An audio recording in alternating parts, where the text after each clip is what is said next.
So, alright.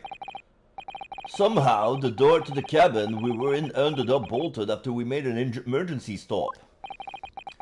Susato-san took a deep breath, then gently slid back the bolt. Now we see Stroganoff and Osanaga came in. You! What are you doing in Miss Pavlova's quarters? Ah, you both look unhurt. Good. Yes, we're fine, thank you. What on earth happened? We heard something about how we were going to collide with another ship. Yes, it appears to have been a false report though. Oh, how did that happen? There's a dense fog outside, so extremely difficult to see. Someone must have thought he saw a ship ahead. This person obviously triggered the alarm, and that's why we made an emergency stop. Everything in chaos. Passengers are screaming. Crews are running everywhere. This first-class area is the only quiet part of the ship at the moment. Oh, I see. Someone triggered the alarm? Does that mean that someone pressed that button outside? Ah, you wicked intruder! Dressed in all black! You are the devil! Sorry, me? I've been called a lot of things before, but devil is a first. You opened my traveling case! How could you? No, we didn't. It opened itself. Oh, yeah, I remember there was a pet inside. And now the commotion got it open. What? No, we didn't touch it. That's right, Miss Pavlova. It was already open when we came into your cabin. Inspector! Yes? Arrest this man! I know he did it. He is a criminal. It is not enough that he has killed a man. Duh! And he is stowaway as well. If Vixen promises not to steal chicken, do you believe? Ugh. Take him away. He is a trespasser as well as everything else. Stowing away, trespassing, killing. She is right. You are devil. It doesn't look good, now does it? There is cell below deck. Throw him in. Tomorrow we dock in Hong Kong. Then we give you straight to police. Wait, a cell? Please, Inspector Osanaga, is there nothing you can do? This is a Russian vessel. I really have no jurisdiction here. After my last effort to appeal to the captain's good nature, I think I'm out of options. Oh, this is terrible! But this is a real crisis. I've got to find a solution. Immediately! Okay, so examine. Let's see, what can I examine? Oh! What you're doing here? On the left side, we see Hairlock. I'm gonna call him that because the more I look at him, he's like... Yeah, he's good looking. He has charming face. He has a lot of charisma. He has good observation skill, good eye, but he's an airhead. So I'm gonna go call him Airlock. Hairlock Sholmes. So what are you doing hanging up from the coat hangers? He looks like he wants to tear him off, or I don't know. So what are you doing up there? Mr. Holmes! And he's wearing the tiara on his head, and he's wearing his goggles. His steampunk I want to say night vision, but it's like steampunk goggles. Naturally, I was analyzing what a weight of 20,000 rubles feels like on one's head. I did a little research yesterday about how much a ruble is back in the day compared to what it is today. And it changed value a lot, but during that period, with 100 rubles, you could buy a horse or a grand piano, and those cost approximately $5,000. So he's wearing 200 times that value on his head. That's close to $1 million. Can you believe it? Have I not told you that as a detective it is my business to know what other people do not? This isn't mere tomfoolery, my boy. Oh, no. He's doing his pose. Well, why were you hanging from that hook before then? Isn't it obvious? To properly assess the weight of the 20,000 rubles, naturally.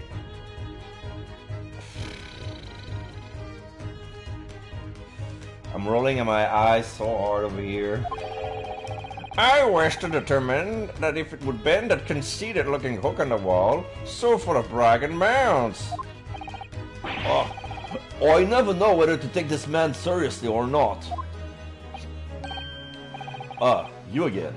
The great detective, air quotes. Ah, Inspector! I confess I've been looking for you.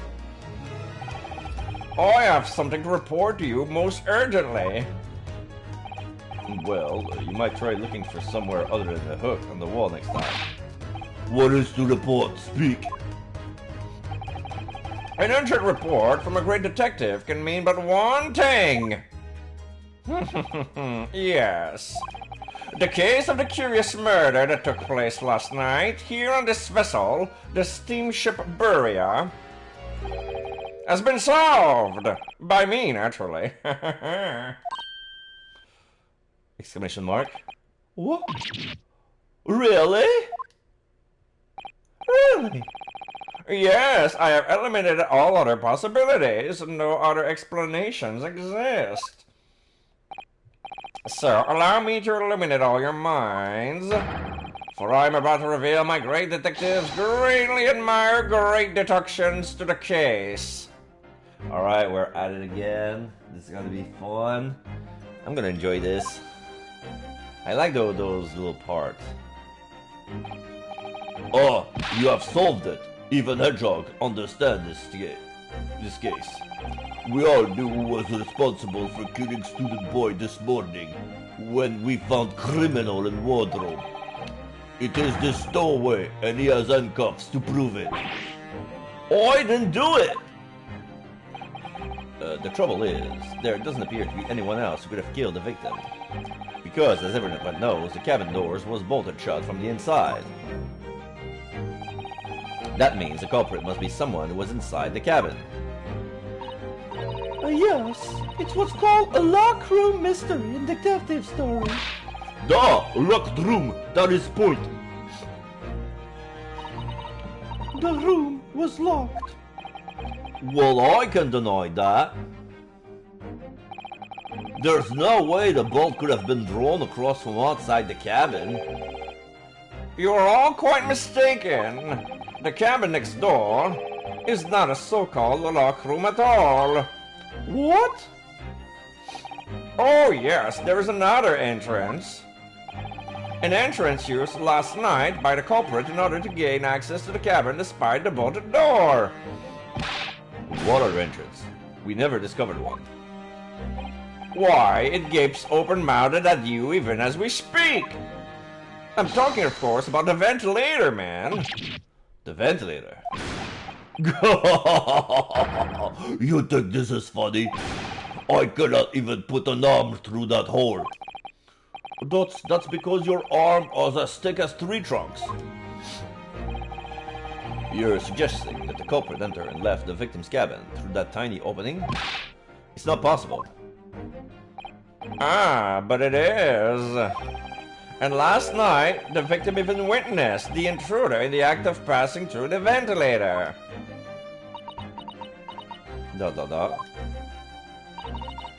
Mr. Sholmes, do you mean? Or you referring to the words Kazuma-sama wrote in his diary? 1:33 a.m. I can hear a faint whistling sound. 1:35 a.m. what looks like some sort of speckled band is dangling from the ventilator grill. And he bows. Precisely, my dear madam. But what does it mean? What is this speckled band? The answer to that particular conundrum is in this very cabin. Put his goggles on, and yeah, he takes a boxing stance. For some reason, people say, "Oh, it's a Fortnite dance." What are you talking about? Mr. Shobes, what are you doing?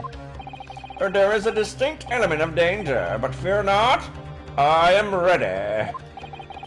What am I about to expose to for you all to see will shock you to your cores. Pose? Behold! Yeah! Oh, what the? And now there's a snake that is coiled up around Beef Stroganoff's head. And now I understand why he has this mark on his face. Like he has some red marks across his face. That's actually from the snake. Hello, Shaster, how you doing? Yeah, so the face marks that were on his face were from the snakes coiling around him. You're only here for few, but it's okay. Thank you so much for dropping by. You can shout yourself out if you want. So how you doing, Shay? I'm in the part 3. I think we're about to discover the mystery behind Cosmo's murder. We were suspecting that there was a snake that went inside his room, and he probably bit him. But we haven't seen any marks, bite marks on him. And he mentioned a speckled band. Now that I'm looking at the snake, it's not. The snake is not speckled. It is striped. So it is a constrictor kind of a snake. He seems to love squeezing. Oh, the last time you streamed was in '80s. It was Halo. All right. So this is the mystery right now. Allow me to introduce you all to the band, the Speckle Band. A snake? Indubitably. Pavlova ... Osanaga ... Susato ...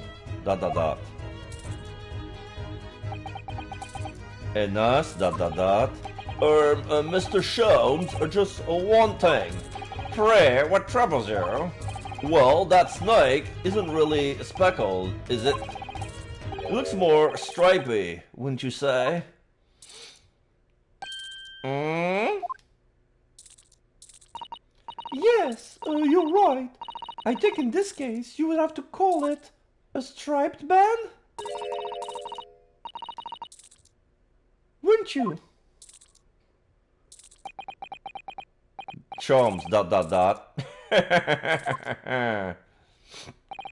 You both see and observe with distinction, however. Do you not think that this is precisely the trap into which the culprit wishes you to fall? Oh my goodness, really? Is it a trap? I guess it shows it is because I changed the category to it a bit ago. Oh. Probably.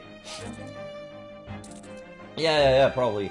Because I was pretty sure, like, even if you played Halo, when you played Halo, was it on stream or was it on someone else's stream? Was it? Because I remember you were playing Gears 5 at the Rust Miners stream this one time. I was lurking. This was on yours. Okay. So you probably changed to 80s at some point. Anyway. How exactly? It was on this Saturday. Oh, I missed that. I think perhaps this time I explain the intricacies of my train of thoughts. Are you ready, Miss Pavlova? And she's coiled up, and she's... I'm sorry from the young man who died, but that is all. That has nothing to do with me. The whole thing has nothing to do with me. But there are two conclusions I have drawn from the facts. Number one, last night your friend infiltrated the victim's cabin. Oh! And number two, that same friend was responsible for the victim losing his life. Oh no! Put his pipe in his mouth. She's turned as white as a bowl of rice again. Sholmes must be right. He has hit the nail on the head. This young woman's friend killed Mr. Asogi? And Stroganoff cannot speak because a snake is squeezing his mouth. And what you're hearing right now is the snake hissing. It's not a rattlesnake, the tail is not rattling, but it's like, his hissing sounds like a rattle for some reason. Looks like he can't speak with that snake coil around his head. I would advise as little movement as possible, seaman. You wouldn't want the fangs of that long friend in your neck. So everyone, let us begin. Her lecture is proud to present is Logic and Reasoning Spectacular. Pipe, pose with a pipe. The Great Deduction. The game is afoot. Trial topic 1. Intruder's identity. Deduction. Miss Pavlova, moments ago you claimed the following. Spotlight on her. His death is nothing to do with me. This whole thing is nothing to do with me. Yet you cannot deceive yourself! Exclamation mark. Yes, when you recall those horrid events, your aching heart smarts with pain. Question mark. Spotlight on her again. And it is that very pain that evidences your inextricable link to the victim's death. So we ask, what was the nature of this intruder that stole into the victim's cabin on that portentous night? Why, naturally, it was the friend in which exactly you boarded this vessel, was it not? Exclamation mark. Ah, as I suspected, another telltale glance. And the spotlight moves to the seaman with a snake on his head. Without doubt, your friend is the writhing serpent we see before us. Question mark. And yet, that fact leaves us in a quandary. The victim's written observation on the night in question tell of a speckled band. Whereas, regrettably... Spotlight on the snake. This specimen's marking do not fit that description in any way. Spotlight off. Back to Pavlova. What explanation can then we give, pray? What was this sight that fell upon the victim's eyes last night? And now she's having a question mark, and now she's grabbing something in her pocket. No, don't look at me! This has nothing to do with any of these! Oh, but it does! You have the answer to this quandary, even now! Hidden behind your back! And then the spotlight moves to the hand. Yes, that which you're trying but failing to conceal can only be the snake's slotted skin. She seems to be holding a bag, but he says that this is the molded skin of the snake. But this bag is speckled. So what's he going on about? Is he gonna... Evidence. Evidently, after the subtle and horrible crime, this most deadly friend of yours, spotlight on Pavlova, sheds its original skin. No? I don't know what you're talking about. Spotlight off, and then back to the ventilator. Last night, through the ventilator, visible in his cabin, you and speckled friend slithered next door. Flashback. Using the bell cord on the other side as a bridge, the serpent silently descended into the victim's quarters. In the dim light, it appeared to the young gentleman who was about to lose his life as a speckled band. ... Now back. In summary, the nature of this friend of yours, which last night infiltrated the scene of the crime... Now the spotlight is back on airlock.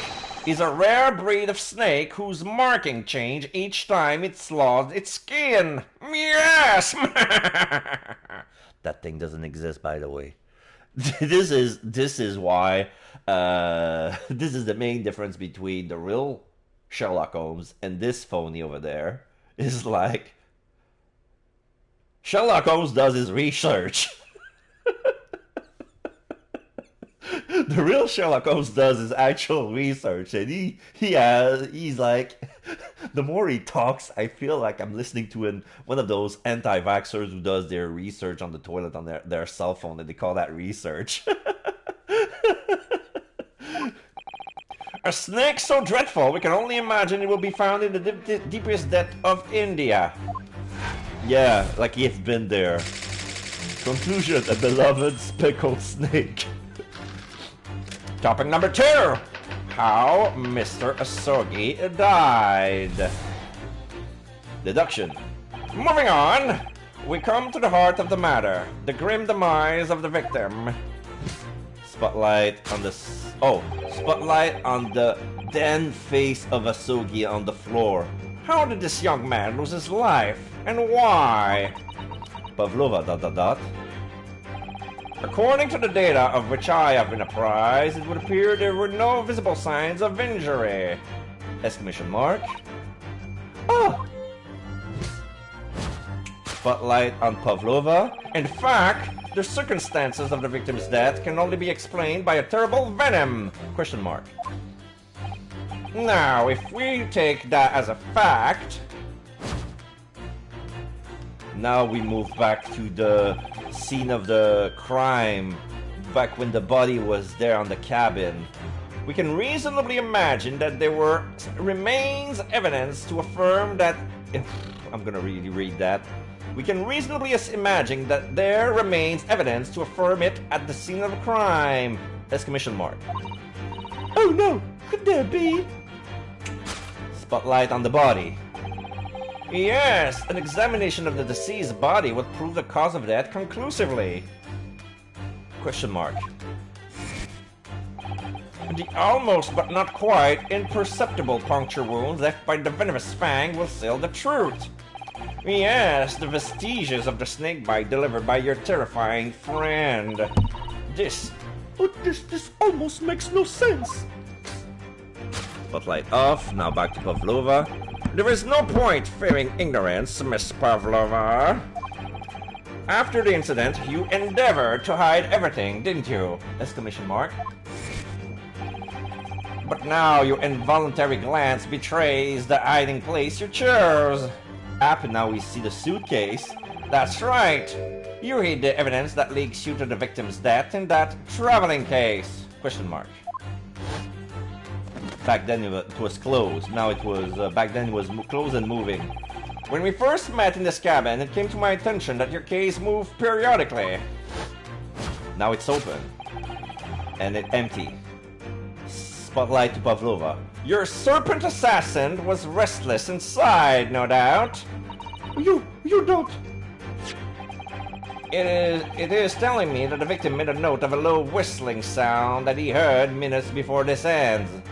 Okay, here's something probably Sherlock doesn't know about snakes. They don't have ears. They're deaf. Probably he thinks about we probably see some images in India of snake charmers with the flute that goes. That's the oscillation of the flute that the serpent picks up on, not the sound of the flute. Alright, I'm going to head out. Enjoy your stream and I'll catch you later. It's time for your own stream. Enjoy very much, Shay. If you're still on when I'm gonna be finished, I'm gonna raid your ass. Thank you so much for listening to the Sherlock Holmes' nonsense.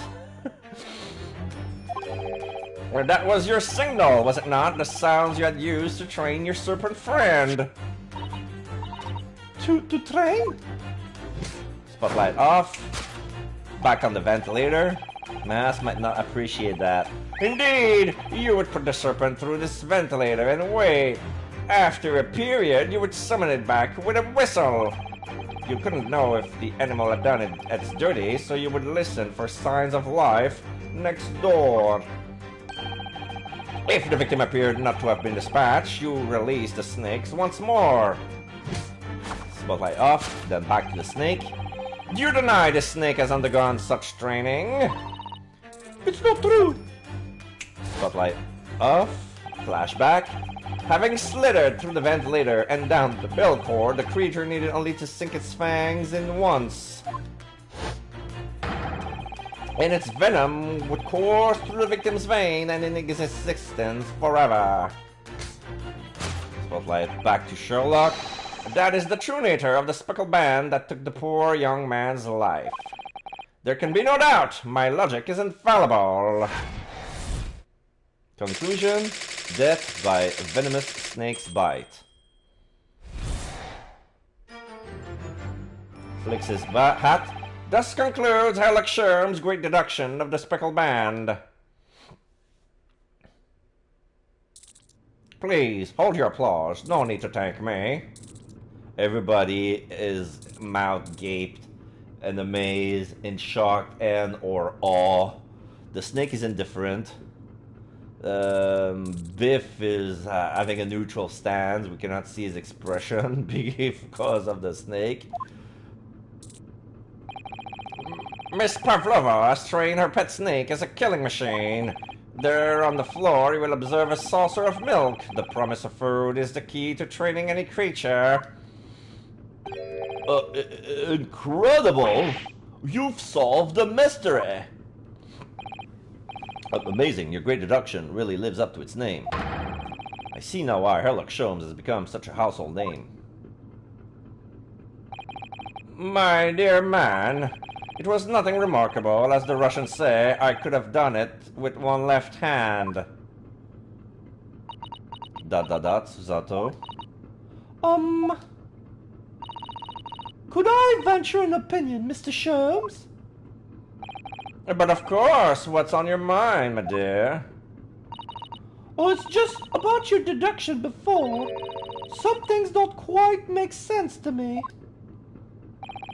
A welcome question as to my method, and will answer both loudly and proudly. Oh, well, good. First of all... She gonna use the snake fact? Yeah. Snakes are egg-laying creatures, part of the reptile family. You are well informed, madam. And reptiles, don't drink milk. Yes! Ah!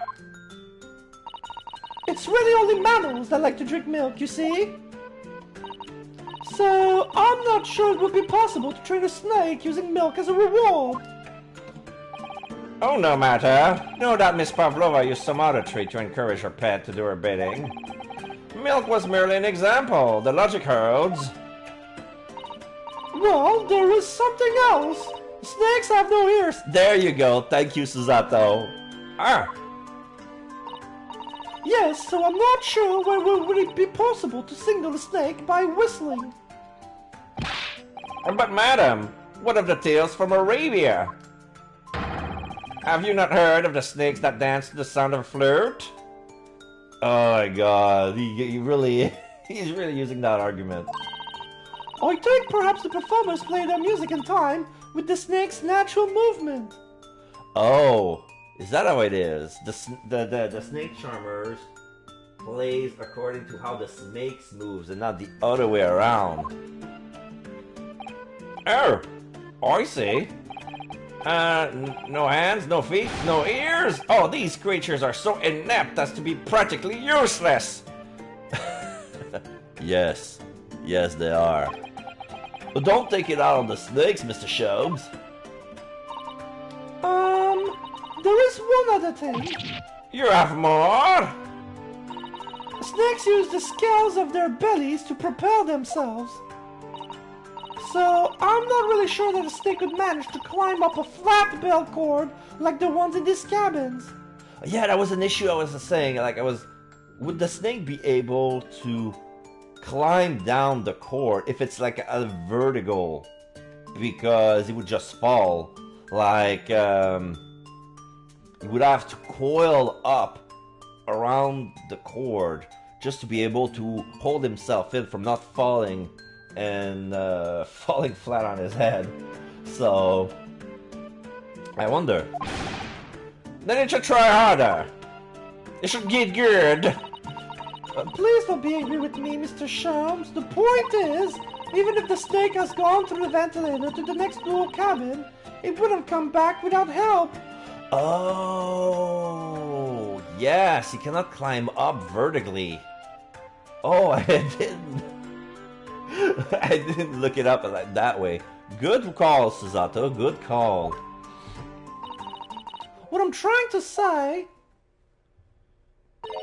is that there are a number of reasons why it's difficult to imagine the snake could have had a part in this. Sherlock Holmes ... Osonaga ... adjusting his glasses. Pavlova coiled in a defensive position ... Susato crossing her fingers. I think we need to step in and help again, Mr. Naruto. Oh no, you don't mean... Yes, we need to modify Mr. Sholmes' latest deduction and turn them into the great ones they ought to be. I had a feeling that was coming. Alright, let's give it a try. Just what I was waiting for, Mr. Naruto. Yes, right. Aha! So cast your eyes down on your wrist again. What? They're gone! You've done it again! Your handcuffs are gone. Where did he go? Fear not, I shall see they restore after our work is done. Oh, I really wish you'd leave them off. Really, I do. Now, everyone, let us begin. Sherlock Holmes is proud to present his logic and reasoning spectacular. Pipe pose, and now we see Naruhodo's shadows. Course correction. Hold it, Mr. Holmes. Topic number 1, intruder's identity.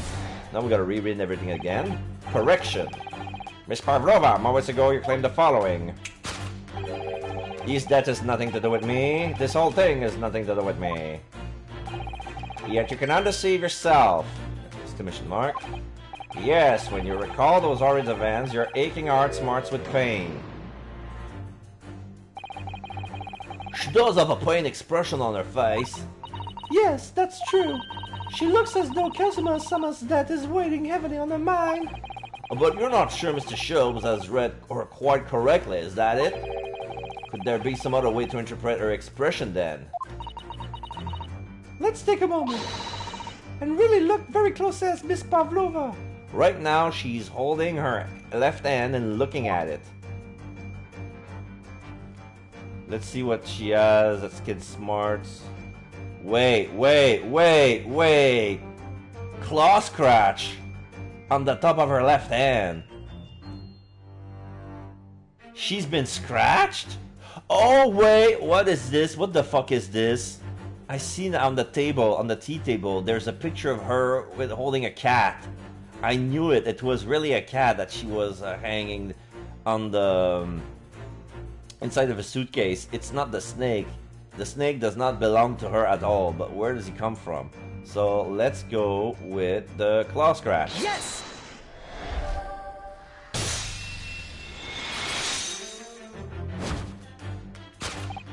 Yes, when you recall those horrid events, that claw scratch smarts with pain. Indeed, and simple observation reveal that the wound is fresh. Pavlova exclamation mark. Miss Pavlova, did you in fact receive that scratch sometime last night? Oh! ...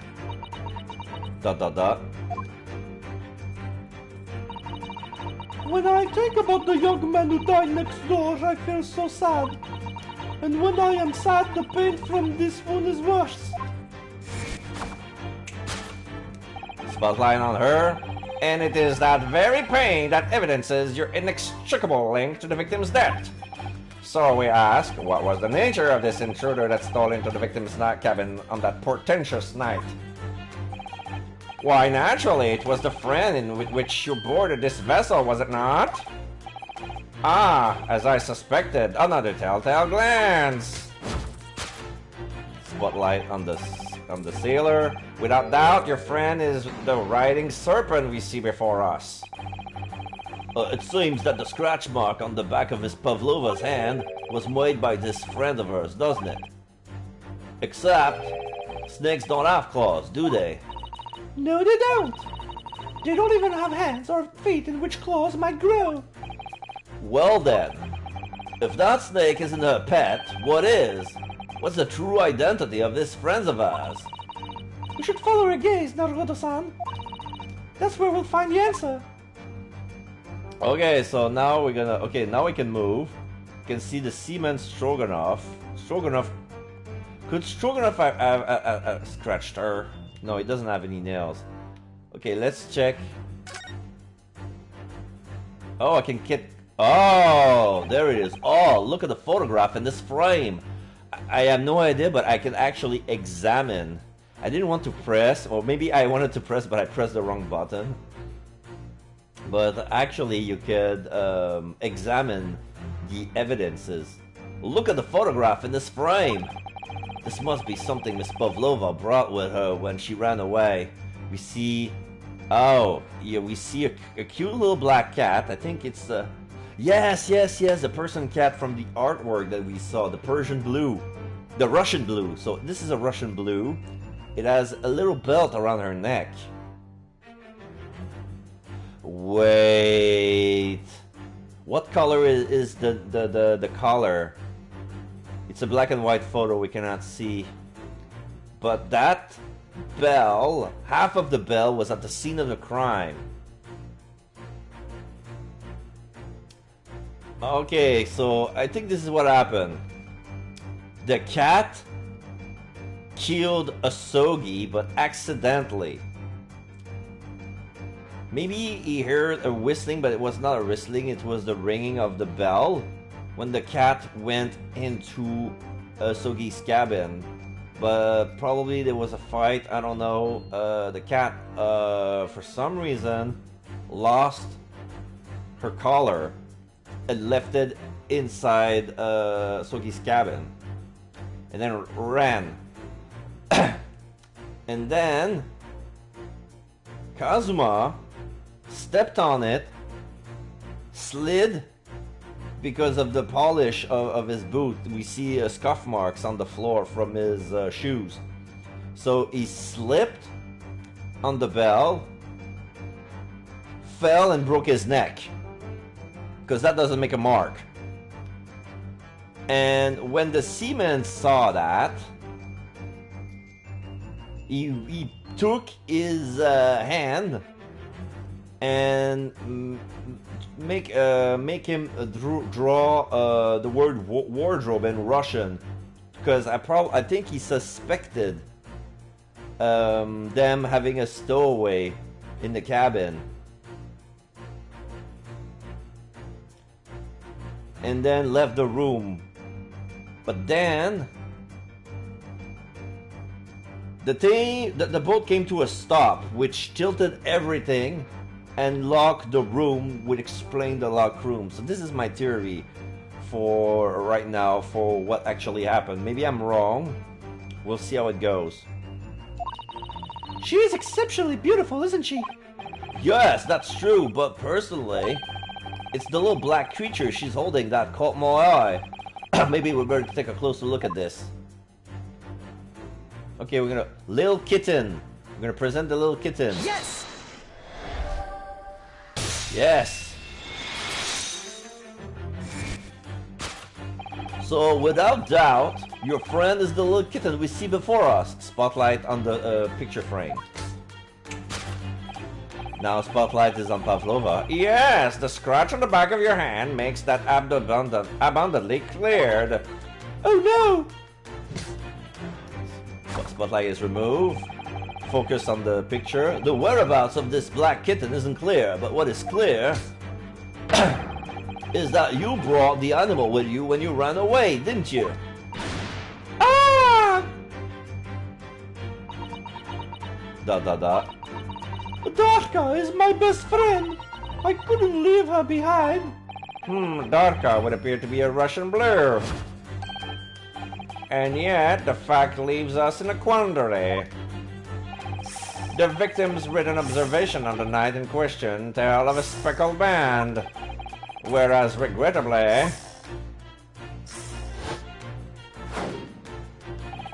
This specimen's marking do not fit that description in any way. Looking back into the picture of the cat. Spotlight on Pavlova.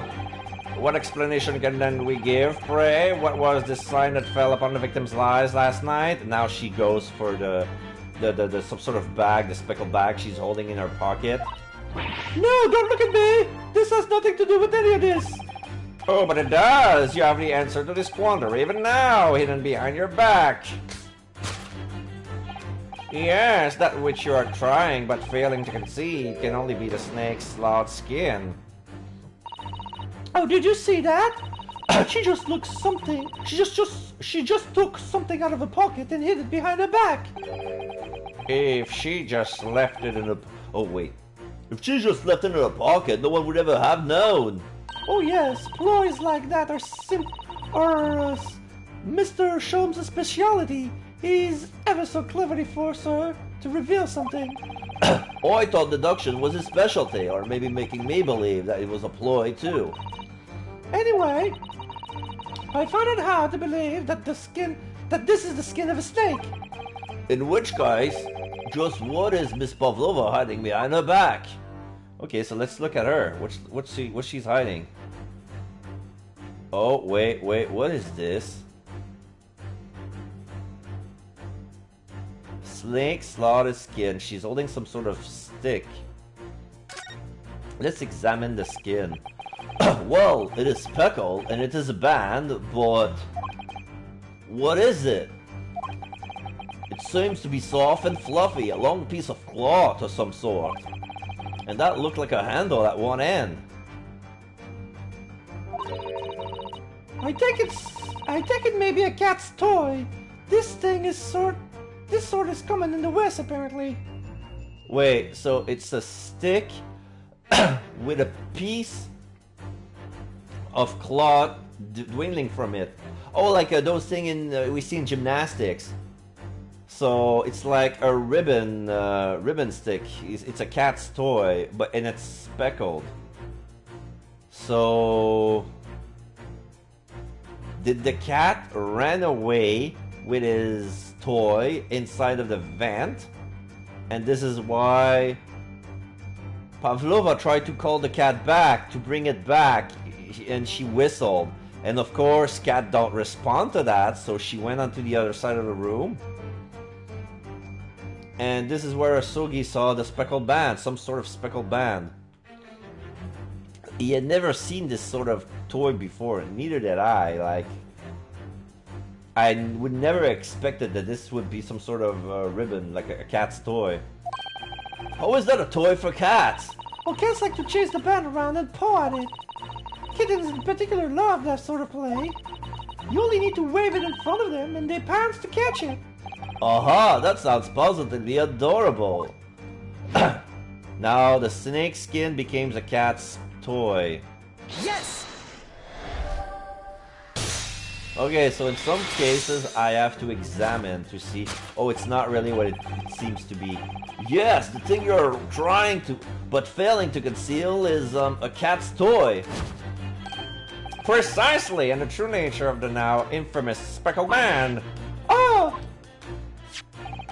And it was this toy that you dangled through the ventilator.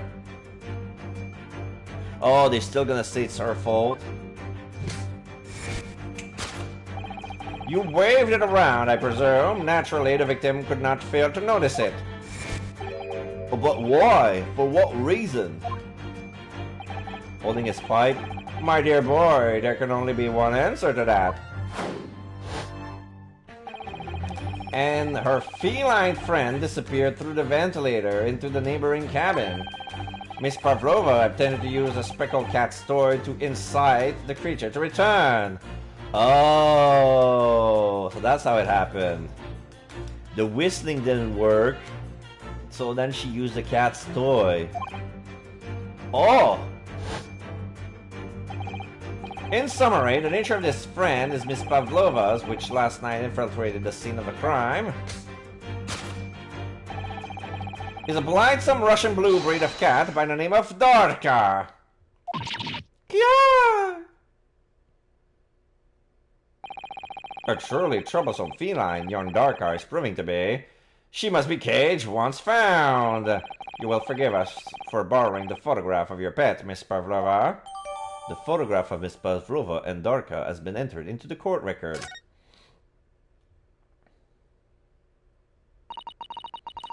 It was after I gave her food last night. That's when it happened. She scratched the back of my hand and then ran up the bell cord. Before I could do anything, she had disappeared through the ventilator. Yeah, she climbed through the bell cord. Darka, she is so naughty. Conclusion: a beloved kitten. Solved. Topic number 2, how Mr. Asugi died. Correction. Moving on, we come to the heart of the matter. The grim demise of the victim. Spotlight on the thing. How did this young man lose his life and why? Pavlova ... According to the data of which I have apprised, it would appear there be no visible signs of injury. Oh! In fact, the circumstances of the victim's death can only be explained by a terrible venom. No, that doesn't hold anymore. What Mr. Shob says is true.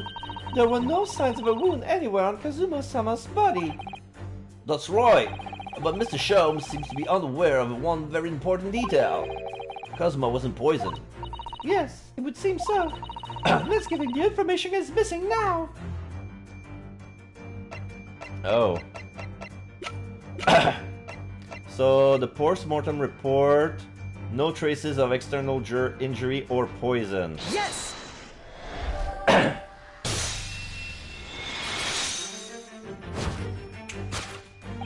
In fact, the circumstances of the victim's death can only be explained by the post-mortem report.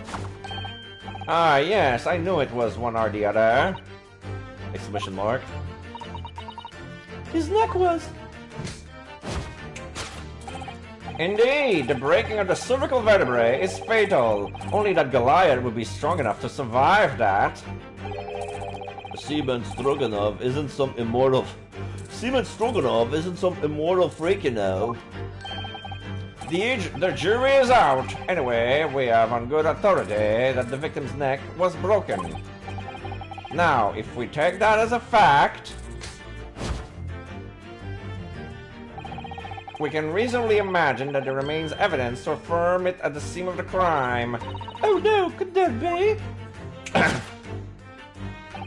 Yes, an examination of the deceased body will prove the cause of death conclusively. Cosmo died because his neck was broken. In other words, he was probably struck by something or someone. Yes, that is a distinct possibility. As of yet, no weapon has been found, though. Presumably Darka didn't silently creep up behind Cosmo and deal him a fatal blow. I suppose it's possible that he had a fall and hit the ground awkwardly. It could have been a terrible act of misfortune that broke his neck completely by accident. Oh yes, a bad fall could explain it. It's rather hard to believe Kazuma-sama, though. He wasn't a clumsy man. Well, we need to fix this deduction somehow. Is there anything from this scene that could explain what happened? Yes, there is. The mark on the floor, a small piece of glass object, and what looks like a scuff mark made by Kazuma's shoes were found by the victim's body. Yes! Mark on the floor. Yes, an examination on the mark on the floor would prove the cause of death conclusively. This particular mark, so prominently visible next to the victim's body, is a deposit of shoe polish. Shoe polish? Indeed, positively identified by a little analysis device I constructed, which I carry now as a matter of course. Beeswax, tallow, and dye were my results. The undeniable ingredient of shoe polish. And the color of the polish is a perfect match to the color of Mr. Sugi's lace leather shoes. Exclamation mark. Looking at this mark, It's not hard to imagine what happened. For some reason, Mr. Asugi must have caught his foot at that point on the floor and tripped. Please, no! And, by a dreadful turn of misfortune, caught his neck against some immovable object as he fell to the floor. Suffering a fatal blow to the spine, the victim's vertebrae shattered, and in an instant, he lost his life. No! Pavlov on the defense. I don't know. I don't know anything about this. Is that really true, Miss Pavlova? Exclamation mark. Spotlight on her. What about the evidence left at the scene where Mr. Asugi lost his life? Yes, the facts are as clear as day, the May. You did all you could to conceal the incriminating evidence! Exclamation mark. Oh, that was Sherlock. But now your involuntary glance betray the hiding place you choose. That's right, you're the evidence that links you to the victim's death in that traveling case. Is it? I don't believe it. Kazuma-sama's merely tripped over and now is no more? It can't be true. I refuse to accept it. I know it's hard to believe, but the mark on the floor does seem to suggest that's what happened. But... And if this part of Mr. Sholmes' deduction is right, I'm gonna take a sip.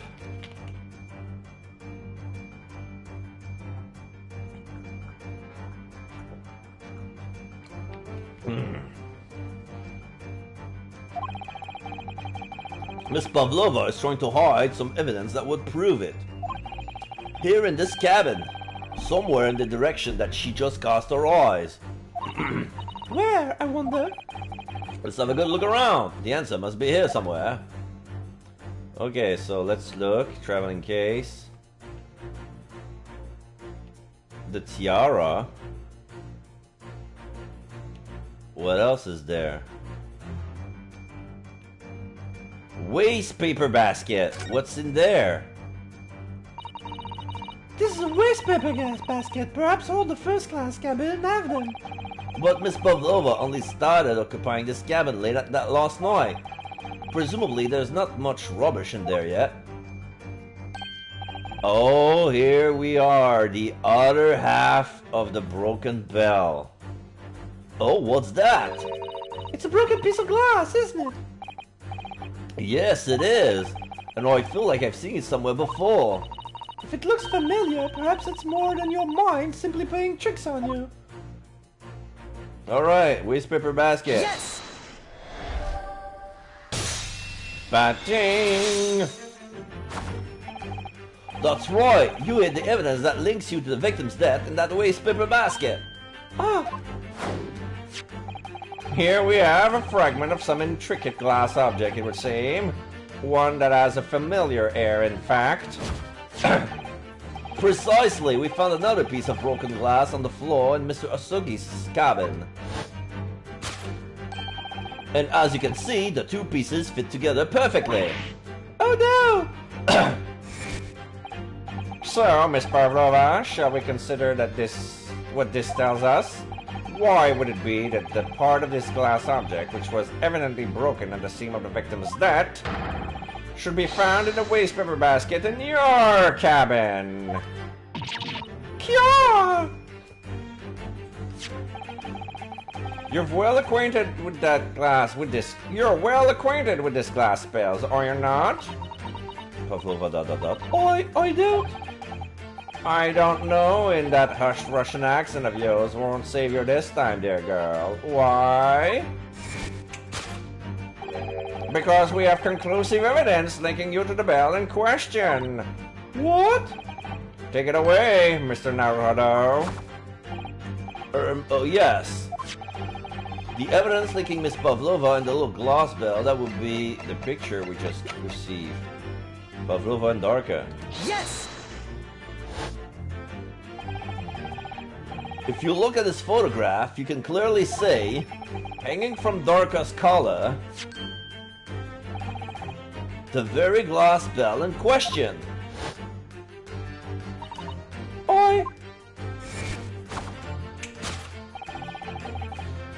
The truth has caught up with you, Miss Pavlova.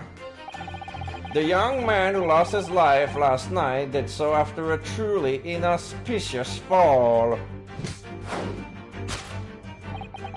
And the cause of that fateful stumble? Spotlight on both of them. Your absent feline friend, Darka!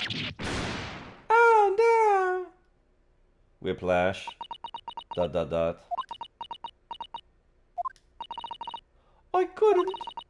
couldn't tell anyone. I'm sorry. Death by tripping over a cat. Solved. Deduction complete. Elementary.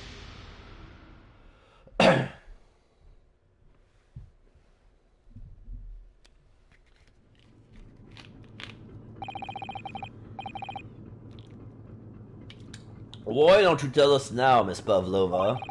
Tell us exactly what happened last night. ...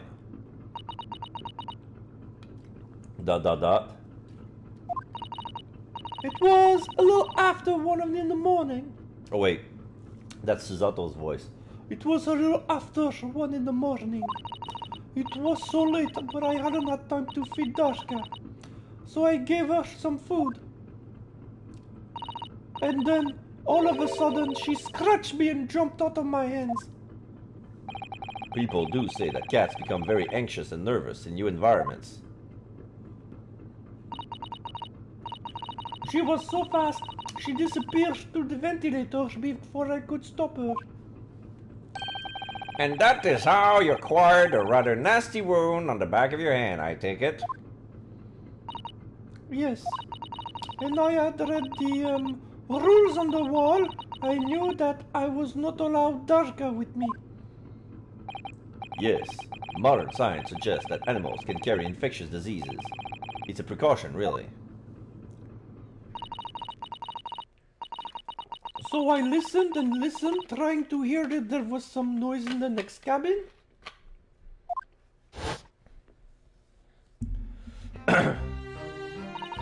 It was very quiet, I was sure. If someone was there, he must be sleeping. So at that point, you thought it safe to try to lure the kitten back again? By handling the end of the toy through the ventilator and into the adjoining cabin. Darka would always love this toy, but it didn't work. Nothing worked. I tried using her favorite toy. I tried whistling to her softly, but nothing. She didn't return. So the faint whistling sound Kazuma wrote about in his diary was Miss Pavlova trying to retrieve a pet. Yeah, I think that's what happened. Cats have a propensity to remain hidden in the shadows when frightened. Yes, so there was nothing else I could do. I just had to wait until she had calmed down. But then...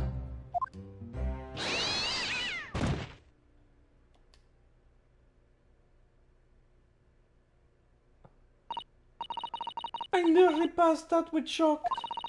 I heard her cry out and then... Oh, it was such a dreadful bang! Then afterwards, nothing. It was totally silent. Kazuma was... ...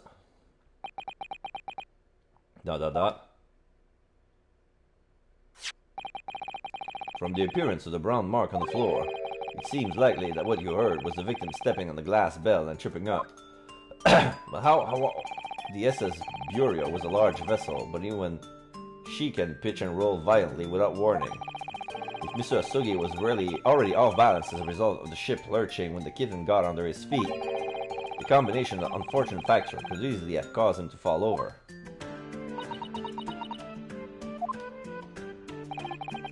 But what became of the kitten afterwards?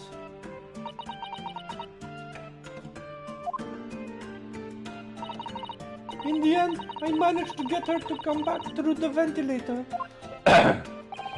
Yet Darka is nowhere to be seen. I must have forgotten to lock my case. And now she's disappeared again. Gracious, that cat is as insufferably restless as I am. Well, he knows something about himself at least. When I woke up this morning, I heard that a young man in the cabin next to mine has died. But I couldn't bring my eyes to tell anyone what had happened.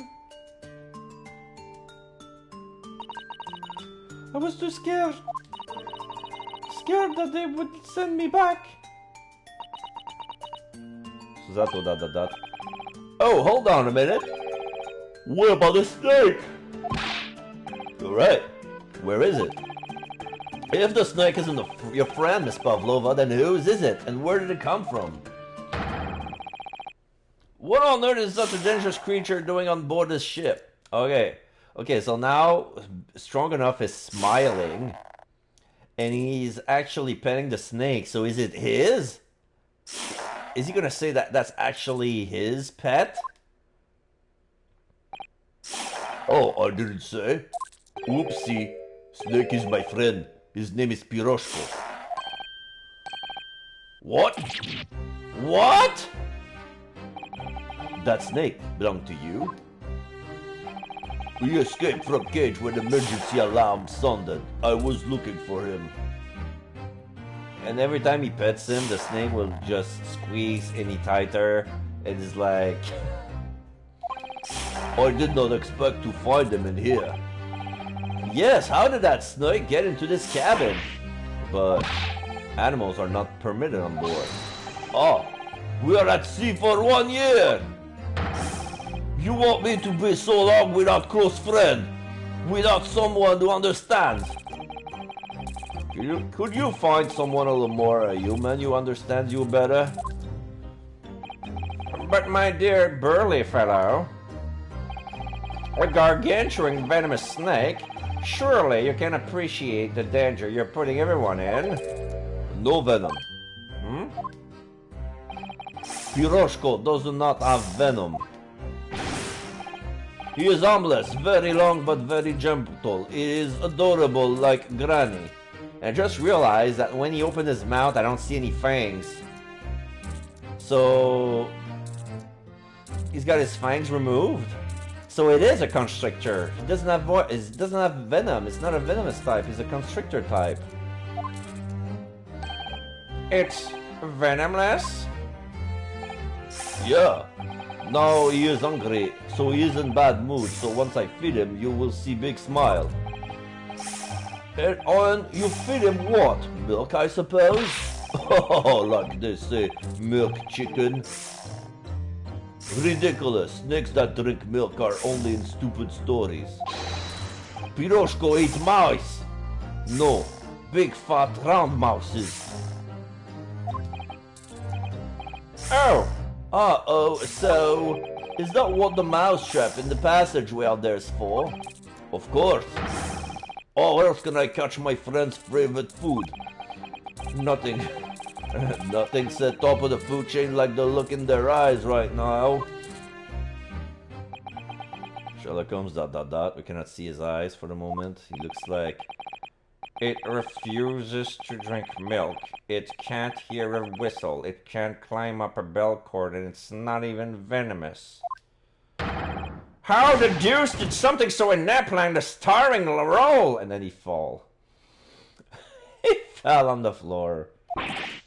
It is not my fault. I do not make up stories. My Piroshko has nothing to do with this incident.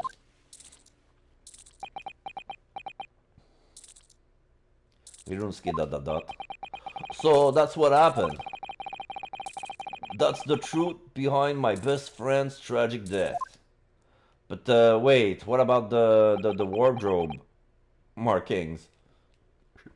There's one thing that's not sure, that's not being accounted for. Osnaga ... Pavlova ... Suzato ... Miss Pavlova? Exclamation mark. I understand the difficult situation you found yourself in, and I do sympathize. But please remember this.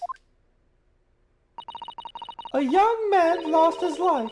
If you're going to attempt to cover your guilt with lies, then no matter what the circumstances, I cannot forgive you. Oh, but What are you talking about, Miss Mikotowa? What lies? Miss Pavlova just confessed everything. It was just a series of unfortunate events. An accident.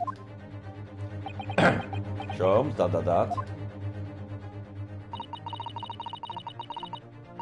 I'm no great detective like Mr. Sholmes. I don't have a gift for knowing the truth. But even I can see that that was not the truth. Don't you agree, Mr. Naruhodo? ... To be perfectly honest, yes. There's a discrepancy in Miss Pavlova's story, I'm sure of it. I just can't quite put my finger on it. ...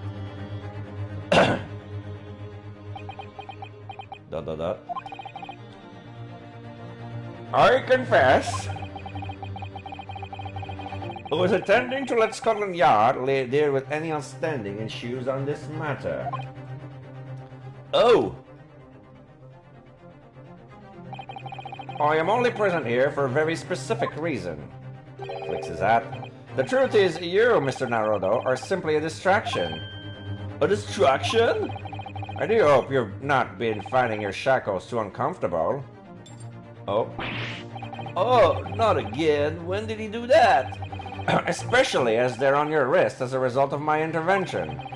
I was rather hoping I could resolve matters before we made our next port call. You, Mr. Sholmes? Yes, but I overlooked one important detail.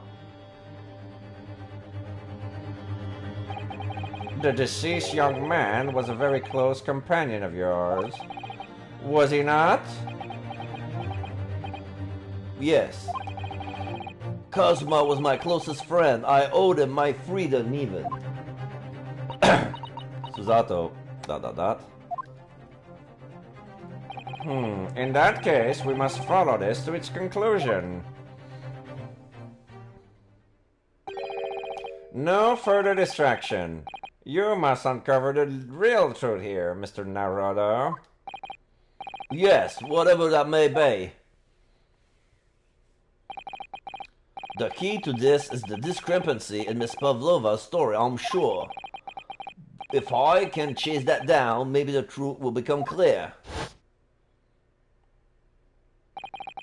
The truth about how you really died, Asogi. About how that scene in your cabin really came to be.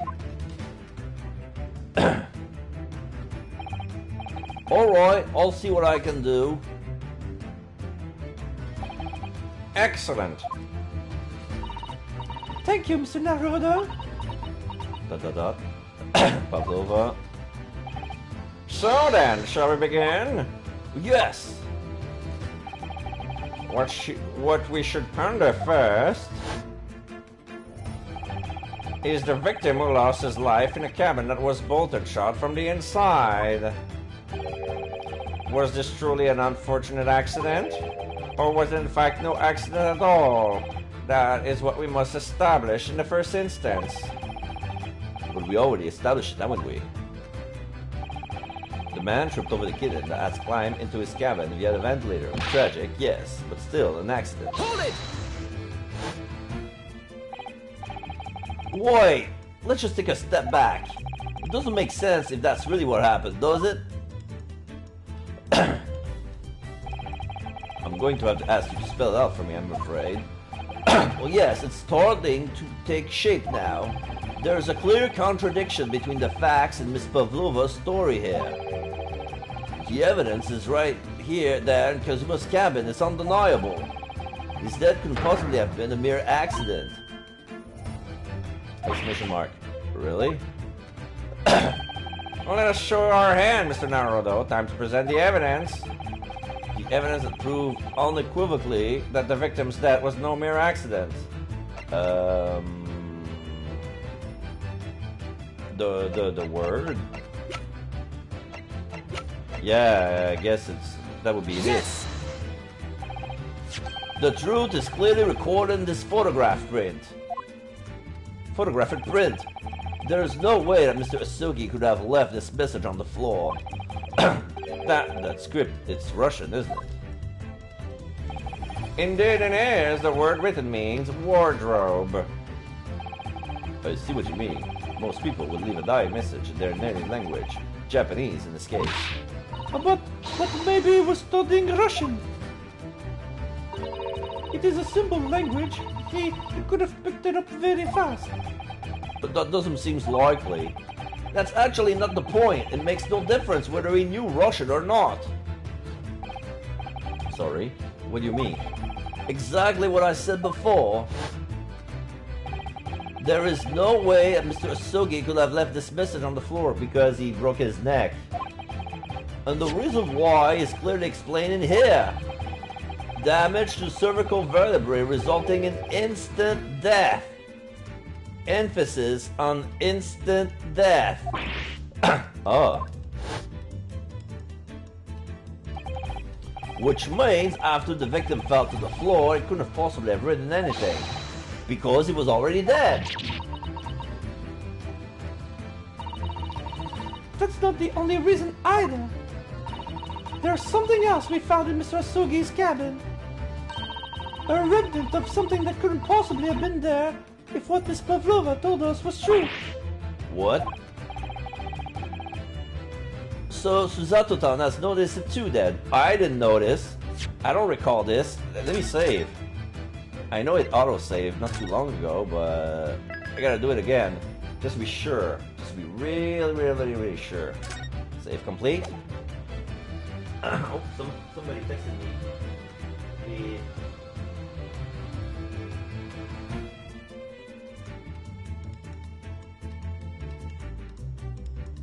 Okay. It's a little tidbit.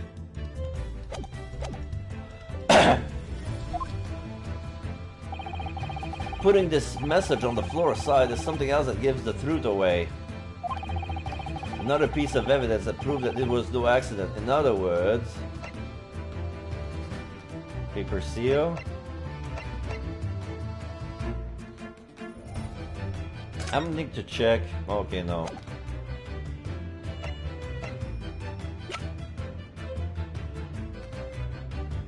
The ship log? A piece of evidence that proved that was no accident. Oh, maybe the paper seal. Yes! What point are you trying to make with that evidence? I'm starting to see how Kazuma's death really happened, I think. I think that you are starting to see nothing of the sort, and that was the evidence to prove it. Okay, I lost a life. Ugh. If it was no accident, then what we should be looking for is one of two things. Either the absence of something you would expect to find there at the scene of an accident, or the presence of something you wouldn't. Most compendiously put, my dear madam. Oh, I see. I confess you're rather languid. I see doesn't fill me with confidence, Mr. Naruhodo. Don't worry, Mr. Naruhodo, I believe in you. Well, more than Mr. Sholmes does, anyway. Yeah, it's starting to take shape now. There's a clear contradiction between the facts and Miss Pavlova's story. Right near Kazuma's cabin, undeniable. Putting this message on the floor aside is something else that gives the truth away.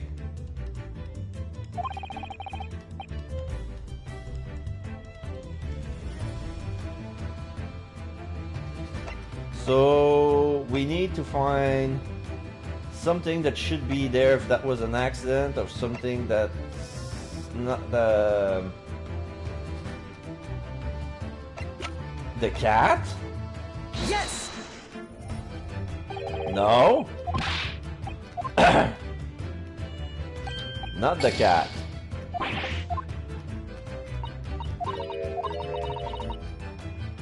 The presence of something you wouldn't.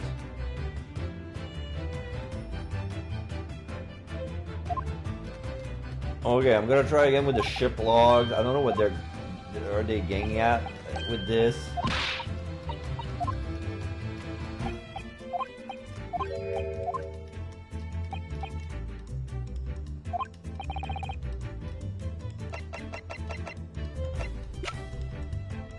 Yes!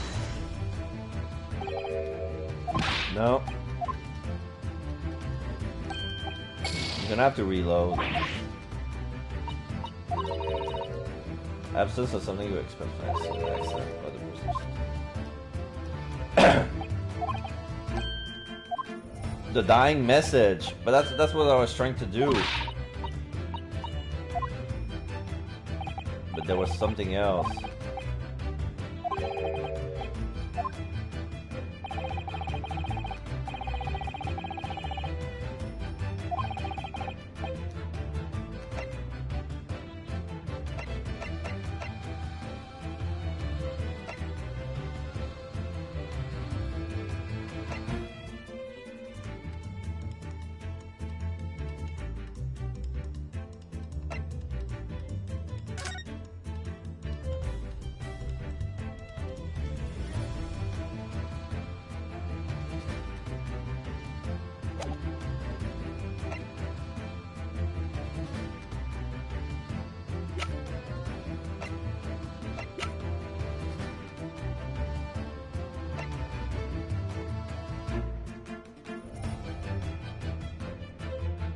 Yeah, if he was dead, if he fell on his leg, it would be on... Okay, I'm gonna try the post-mortem report, because if he tripped and fell, we would have found him on his back instead of on his belly.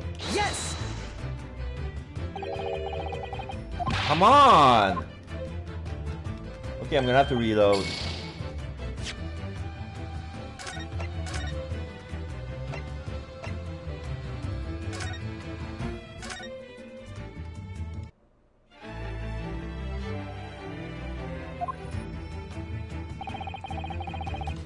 Putting this message on the floor aside is something else that gives the truth away.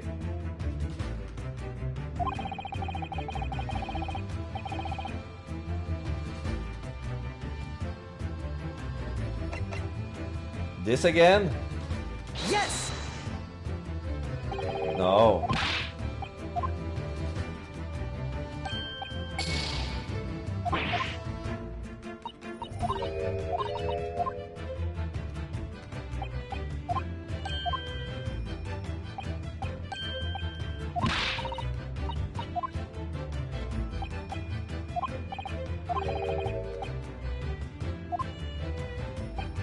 Something we found in the cabin that's in my court record for some reason.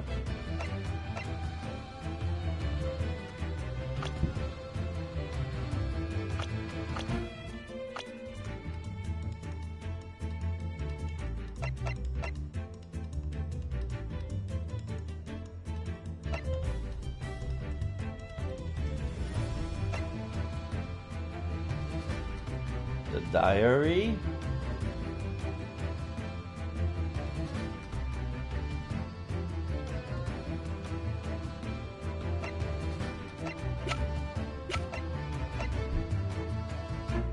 Because I tried this, I tried this, I tried this, I tried this, I tried this.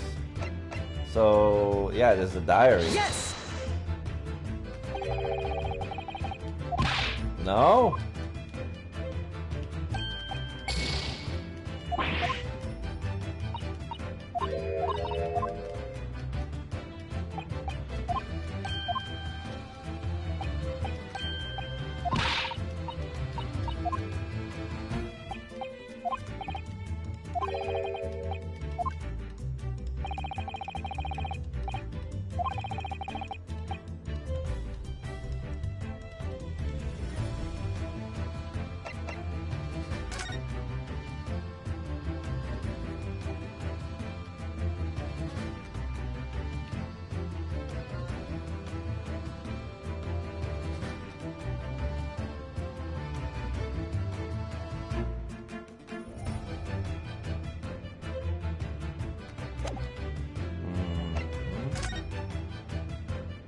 The only thing I haven't checked is the newspaper, but it doesn't make sense.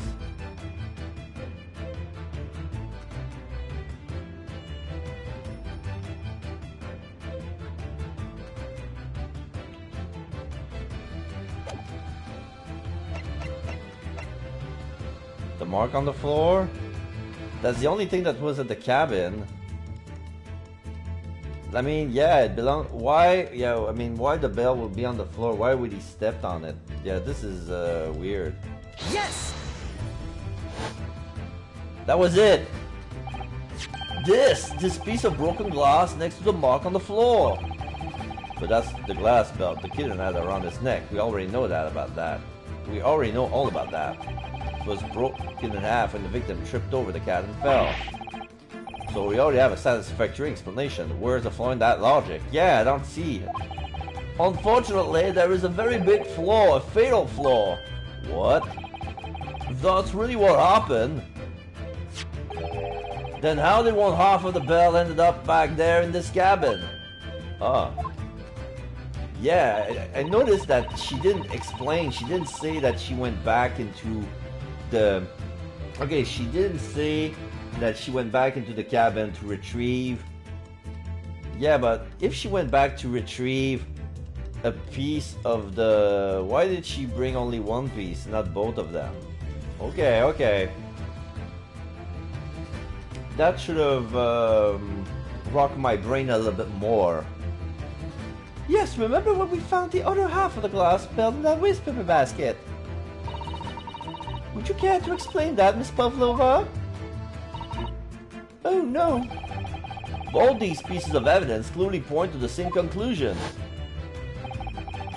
That when Mr. Asogi died last night in this cabin, there was someone else in the room. And that same person deliberately arranged the scene to disguise the truth in order to cover up his or her own guilt. Yeah. Yes, there was someone else present in Mr. Asogi. You're wasting time. Someone else was there. Duh, of course, we know this. What are you talking about? Bulkhead was bolted shut from inside. There was no way in or out. Oh, yes. And only other person in cabin when young student died was you. Yes! It's true. I was in the cabin when it happened. You were shut inside the cabin wardrobe, to be precise about the details. But I don't know Russian. There's no way I would have left that message. Not would have. There's no way you could have left that message, to be precise about the details. Would you mind? Forgive me, my dear fellow. All I was saying, the person in question wrote the word wardrobe in Russian on the floor in an attempt to incriminate me for the crime, even though I had been asleep in there the entire time. And then, the same person picked up the broken glass and bell that had fallen to the floor. For fear of becoming evidence that would show how Mr. Asogi really died. But why wouldn't this person have taken all of the pieces of the bell away? Leaving half behind was already going to raise question. Yes, well, It was past 1 o'clock in the early hours in the morning. The cabin would have been quite dark. The single small lamp suspending from the ceiling would barely have cast any light on the floor there. Little wonder then that the culprit failed to notice a fragment of the tiny item. You all suspect me, don't you? Hold it!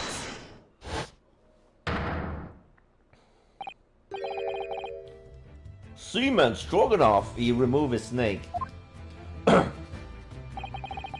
Nina is woman of sea. She is daughter of strong sailor.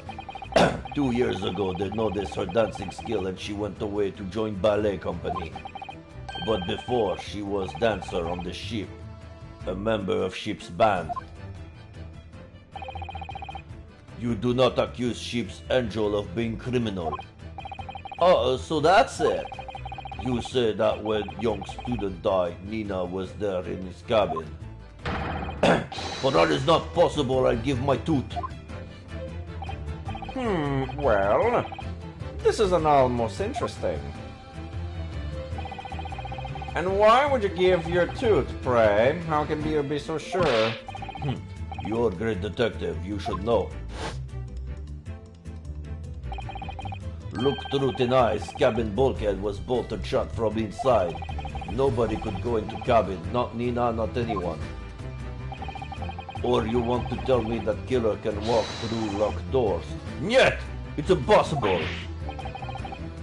Or he's right. But wait, I've read about this in the detective stories. People often tie thread around door latches so they can open and close them from the outside. Fred, are you stupid? These bulkheads are not barn doors. Certainly not. These are watertight doors, as one would expect to find on any modern steamship. Constructed of heavy steel, with not a gap in sight, no threads or needles or magnets could have been used. Oh no, of course not. I thought so too. But Mr. Naruhodo suggested earlier, so... Susato-san, how can you shift it onto me like that? So, Seaman Stroganoff has a valid point. The cabin door could have been bolted. Couldn't have bolted shut. The cabin door couldn't have bolted shut from the inside. Could not have been. Could not. I'm gonna say could not have been, even if it says couldn't. Couldn't have been.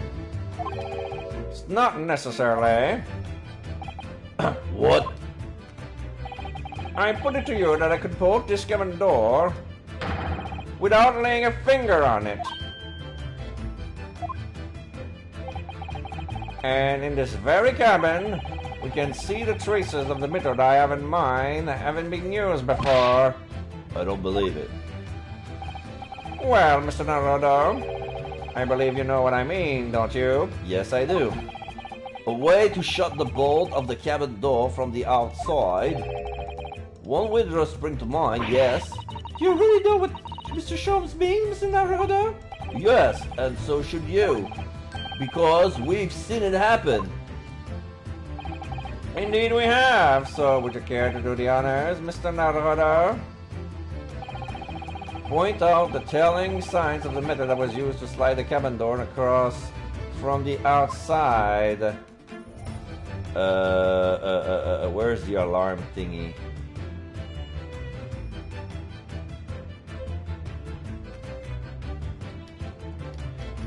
Oh, I cannot examine shit.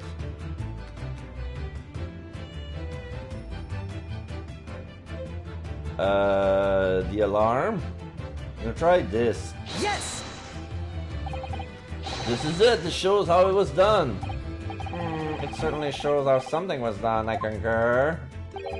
In fact, this is an excellent way to show how easy it is to jump to the wrong conclusions. Oh, But a truly dismal way to show how the bolt could be made to slide shut the door from outside the cabin. I know how it happened, but it's just I cannot see it from the inside the cabin. The alarm button is on the outside. You really need to say truly dismal?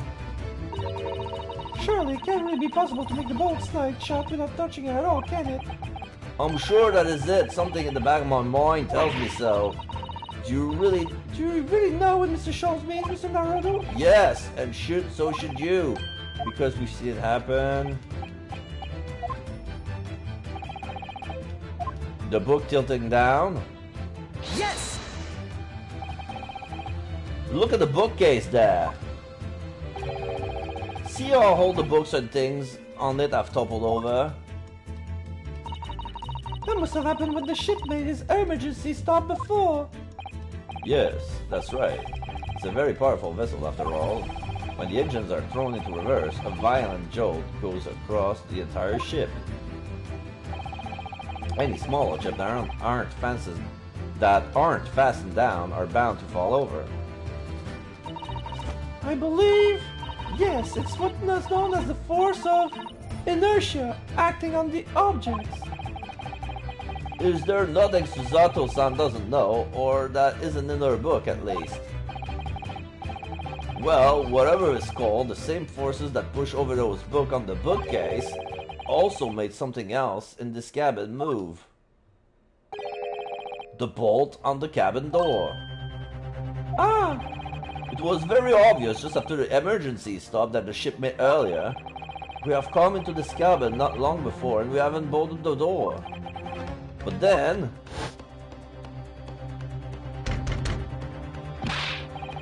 Hello? Is anybody in there? Shout if you need assistance. Oh, that sounds like... Inspector Osunaga! Oh yes!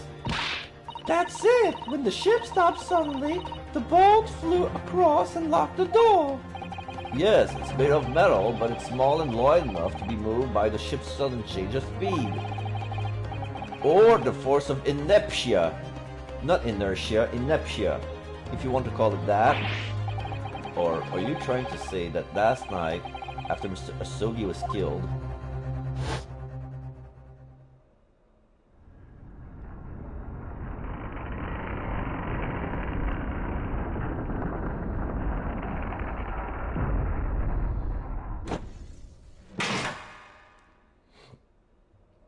Now we see it happen and everything has been toppled over.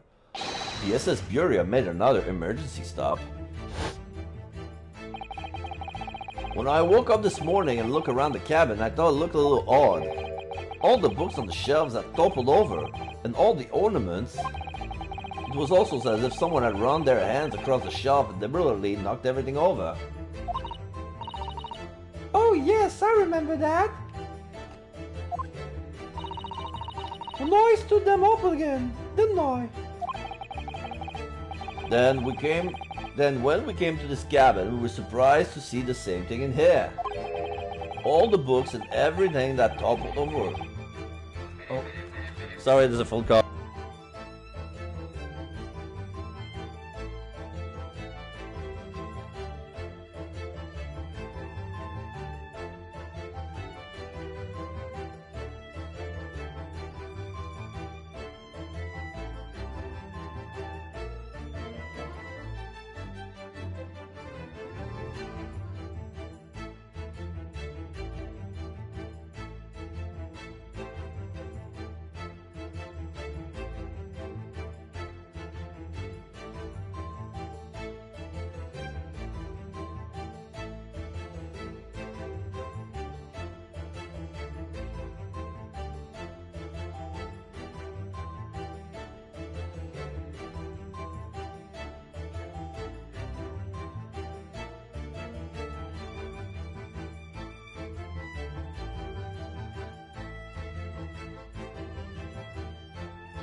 Alright, guess what? I just received Bustatrix as a gift because apparently I won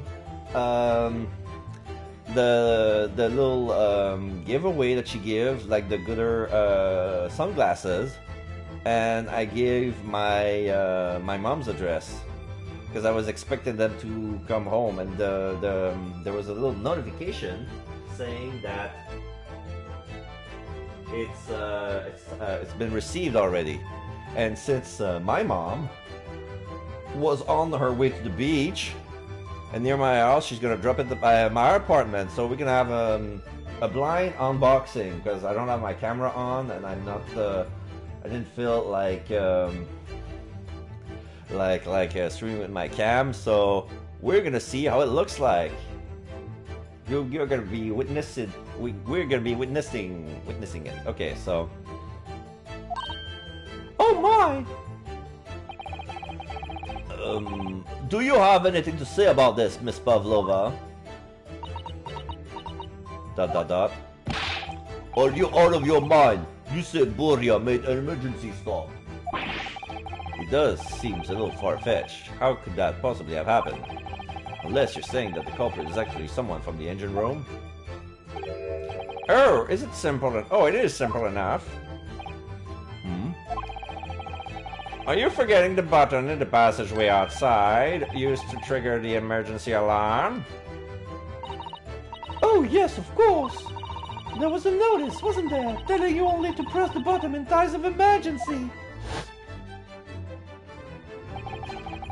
On dark nights, when the fog is dense, the captain cannot afford to rely on the eyes on his lookout alone. Hence the placement of a number of buttons around the vessel to allow any crewman to raise the alarm.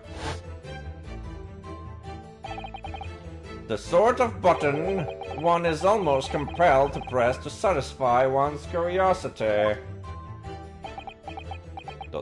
Strong enough is looking away. Wait, it was you?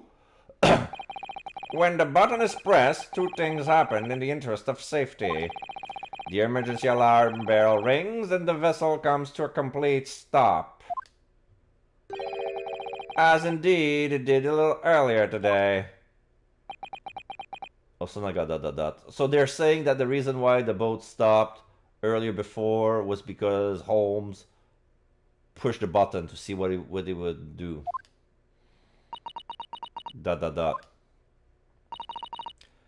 Mr. Sholmes, surely it wasn't you who... As I always say, a button has but one purpose in life. To be pushed! Whatever the occasion! He sounds almost proud of himself. How dare you mess with sheep? I report you to Captain. You are in much trouble now. Now, I'm sure all that can wait until later. Let us not overlook the fact that we have now learned a valuable lesson. When the vessel makes an emergency stop, the bolts on the cabin door slides closed. So, what we must now consider...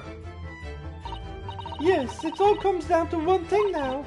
Last night, after what happened to Mr. Asogi, did this ship make an emergency stop or did it not? You're idiots. Boria is used ship with many passengers. If we make emergency stop, even in the middle of night, there would be chaos everywhere. What are your thoughts, Mr. Naruto? Well, it's certainly possible that some kind of emergency happened last night. We have evidence to support that idea. Really? What evidence, Mr. Naruto? Fascinating. Do show us, my good man. What evidence promotes the theory that some emergency gripped the vessel last night? I know what this is. The ship's log. Yes! Seaman Stroganoff, it's your duty to patrol the first-class area of the ship, isn't that right? That is correct. Why? And the ship's log here, this will be where you record the details of your duties. What are you doing with that? That is mine. Ah, you rather carelessly left it atop of a little makeshift bureau in the passageways out there. But as responsible passengers, we took it in our care with a mind to return it to you later. I left it there on purpose. That is where I put it always. The point is, looking at what you usually record, it's clear that under normal circumstances, you write the phrase, "Nothing to report," every 30 minutes. But from 2 o'clock last night until first light this morning, nothing was recorded at all. Nothing recorded in the log. That is... because nothing happened. But if nothing happened, you would normally write "nothing to report," wouldn't you? Gulp. Indeed so, which tells us that shortly after 2 a.m., something happened here aboard the SS Buria. Exclamation mark. Something sufficiently significant to make you forget to fill the ship's log, in fact. Are you suggesting that the ships really did make an emergency stop in the middle of the night? Stop talking rubbish! If I'm perfectly honest, I found that a little hard to believe myself. Oh, why? Well, because if something as major as an emergency stop really had happened, surely all of us would have noticed. That's very true. Thanks to the emergency stop we experienced earlier, we all know what it feels like now. The ships lurched so violently and the alarm bell was so loud. I can't imagine that everybody would sleep through that even if it happened in the dead of the night. Oh! That's why the chicken was drugged. But Asogi didn't eat any of that. That's why he tripped. But why was the boat stopped?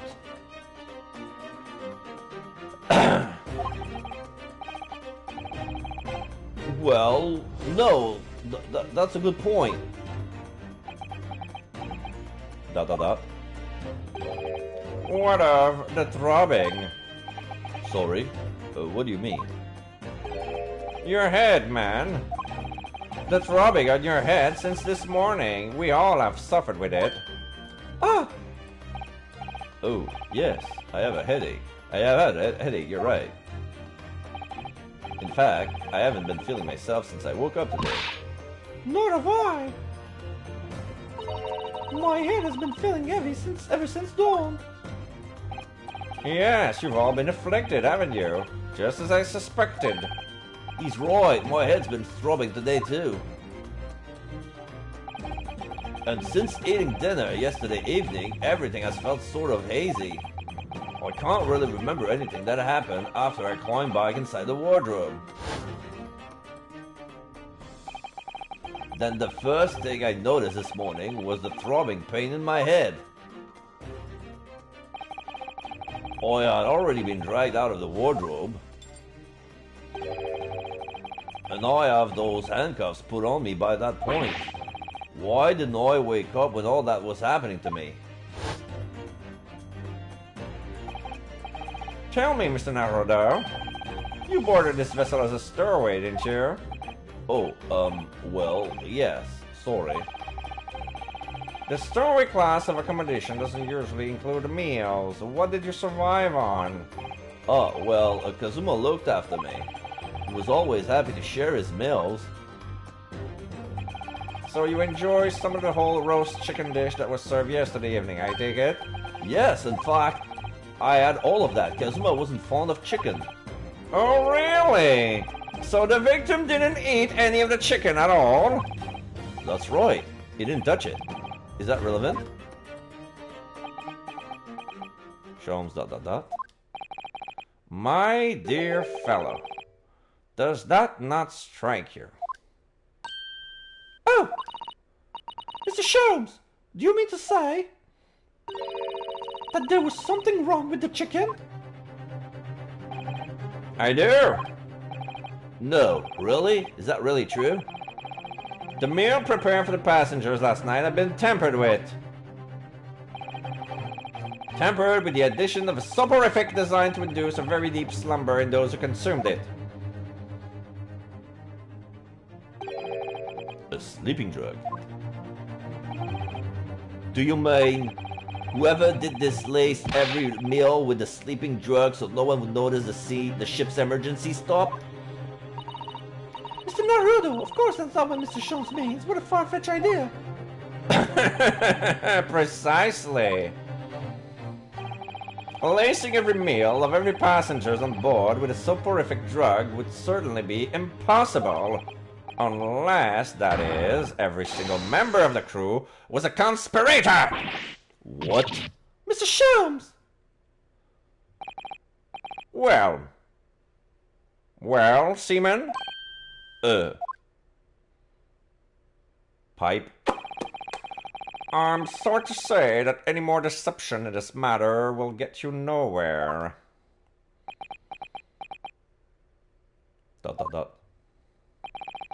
If you refuse to talk, there would have to be an inquiry made through the shipping company, of course.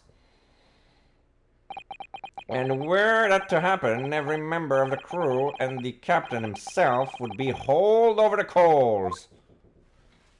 Oh, that must be my package. Be right back.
Alright, I am back and I have my little package from Hopper from Inglewood, California to here. It took me 2 weeks to freaking get it.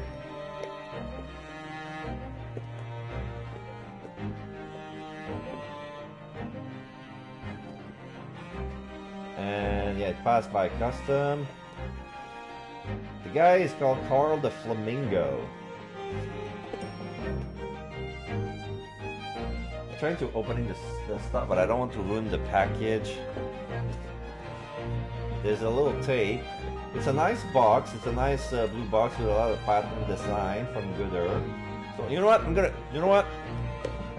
shout her out, even though she's not there. I'm gonna shout out Bustatrix. So thank you very much for sending me the thing I got. So she was last seen just chatting.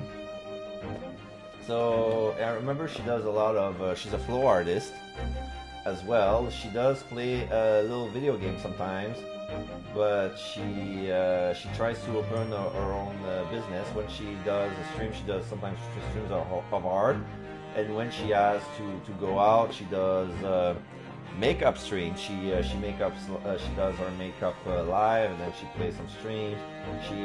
She's also part of the Cutie Pirates trademark. They play Sea of Thieves. So when there was this Jack Sparrow special event, like story element, of course they jump on it. Alright, so let's see what this is about. Inside this box, there's an even smaller box, and there's a little memo. You have just received a pair of Gooders, or maybe even two, you person of refined taste. These shades are packed with love and care by Carl the Flamingo, the CEO and head flamingo of Gooder. If you're one of the lucky few that receive a dead fish with your sunglasses, don't be alarmed. That's just Carl's way of saying I love you. And if you're not going to eat it, send it back. Can't let a good fish go to waste. And there's a lot of flamingo pattern. The inside is all pink. It's all okay. There's a business card here. The Gooder Guide to Proper Eyewear Care and Maintenance. AKA how to keep nice things. Just because our sunglasses are affordable doesn't mean you should treat them like Ramsay Bolton treated Tion. Spoiler alert? Question mark. I have never watched those shows. By following the instruction below, you can help to ensure that your sunglasses will... Oh wait, Ramsay Bolton treated Tion. That's a Game of Thrones. I was thinking about Golden Ramsay. Okay, it's a Game of Thrones. Is it spoiler alert? It's because it's a season 3 thing. Season 3, season 4 too. Ramsay Bolton treated Tion Greyjoy. By following the instruction below, you can help us ensure that your sunglasses will outlive you and your children. Cleaning. Bad. Don't use any paper product, tissue or paper towels, or sandpaper or corrosive acid. Good. Do you use warm water and mild dish soap, cleaning them with a cloth or microfiber bag? Good. Do use the tears of the unicorn and the softest cherub feathers. Be careful, cherubs bite. Storage. Bad. Don't throw them into a backpack unprotected or into a sarlacc pit. Duly noted. Good. Do put them in the microfiber bag when storing them. Gooder. Do place them on the velvet pillow in a secure vault guarded by Smaug. I'm loving it! Usage. Bad. Don't stare directly at the sun or drive at night. Do we really need to say this? Good. Do stare at wonderful scenery illuminated by the glorious sun god Ra. All hail Ra! Good. Do wear your sunglasses at night so you can keep track of the vision in your eyes. Alright, I'm gonna see how they look like. There's a nice microfiber bag. So it reflects, it's round glasses really. It doesn't have any shades, it's just plain. I'm gonna see how I look. They don't have any strength, it's only for fashion. It's like very thick round glasses, fashion glasses. It has some sort of pattern. Look, it's silly really, but I do love them. I really, really do.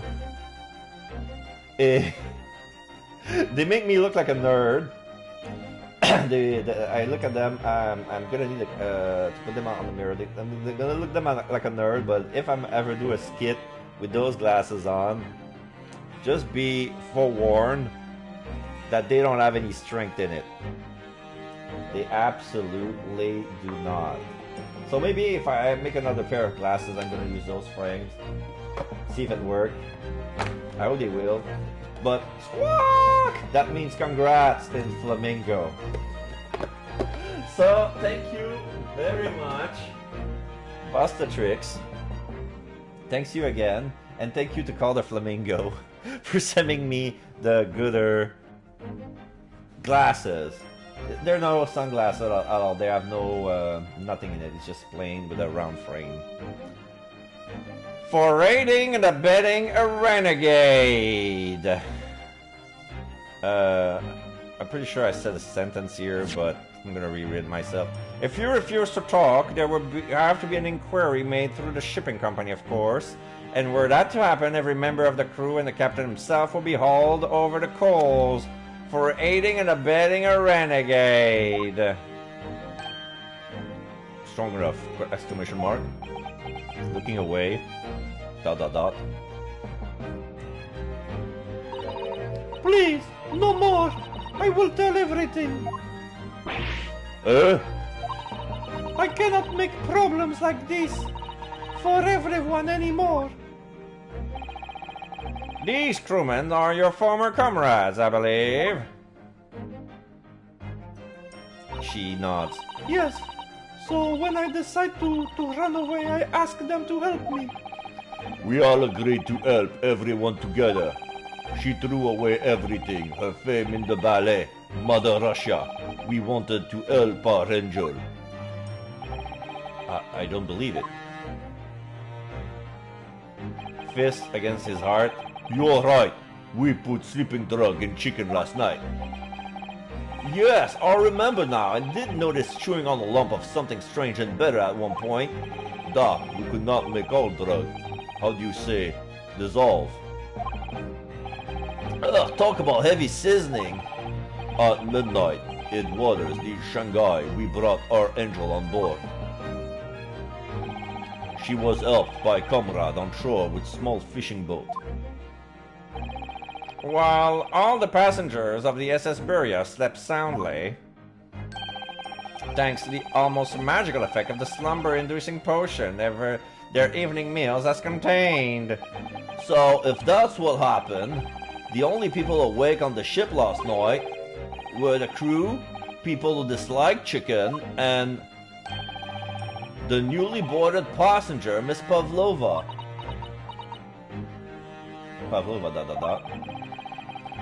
And that means it would have been possible for you. You could have used the emergency stop trick to lock Kazuma's cabin door.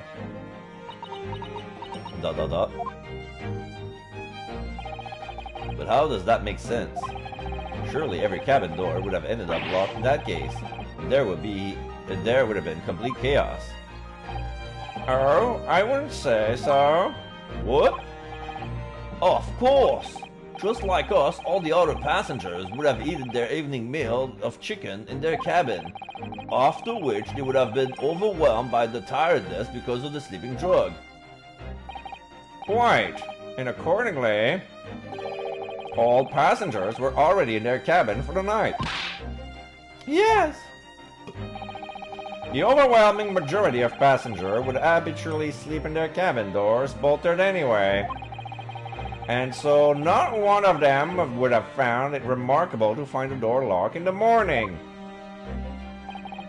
In summary, in order to fasten the bolt of a single cabin door on the ship, the culprit brought the entire vessel to an emergency stop in the early hours of the morning.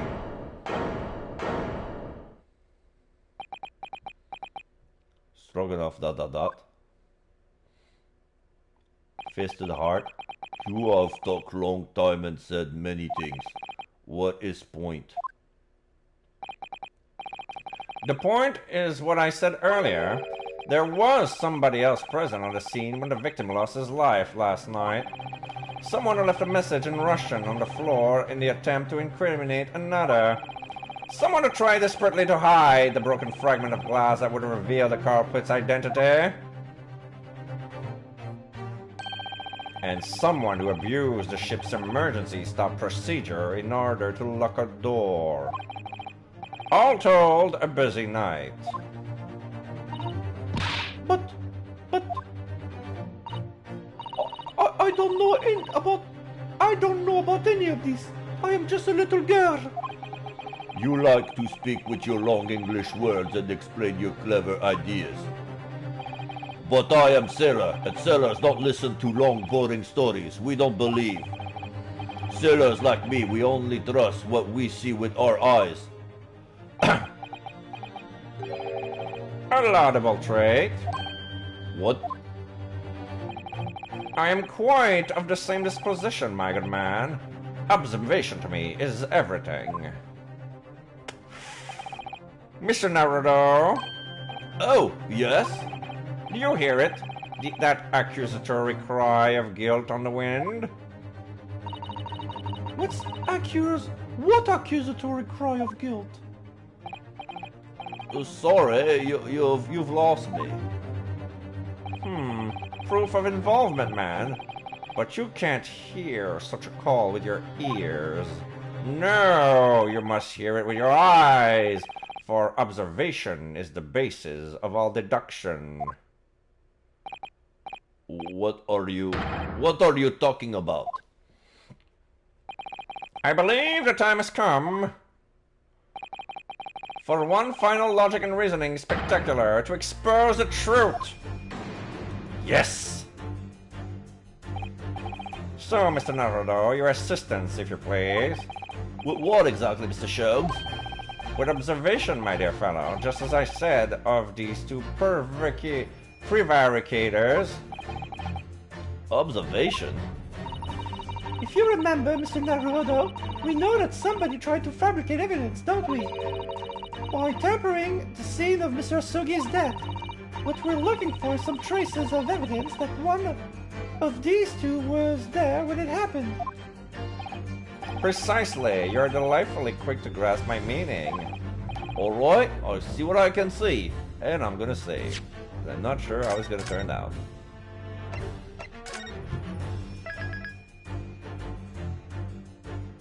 Save complete.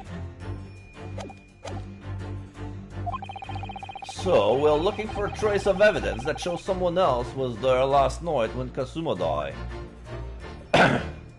Okay. Chucky arms. Chunky arms. Wait, is that right here? Oh, wait. She has an earring on her left here, but the jewel on the right here is gone. Yes! Oh. I noticed the dainty jewelry you're wearing on your ears, Miss Pavlova.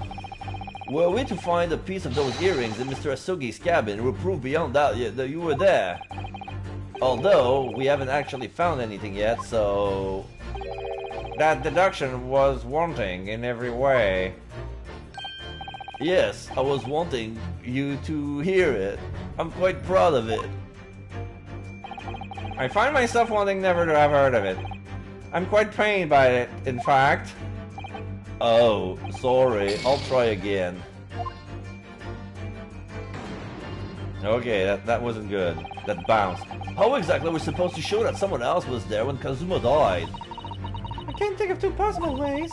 Either we find a trace of something that the person in question left behind at the scene, or if that's not possible, A trace of something that the person took away from the scene, be that accidentally or deliberately. A trace of something someone took away? If you observe closely enough, I believe you will find example of both. Give them a long, hard, and uncompromising stare from all sides. That's my advice. Okay, so that's not that. Oh! There's an ink stain on the back of his, the seaman's shirt. And the stain matches... It's the same color as the one that was tripped on the floor. yes! Yes! It breaks. Seaman Stroganoff. You seem from quite a large purple stain on the back of your white uniform there. Eh? Ah, yes. I don't know where the dirt came from. So nothing in particular comes to mind about the stain? What are you trying to say? It would appear that the significance of this stain has escaped your attention, Seaman. Allow us to make it plain. It's a very large purple stain on the back of Seaman Stroganoff's uniform. And I think what made it is clear. Indeed it is. So, Mr. Naruto, present the evidence that proves it. My pleasure. Alright then, the evidence that proves that what stain was on the back of Seaman Stroganoff's uniform really is... Yes! The purple ink in the crime scene photograph. There you go. Yes! It's this photograph and the ink it shows. That's what caused the stain on your uniform. Ink? A rather unusual color of ink, purple. Oh. Ah, but the penny drops at last. Now you see the significance. The Russian word on the floor next to the victim's body was written in purple ink. And the stain on the back of your uniform is ink of exactly the same color. If the ink has been dry, it couldn't possibly have stained your uniform in that way. Which means... Flicks his hat. You must have been present in the cabin in the moments immediately after the ink was spilled. ... Alright, yes. It was me. I did it. Everything. Exclamation mark. I arranged everything in that student's cabin to make it look like Wardrobe Man did it. Then I pressed button to make Buria do emergency stop and bolt cabin door shut. I did everything so no one would suspect our angel. Biff, please. Hands in his heart. Don't worry, Angel. Let me do talking. It was after 1 in the morning. I was on duty, patrolling passageway. Then our angel came to me. She was white like sheet. Biff, please, you must help me. I went with her. The door to cabin number 1 was open. When I looked inside, I saw boy on floor. What happened here? Da. Please don't tell anyone. My little one, my little furry friend. Everything that happened in cabin like Angel told you. The kitten escaped through the ventilator into Mr. Asogi's cabin. When he tripped over it and broke his neck when he fell to the floor. Yes, that is right. So after the incident, when the cat ran away, Miss Pavlova then visited the cabin next to hers, only to find its occupant lying lifeless on the floor. She said she was worried when she heard sound of something falling on floor. That's when... She went to look. No, no, Andrew. Dot dot dot. The door was not locked, so she opened to look, and you already know what happened after. Pavlova, dot dot dot. There's just one thing. If you wouldn't mind, What? when you went to Mr. Asogi's cabin, Miss Pavlova, was already dead? Why? I already told you. When Nina opened door of student cabin and looked inside, I was asking Miss Pavlova. Exclamation mark. Well, Miss Pavlova? Dot dot dot. Da. Oh! Yes, that is right. I saw him. It was dark, and he was wearing black, but he was on the floor, not moving. I was scared. Dot dot dot. I understand, and I believe you. So is that finally it now? Have we discovered the real truth about Kazuma's death at last? Ah, something very nearly snipped my mind. Oh, Mr. Sholmes? This photograph? Yes, I took it myself, you know. The cause of death was a broken neck, therefore the victim died instantly. And the unfortunate incident that precipitated these events, a kitten on which the victim stumbled. However, if those are the facts, there is one particular area in this photograph that seems to be somewhat unnatural. what do you mean unnatural? What are your thoughts on the matter, Mr. Naruto? I'm gonna save since I'm on my last life. So I'm gonna save again.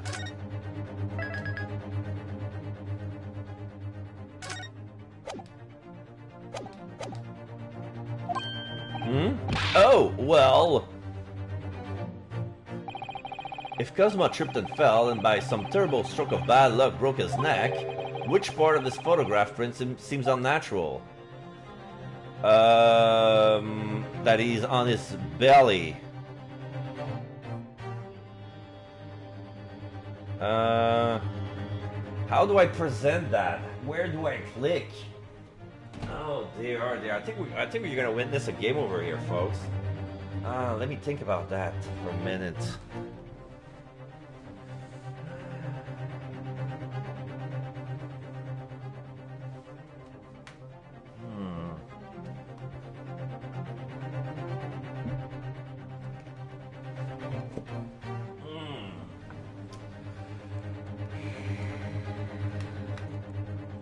Where do I click?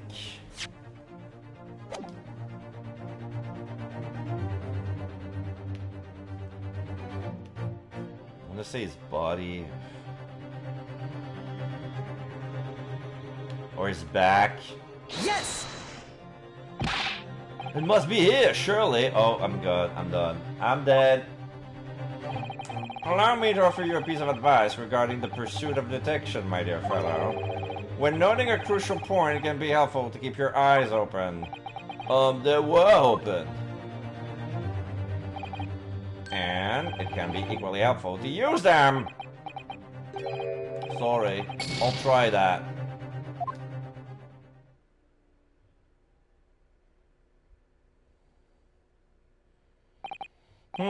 Sadly, Mr. Naruto. Despite being all about trifles, great deduction is no trifling matter. There is no place for guesswork. Oh, sorry. I'm afraid you have developed a shocking habit for it, and it is quite destructive to the logical faculty. Reasoning is an art, and there are only so many times you can erase your work. In other words, I need to think everything through again from the start. Don't lose heart, Naruto-san. I believe in you. Those eyes of yours won't let you down. I'm sure they'll help you find the truth in the end. Right, I need to put trust in my own observational skills. The key to this is the discrepancy in Miss Pavlova's story, I'm sure. If I can chase that down, maybe the truth will become clear. The truth about how you really died. About how that seed in your cabin really came to be. Alright, I'll see what I can do. Excellent. Thank you, Mr. Naruhodo. Da. So then, shall we begin? Yes! What we should ponder first is the victim who lost his life in the cabin was bolted shot from the inside. Was it truly an unfortunate accident, or was it in fact no accident at all? That is what we must establish in the first instance. But we already established it, haven't we? Is it that far?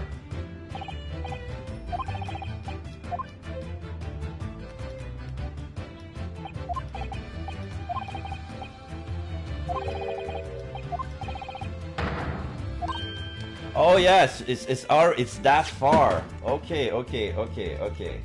So, should I load? Is it gonna be faster if I reload? Or maybe if I go back through all of this, I'm gonna go with better health. Maybe. Alright, I'm gonna change my controller.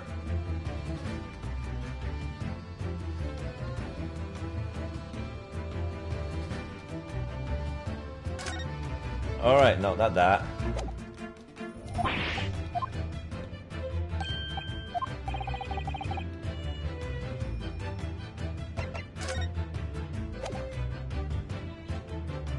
Yes!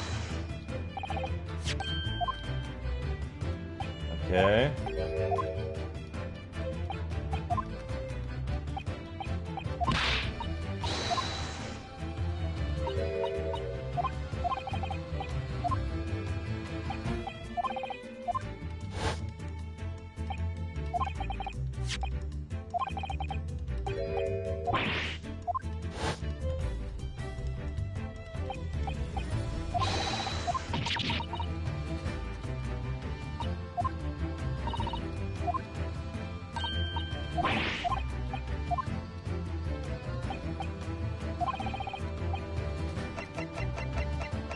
Yes!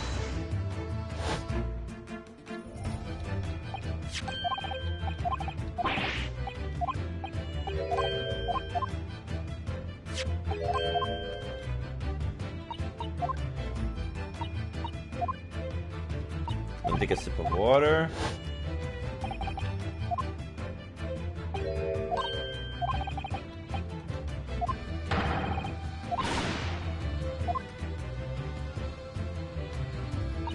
Hold it!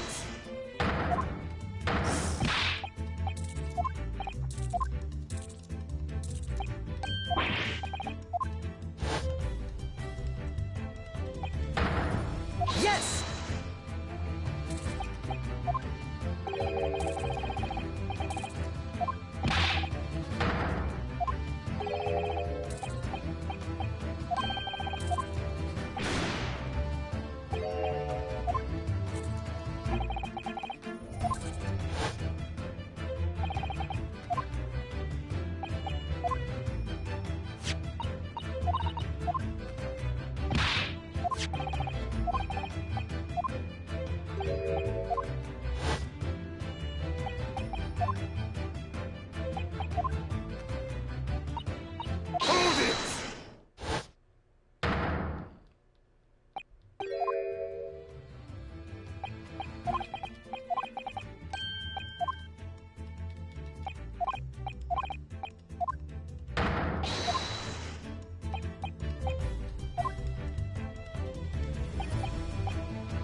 Sorry, I need to adjust my headphones.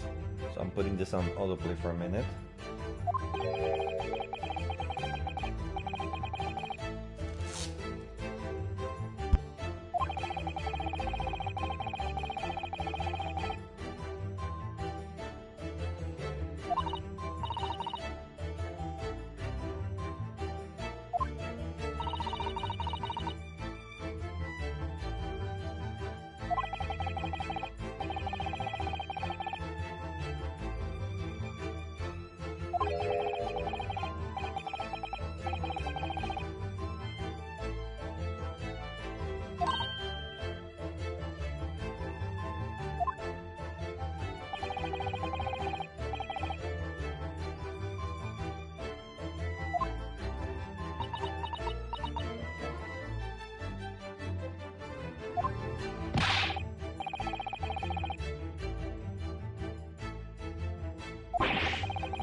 Okay.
I'm almost catching up to 1 hour of content.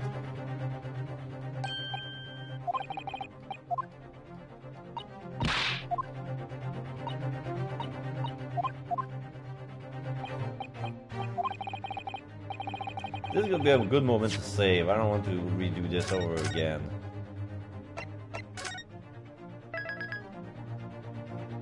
There.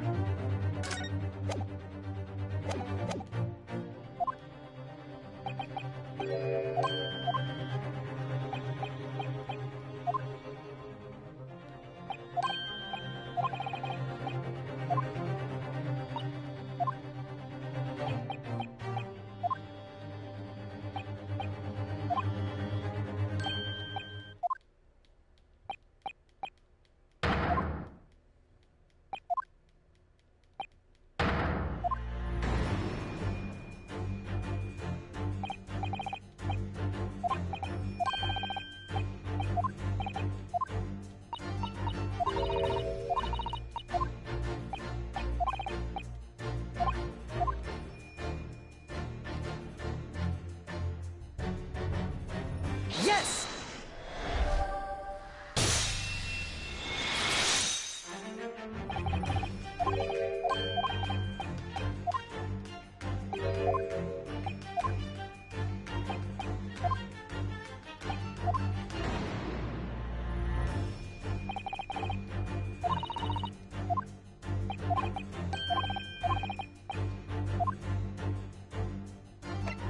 Yes!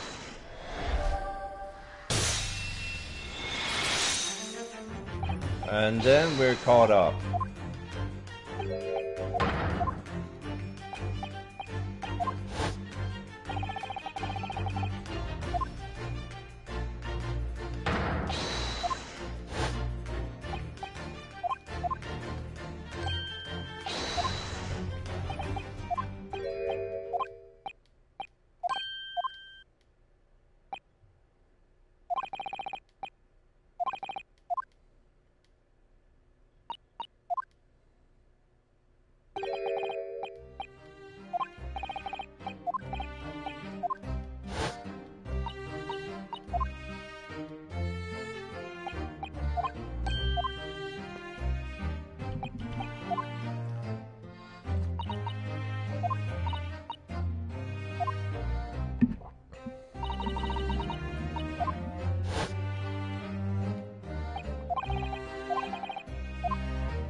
So yeah, this is where I need to save because they bring a good point. Like, they found it like that, but the body had to be moved to have this position.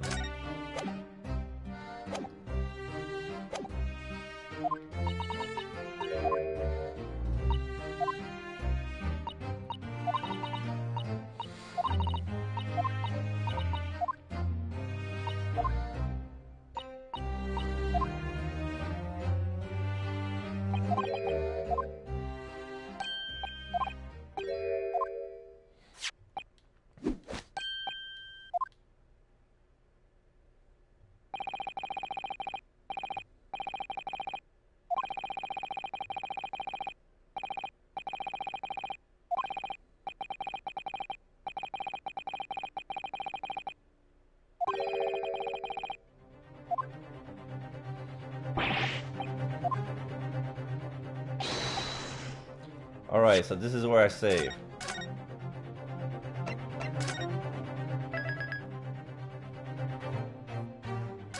There you go.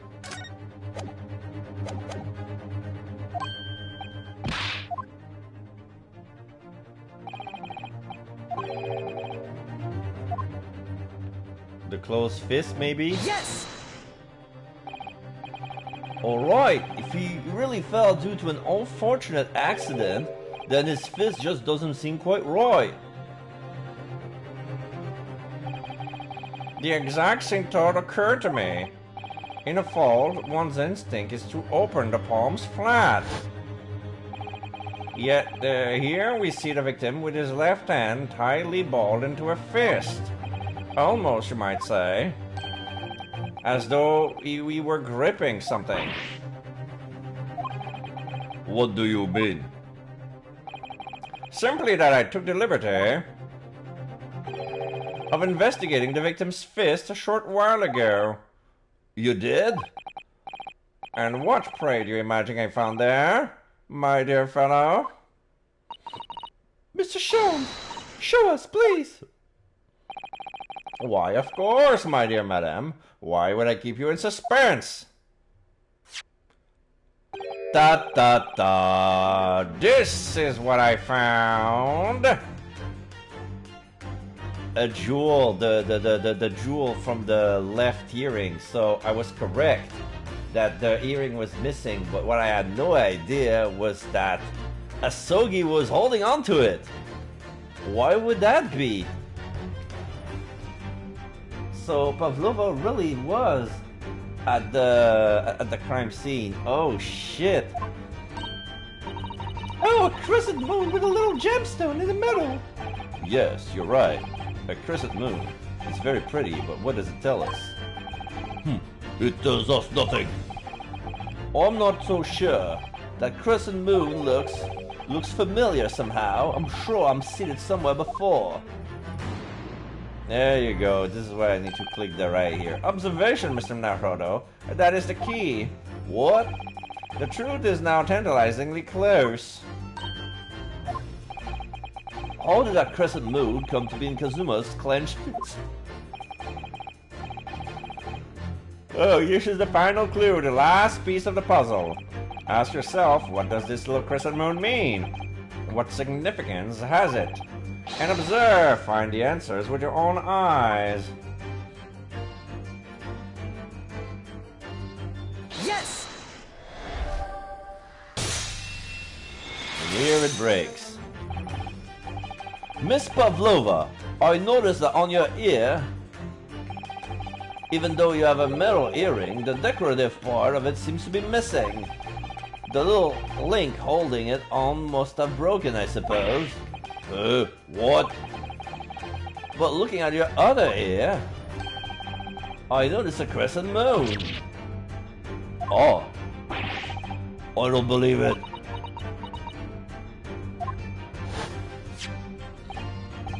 Now, the missing crescent moon was found in the victim's clenched fist. Clearly, there is only one logical conclusion. Wouldn't you agree, Mr. Naruto? Yes. Miss Pavlova, Mr. Asogi must have grasped that crescent moon and pulled it from your ear, perhaps just moments before he fell to the floor. In other words, last night in Mr. Asogi's cabin, you witnessed the moment when the victim fell with your own eyes. In fact, you were quite literally at arm's length from him. Strong enough, ... But when the question is, why did Mr. Asogi do that? Why did he put your earring from your ear and hold it in his clenched fist during his final moments? Oh no! Hey, Joe? No one can protect you now. Please, Miss Pavlova, tell us the truth. Last night, what did you do to Kasuma? Oh! Yet! And she falls on the floor in slow-mo. When I think about everything that happened yesterday, it was too much. Running away, the fishing boat in the middle of the night, trying to climb onto this huge ship. And then, when I was at last in this cabin and I could relax after this horrible long day. Doshka, wait!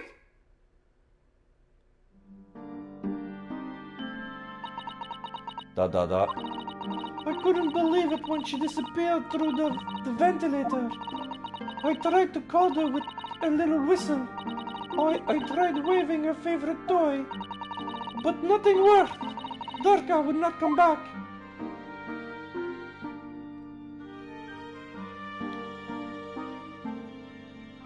So she went to the room directly.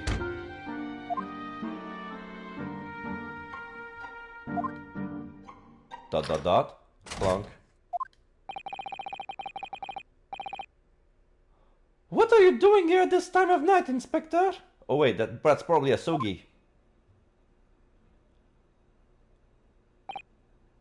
Oh!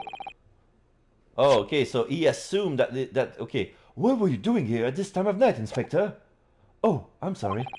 I thought it was a friend of mine.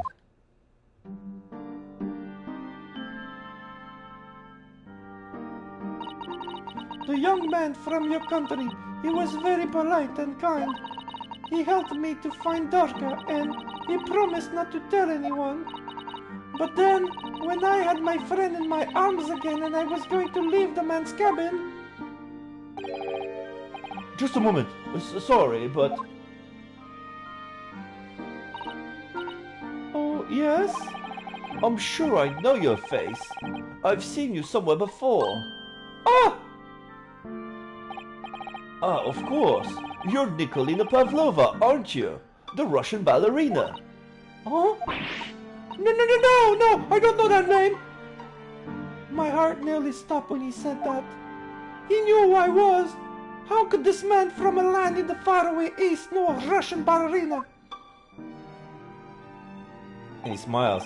Yes, I saw your performance in Japan. The beauty of the ballet made a deep impression on me. But what are you doing on this ship? I'm sure I've read that your ballet company was performing in Shanghai at the moment. I can't fool him. I have to tell him the truth and hope he doesn't tell anyone. I have no other choice. I see. So you've run away. Please, keep my secret. Don't tell anyone. Give me a moment. I could use another opinion here. He's looking at the wardrobe. Oh no, he's going to pull that cord. He's going to tell the captain. No, he was looking at the wardrobe, you idiot. She panicked. Why did I think I could trust him? Then it happened. Everything at once. It was only a second, but it felt like forever.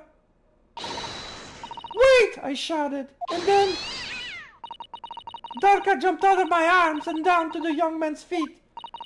And...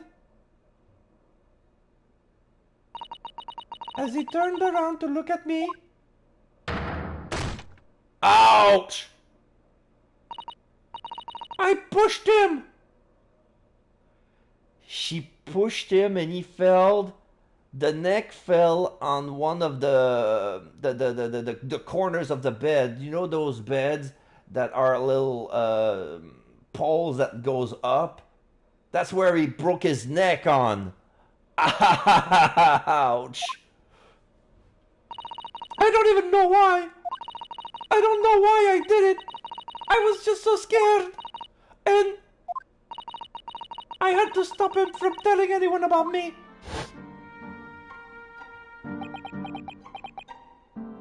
Hirunosuke ... And that's when you went to fetch help from Seaman Stroganoff, who was on duty in the passageway. I heard Nina cry out and died on the floor, so I ran to her. She was standing at cabin door, shaking like leaf. She looked at me and said, Help me, Biff! If they find out, I will be... Please, I have nowhere to go. So you decided to help. And that's when you arranged things in Kazuma's cabin to make it look like I did it. So that no one would suspect the passenger in the cabin next door. Yes. I went into cabin and looked around to make sure there was nothing to show Nina was there. And then I found Stowaway in wardrobe, still sleeping. Right, that's when he found me. So you worked up a plan to lay the blame on the Stowaway. ... I closed wardrobe doors and pulled back strange paper signs. Luckily for me, that's the only reason Susato-san started to believe me when I said I was innocent.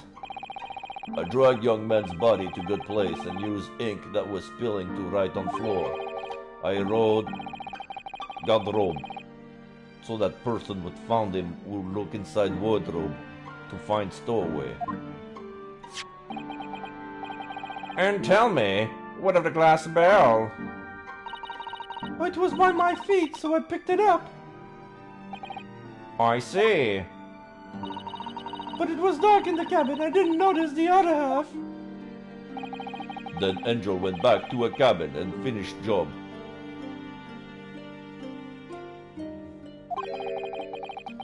By pressing the emergency alarm button in the passageway.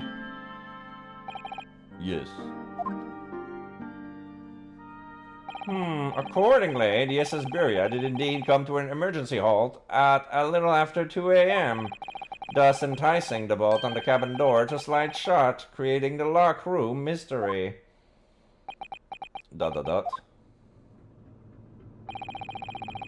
There's still one thing I don't understand, Miss Pavlova. What? Well, you said that you told Kazuma about the fact that you would run away from your homeland. And it's because you were worrying he was going to tell the captain that you pushed him. Isn't that right? She nods. Yes. But even if he had pulled the bell cord and called for the captain of the ship, aren't you friends with every member of the crew? Why would that have been a problem? Pavlova, ... It was what he said first that made me scared. What he said first?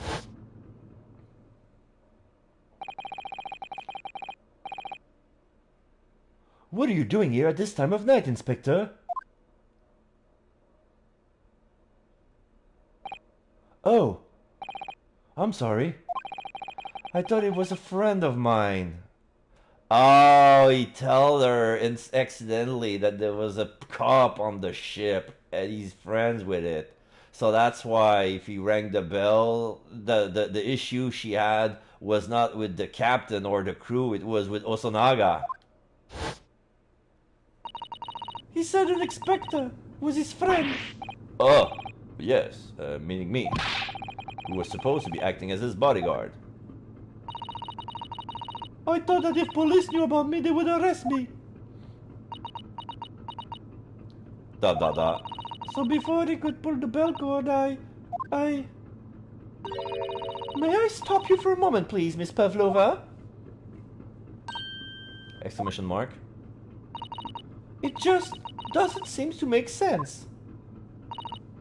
I mean, was Mr. Asogi really going to pull the bell cord? I don't know. What? What do you think, Mr. Naruto? ...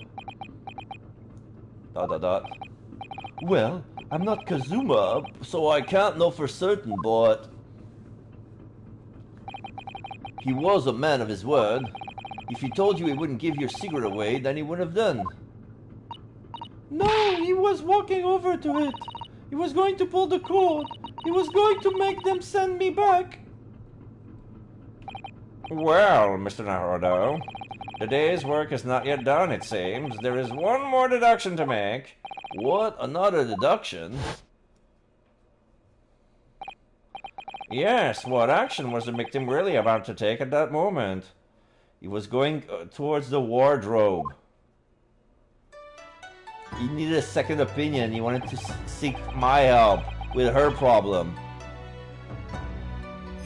Can we determine where the young man's gaze was directed?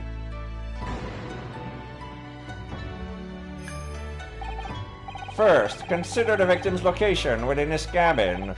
That's easy. I remember every detail of that room. I mean, yes, I spent quite a lot of time in the wardrobe, but still, that cabin has been my home for this entire voyage. So, this is how the cabin looked last night when Miss Pavlova visited Kazuma-sama. Yes, it's exactly how it was.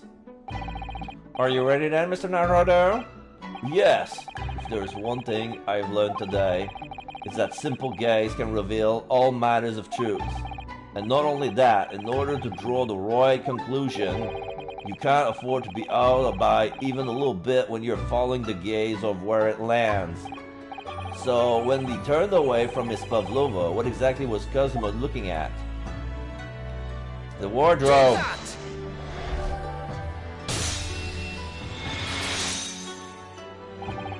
Considering everything that had happened last night, certainly it may have looked as though Kazuma was going to ring the bell cord. Yes, however, what is directly besides the bell cord? The wardrobe.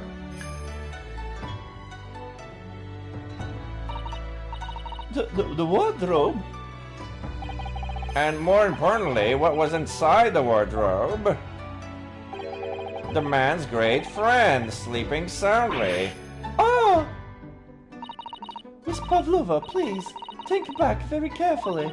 What were Mr. Asugi's exact words last night? Give me a moment. I could use another opinion here.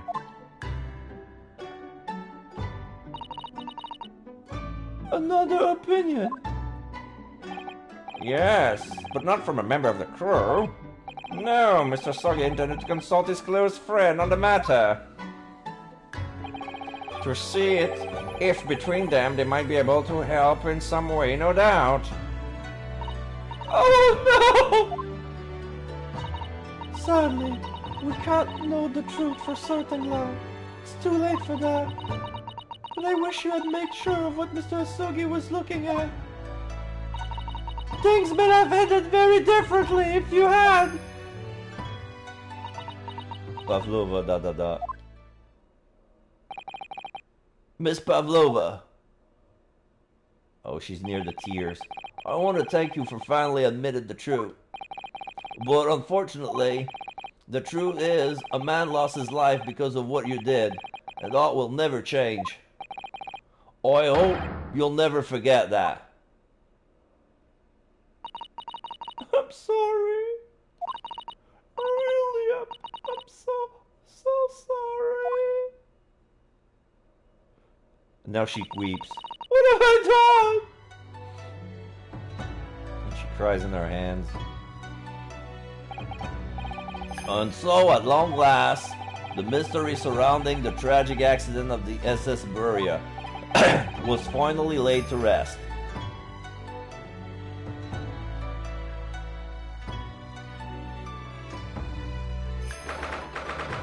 9th January, 7:14 p.m. SS Buria, first class cabin, passageway. What will happen to Miss Pavlova now, then? Once we reach Great Britain, she will be handed over to the British police at Scotland Yard. What about the fact that she ran away from Russia? Won't the Russian try to repatriate her? Well, apparently, the English detective can speak to the immigration office and sort all that out. Mr. Shobes can do that? So she won't be going back to Russia then? No, I don't think so. Even if she wanted to return in the future, I doubt she would be able to. She ran away, so now she's an exile for life. Oh, I see. I'm sorry. Seaman Stroganoff? I wanted to help our angels no matter what. But I didn't think about you, about how you lost a good friend. I will go with Nina. I will give myself to British police. Oh, that's kind of you. In the meantime, thank you for letting me go free again. She's showing his wrist. He has no longer his handcuffs. Kazuma's death feels like such a waste, but... well, do what you can for Miss Pavlova, won't you? Duh. Well, I'm afraid you need to pack now. We're due to arrive in Hong Kong tomorrow. As much as it pains me, I'm going to have to hand you over to the consul to arrange your passage back to Japan. Yes. I did stow away after all. I couldn't really expect any different. So, you should get back to your cabin now.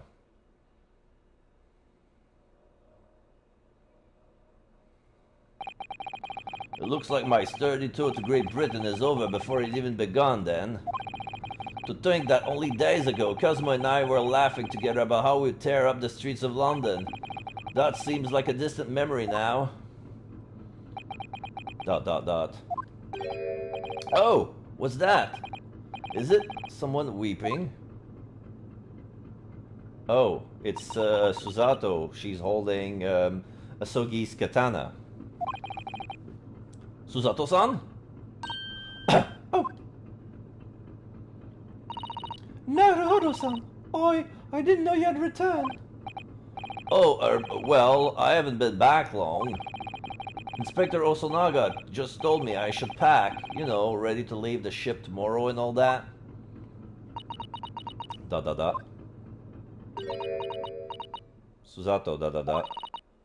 I still can't believe this has happened. I can't believe someone's life can be over just like that. Susato-san. Yeah, she has weeping eyes. He had such grand ideas for this visit to Great Britain, so many dreams, and now they've been cruelly taken away, just as he has. I thought I could never forgive the person responsible, but now we know the truth, that it was just an accident, just a silly series of mishaps. It's too much, Naruhodo-san. It's just too much. Yes, I know. Question mark, I wish there was something I could say. Inspector! My duty was to see Asogi-san safely to Great Britain, but I failed, and caused these two closest friends great pain and suffering as a result. I'll let everyone down. Bows. And I will do anything to make up for my terrible blunder. Nobody blames you, Inspector. But I'm free again now, at least. What? Where did I get my handcuffs?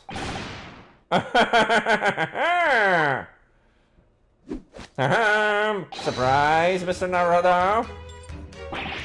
What? What is the meaning of this? Oh, a trifling matter. Simply that in my head, I think I shall always picture you wearing those shackles. Without them, the balance seems all wrong. It's distracting. Sorry? So I decided to restore them for old time's sake, shall we say? You are a stowaway after all. Oh, he thinks this is funny.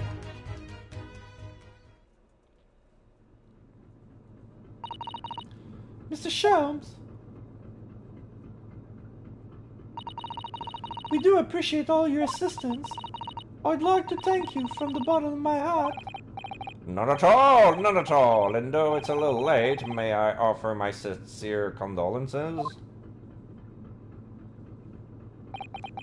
Tip his hat. The loss of your companion is truly heartrending. I hope that you will be able to fulfill some of his aspiration in his honor.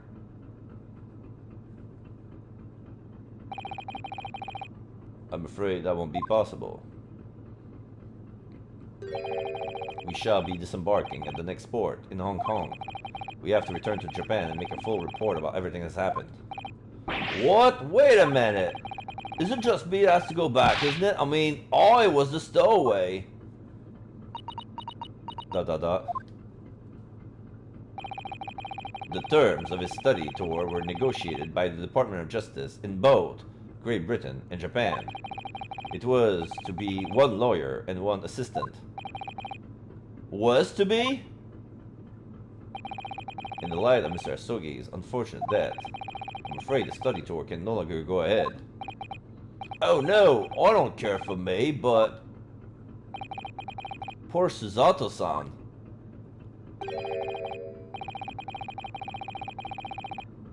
My dear fellows, the majority of problems have an extremely simple solution, you know. All you require is one lawyer, and the study tour can continue, surely. Exclamation mark. But there is no one else with the necessary qualification, Mr. Sholmes. We know of no other lawyer. qualifications, you say? Take his pipe. Any qualification obtained in your own country will be of little value in Great Britain, I'm afraid. Oh, but... But anyway, the voyage to London still promises a good month of time. Ample opportunity, I would say, to find yourselves another suitable lawyer. Yes.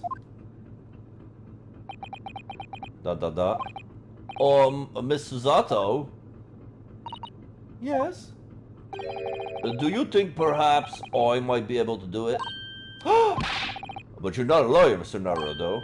Oh, unless. Are you studying law? No, I'm not, but I could be in a month. Let me crunch the books for a month, and I can become a lawyer at the end of the trip. Oh, I'm sorry, in that case, I don't think there's even a chance it could work. But as I said, there is still more than a month before we reach England's shores. Isn't that right, Mr. Naruto? Yes, I have a month in which to study, to learn what I must to become a lawyer in Great Britain. Mr. Naruto. That's ridiculous. Are you seriously suggesting anybody could learn? Anybody could learn all of that in just 40 days? There's only one way to find out! I would work my fingers to the bone, Inspector. Every single day. Will you let me try? And if by the time we reach Great Britain I haven't learned enough to be recognized as a lawyer, I'll take whatever punishment is deemed appropriate. But why put yourself in such a difficult position? For Kazuma. He said that there was something he had to do in Great Britain, and that he would sacrifice anything to make it happen. Exclamation mark. He was passionate about it. I can't let out that passion just come to nothing. And anyway, it's for my own benefit too. I will become a lawyer. I have to. What do you say, Miss Susato?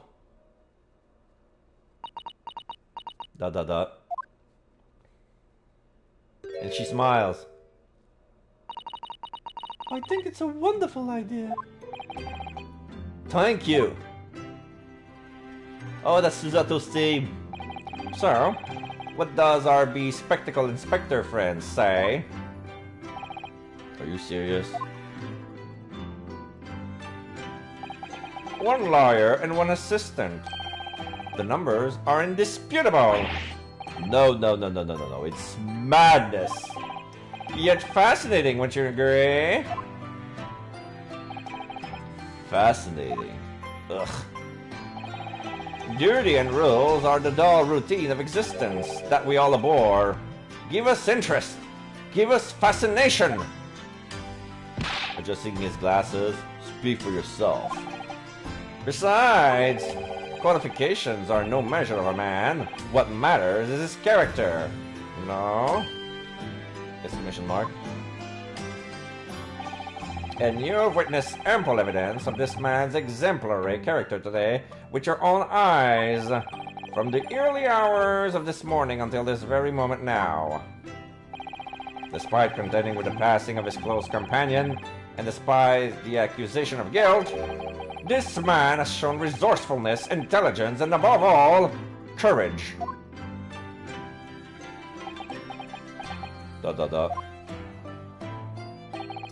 Very well. I'll think of a clever way to word my report to the Department of Justice. Inspector! After all, I did just make him a promise, didn't I? I said I would do anything at all to make up for my shortcomings here. Oh, thank you, Inspector. If you'll excuse me, I must pay a visit to the captain's quarter, I think. I need to discuss what to do next, and how best to make my report. Bows and leaves. Are you really prepared to attend this, Mr. Naruto? Yes, I'm going to try. I wonder, would you consider teaching me what I need to know? Everything about being a lawyer?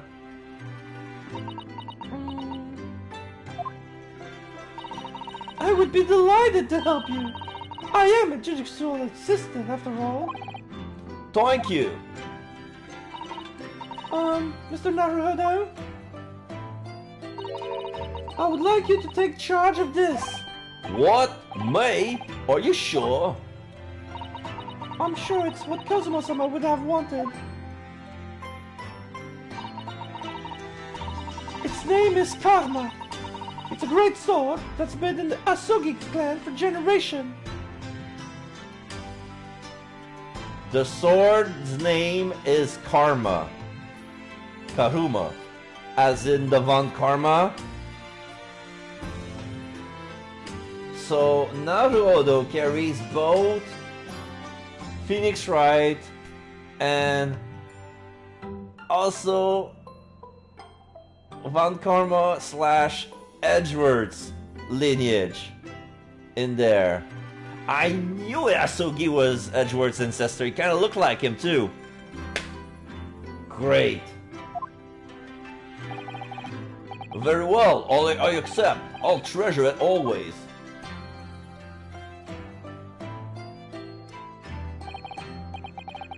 So then, Miss Susato, it seems we'll be working together for some time to come yet. It will be an honor, Mr. Naruhodo. And for the next 40 days, I shan't grant you a single minute of freedom. We shall fill every spare moment with study. Yes, that's exactly what I need. But before we begin, I'll have an earnest favor to ask of you too. Goodness, what is it? ...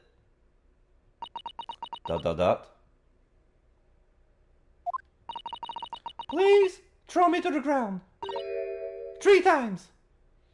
Oh, because she unjustly do the Susato takedown to us 3 times. She wants us to pay her back by throwing her onto the ground 3 times. What? I should never have doubted you. You were Kazuma-sama's closest friend. Of course, you would never have done anything to hurt him. That should have been obvious for me from the start. But I allowed suspicions to get the better of me, and no matter how upset I was feeling, it was completely unforgivable behavior. No, you were in shock. You just found out about me stowing away and the cabin door was locked from the... No! I won't let you make excuses for me. Whatever the circumstances, I should never have thrown you. And not just once, but 5 times! That number keeps creeping up, doesn't it? Please, you must! Just take a hold of me and throw me! Do it! Don't even think about it! No, I don't even know how. I've never thrown anyone in my life. Very wise, Mr. Naruhodo. It isn't a skill one acquires without considerable training. Oh, Mr. Sholmes! I observed your throwing technique several times with great interest and confess I was most impressed. When did he see that? I presume that would be a form of Japanese wrestling? Oh, well, in a way, it's not wrestling, but my own interpretation of an ancient jujutsu technique. Apparently it's called the Susato takedown.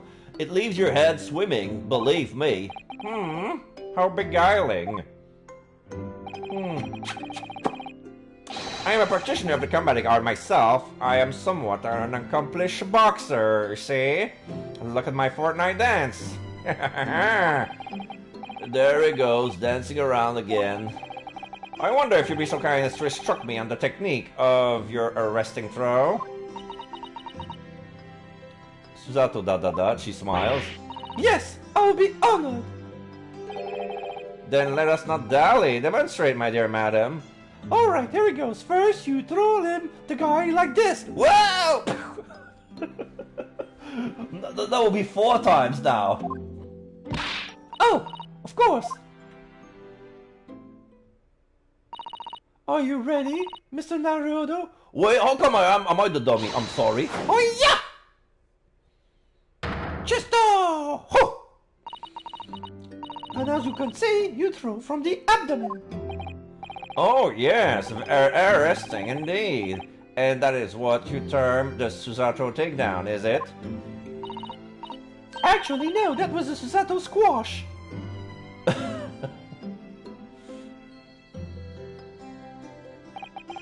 In my groggy state of consciousness, a scene from an evening recently spent with Kazuma flickered into my mind. We see a sword. Karuma. That's right. It's a prized sword that's been passed down through generation of the Asogi clan. Oh, I can't believe you managed to get permission to bring it with you. I mean, taking a katana on a study tour is more than irregular, surely.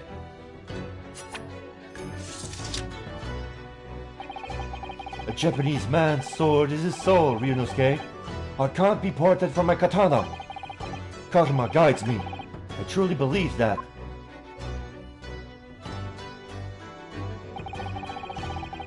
So its name compels its wielder to slice evil in two? Not that you would need much compelling. On that subject,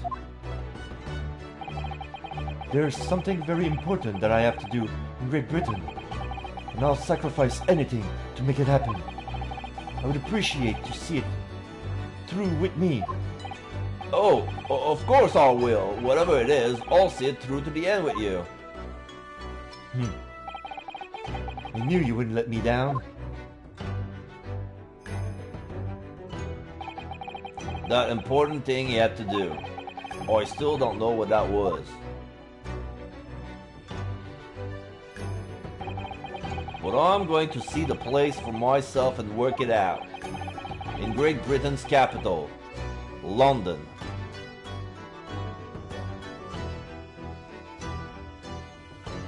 End of chapter 2. There you go.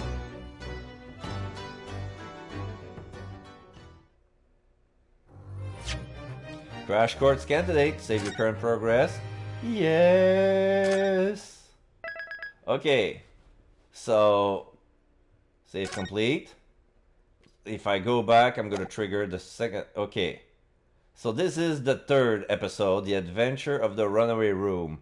I'm not gonna go jump on it quite yet. Return to the title screen. Yes. What we're gonna do is go to special content and look at the escapade. Since now we finished chapter 2, we can do episode 2 in the first class cabin. In this second escapade, it transpired that another crime was committed aboard the SS Buria. The stakes are high as Sholmes and Stroganoff pursue the culprit, but there's more to the crime that meets the eye. We're gonna see that. So there's include spoilers about the first game story. This is more the spoilers about chapter 2. So we're gonna continue. So I'm curious to see what it is. 6 January, 6:23 p.m. SS Buria, first class cabin, number 1. So this is before Kazuma died. It's almost 2 weeks now since we left Japan. I can't believe how quickly time has gone. So our next port of call will be Shanghai.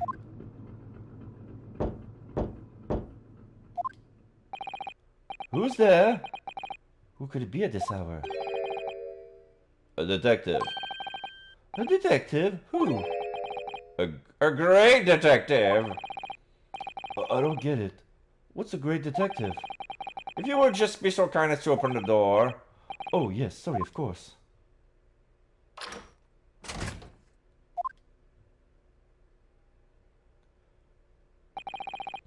Is something wrong, detective?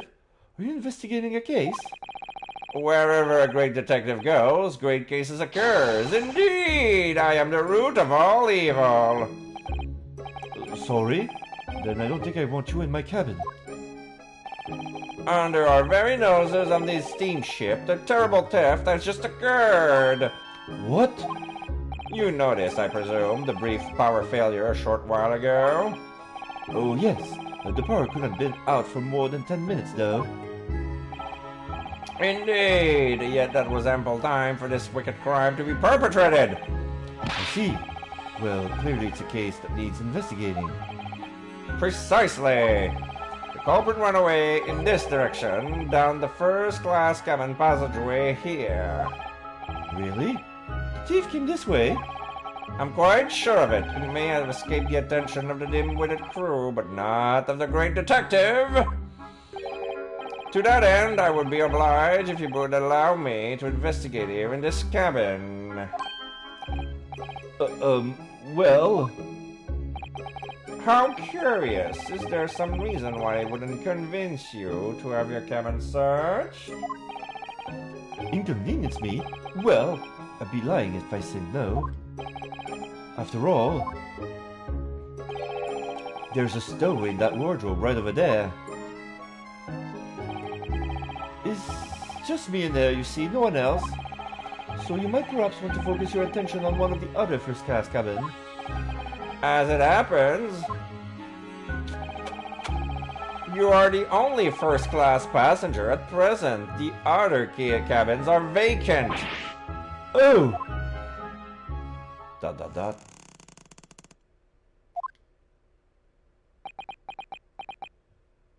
Groan? Did that rather tragic rumbling of the stomach arise from within you, my good fellow? Of course! As I said, I'm the only person in here. It's not long until dinner time, so perhaps we could do this afterwards. I do apologize, sir, but it is of the first importance that the investigation is not delayed. Now, if you excuse me, And now he's so fast, he disappeared. Wait! Where did he go? He's already... How did he suddenly move all the way over there? He's next to the wardrobe now. Yes, without a doubt, if the culprit were to be hiding in this cabin, it would have to be inside this wardrobe. I shall need to examine this wardrobe thoroughly. I presume you have no objection. Sorry. I'm sorry, but I'm going to have to decline. Really, you won't find any... Achoo! Achoo! ...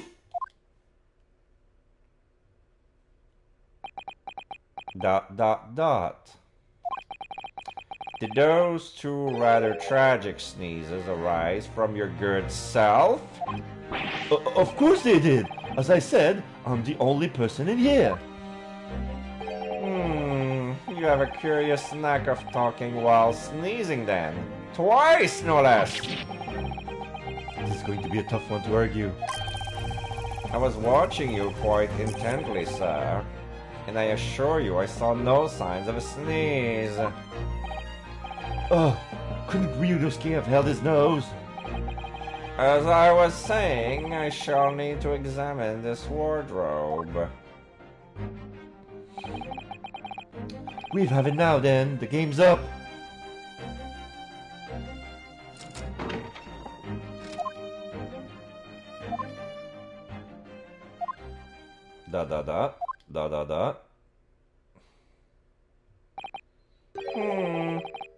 Nobody hiding in here, it seems. What?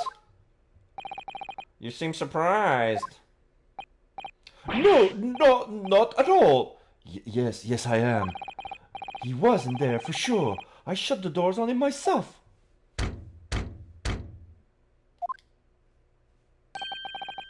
More visitors? Who's this now?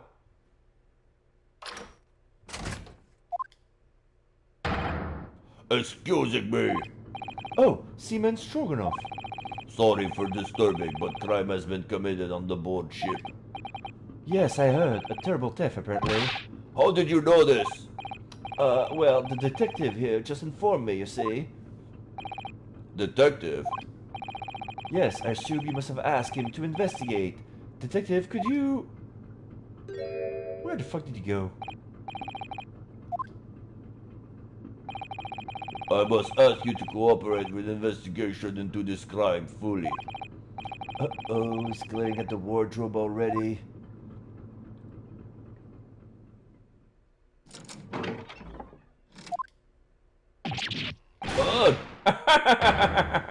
Well done, you found me. What are you doing hiding in my wardrobe? My good man, I was merely assessing the practicality of concealment in such a place. And I would say that at a push, a human can survive up to 5 minutes in that cramped space. Minsky's been there for a fortnight. Is he not human? Who are you? Shh! This is the moment of truth. The great detective is about to unveil the sordid details of this wretched crime.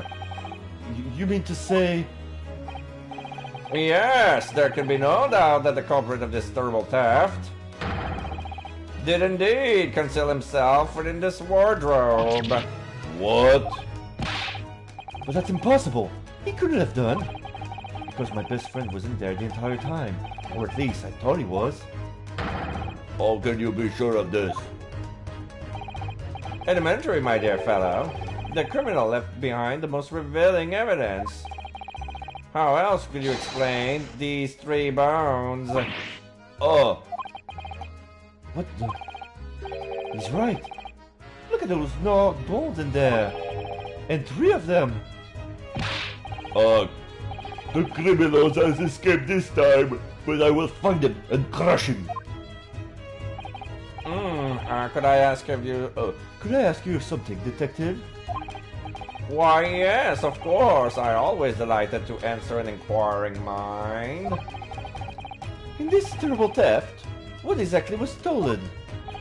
Aha! What else? But some steak on the rib bone. Huh? Did you just say steaks on the rib bone? For this evening's dinner, 3 rib steaks were stolen from Ship's kitchen only short time ago. There was malfunction with generator and Ship was without lights for 10 minutes.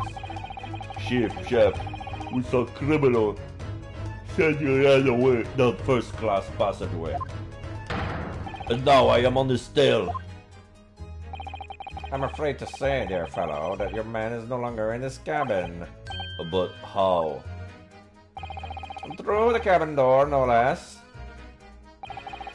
Having devoured his hole in his wardrobe, the culprit discarded the bones and concealed himself behind the cabin door as you came inside.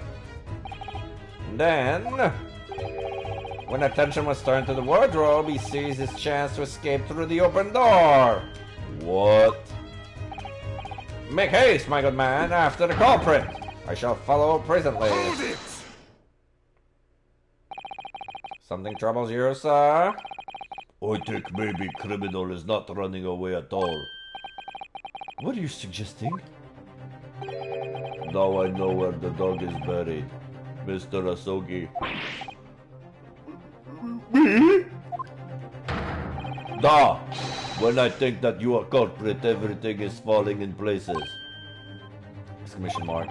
The criminal that disappeared in first-class passageway, the bones in the wardrobe. All clues are pointing their fingers at you. Don't be ridiculous. I would never. Yes, of course. I established at once that you couldn't be the perpetrator of this crime. You did? Why? How are you so sure? My dear fellow, there are but 2 things in this world on which one can rely with total certainty. What 2 things? The first is the word of the great detective. And the second?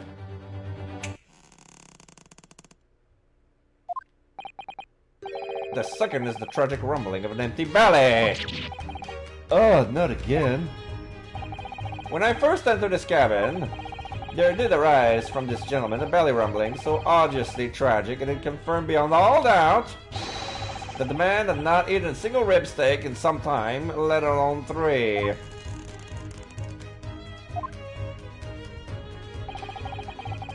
Why do I have to suffer this humiliation when I've done nothing wrong? Da. Curses, I will catch this thief. He cannot have gone far. Indeed, assuming he decided against a post-meal constitutional swim. Well, if you will excuse me now, my apologies for upsetting your evening. And he leaves. Detective, one moment, please. Yes? That was a most remarkable deduction. Perhaps you'd be kind enough to tell me your name? Ah, it quite slipped my mind. You have been talking with the one and only Sherlock Holmes! I see. Well, I'm Kasuga Asomi. Wait, I said Kasuga Asomi. I'm Kasuma Asogi. I'm a student on my way to Great Britain. Pleased to make your acquaintance, Mr. Asogi. Oh, and before I forget, Yes? I feel I should warn you.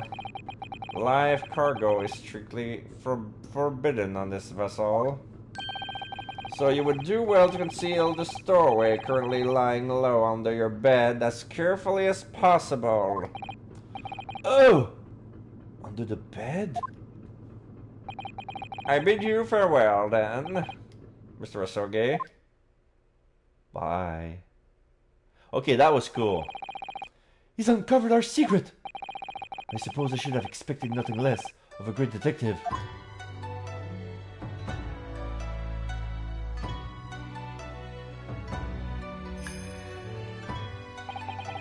Now then, when did you move in under the bed? I thought we had it when he opened the wardrobe door. Oh, well, it was thanks to that split-second chance you engineered. That I what? You distracted him for a moment, remember? When you suggested that he investigated the other cabins instead. Oh yes, he turned to look towards the corridor, didn't he? Well, I couldn't see what he was doing, of course, but I thought to myself, it's now or never, and the next thing I knew, I was under the bed. You really know how to give me a scare, don't you? Anyway, what's all this about the rib steak, eh? Oh, sorry about that. Boy, I've just been so hungry. Ever since we left Japan, stuck in that tiny wardrobe, well, you should know you've been splitting all your meals with me. You must be starving too, surely. Right on cue. And there was that power cut before, wasn't there? For about 10 minutes. So it was then. I caught a whiff of the most delicious smell. But now I thought to myself, it's now or never. The next thing I knew, I had the steak in my hands. This man just can't help getting himself into trouble. Well, alright, you were hungry, but 3 steaks? Thanks to you, 3 crewmen are going to go without tonight, I imagine. No, it was just the one. What? I only took 1 rib steak from the kitchen, that's all. But I don't understand. Hey, I'm not that selfish. If I had stolen 3 steak, I would at least have tossed 1 to your way. I'm not your pet dog. Well, in that case, who stole the other 2? Oh! Do you think... Could there be a ghost on board? Meat-loving ghost? There can only have been a single bone in the wardrobe when Ryunosuke moved to hide under the bed. Which means that the other 2 bones can only have been put there by one very fresh-in-blood person.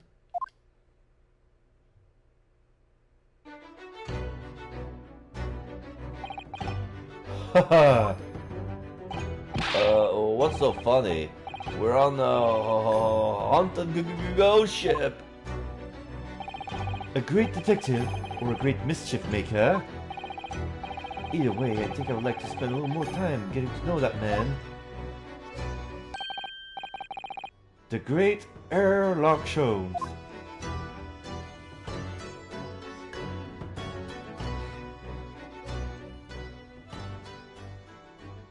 So the other 2 was been taken by Sherlock.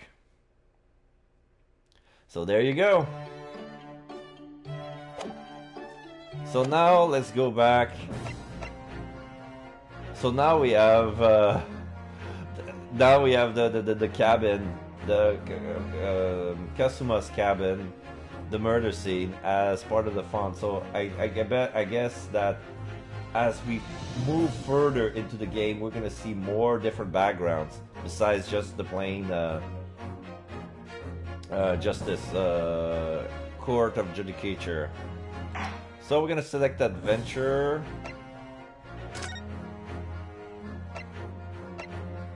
The Adventure of the Runaway Room. Wait, the fuck? Continue.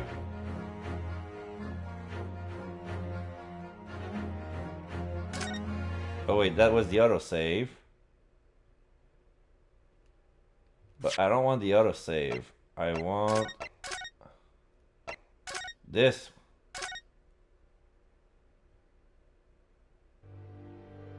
There you go, episode 3. The Adventure of the Runaway Room. Glancing over my records of the late last century, I am faced by the events of a certain bitter winter. A murder in a carriage as it sped through dense London fog in the dead of night. Though the victim and the perpetrator were the only ones inside, there were multiple witnesses to the crime itself. However, none could have imagined at the time that such a seemingly obvious case as this would end in such a horrendous manner. My friend, Mr. Herlock Sholmes, once said of the incident, "I believe that perhaps that case was indeed the prelude. The beginning of a long concerto that impressive Japanese student and I were to play together."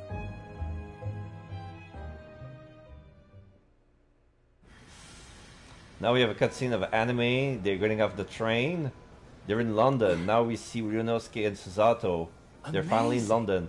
Is this really just a railway station? Platform number 7. Railway station or not, I've never seen such an enormous building before. They're on their traveling Look at all the clothes. steam locomotives. This country is incredible. They're going out of the train station. It's winter in London. Piccadilly something. There's people near a fountain. Salesman, the center of the world. Brands, cocoa, fragrance of soap. I feel like I'm dreaming. So this is the capital of Great Britain. Office to be let. There's carriage. Where to? Oh, hello. Climb aboard. I'll take you wherever you want to go. In that case, the Supreme Court in Whitehall, if you wouldn't mind. My pleasure. There's a guy who carries the baggage, the luggage. You're visiting students from abroad, eh? Yes. Thought so. Well then, I hope you enjoy your stay. So yeah, the boys help the... Welcome to the centre of the world. Great Britain's mighty capital, London. So they were like luggage boy. They didn't went into the carriage. They just helped them, the passenger, get inside. They helped with the carriage. They gave it to the coach. And then they just stand there as it went. So we're in the 18th of February, 9:21 a.m., British Supreme Court, Lord Chief Justice's office. So now we have, it seems like we're inside of a clockwork. It seems like the office is as if there's been an office that's been designed inside of Big Ben. Like there's a clock and the inside of there's a lot of clockwork gears. There's libraries and coats of armor, like full armor that decorating the rooms. Next to candelabra, there's big marble pillar, 4 of them that are supporting a roof that we cannot see. It really feels like the office is inside the clock of the Hall of Justice, like the Justice Hall. Like the office is right behind the giant clock outside, and we see sun rays are piercing through the giant clock. So that's how the The thing is, the office is lighted. Besides the two candelabras on the each side of the room, there's a big red carpet going in the middle of the room, and there's some stairs that leads to a big mahogany desk, and there's a big throne-like chairs. That must be like the desk of the Lord Chief of Justice. And I'm gonna go fetch a little bit of snacks and a little bit something to drink, and we're gonna continue with chapter 3. So don't go anywhere, folks.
All right, I'm back.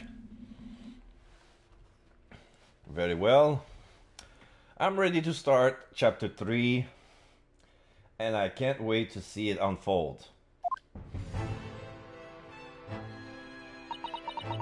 Susato is amazed. What an incredible place!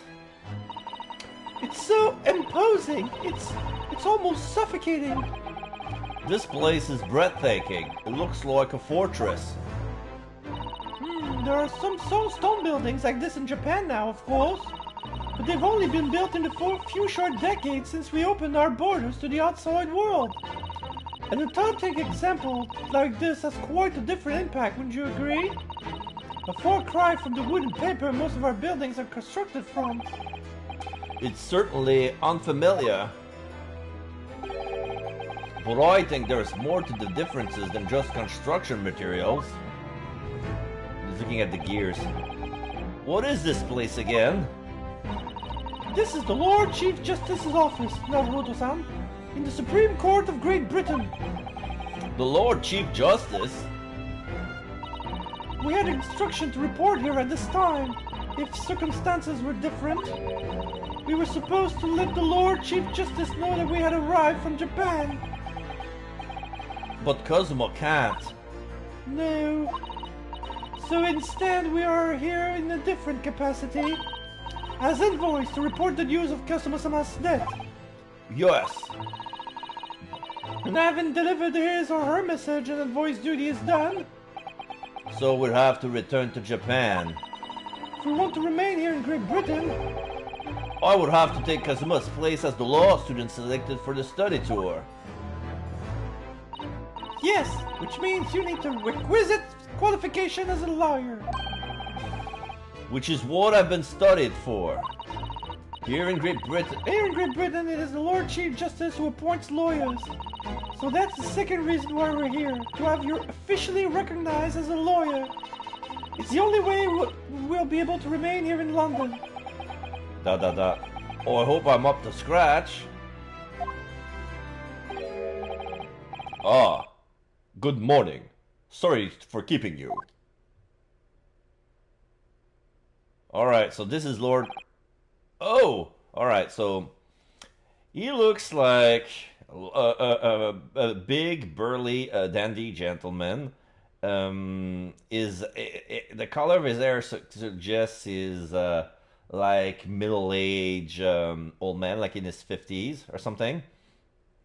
He's not wrinkly at all. He's like, looks good with silvery hair.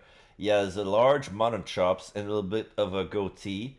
He's wearing clothes like he has a little bolo, and the straps reminds us of the cords that needs to wind a grandfather clock. There's a spear pointing downward with a crown, which is the decoration that he has on his neck. And he is a fine gentleman. He seems to be, I think he's wearing a pocket watch behind. He looks like the kind of guy who would wear a pocket watch and look at the time like every 10 seconds to see if it's not missing a beat, if it's always right on time. I trust you aren't too exhausted after your long voyage from Japan. Yeah, he's looking his time pocket watch. It seems I'm 1 hour, 12 minutes, and 47 seconds late. My apologies. Oh, no, don't mention it. We've never happier than when we're standing around with nothing much to do. How fortunate. So, introduction. I am Male Strongheart. Maelstrom, Lord Chief Justice of the British Empire. I'm pretty sure his name was Vortex. Probably in Japanese it was Vortex. Maelstrom, Strongheart. So, Lord Chief Justice Strongheart of the British Empire. An oil-filled little mouse under an elephant's foot. Come on, Mr. Naruto, don't be a mouse! Oh, it's an honor to meet you, Lord Chief Justice Strongheart. I'm Ryunosuke Naruto from the Empire of Japan. Well, Mr. Naruto, welcome to London, the capital of our glorious British Empire. Oh, yes, thank you. As soon as he extends his arm, and we see his golden cane, and we see pigeons or doves coming from the back of his office. Like fleeting.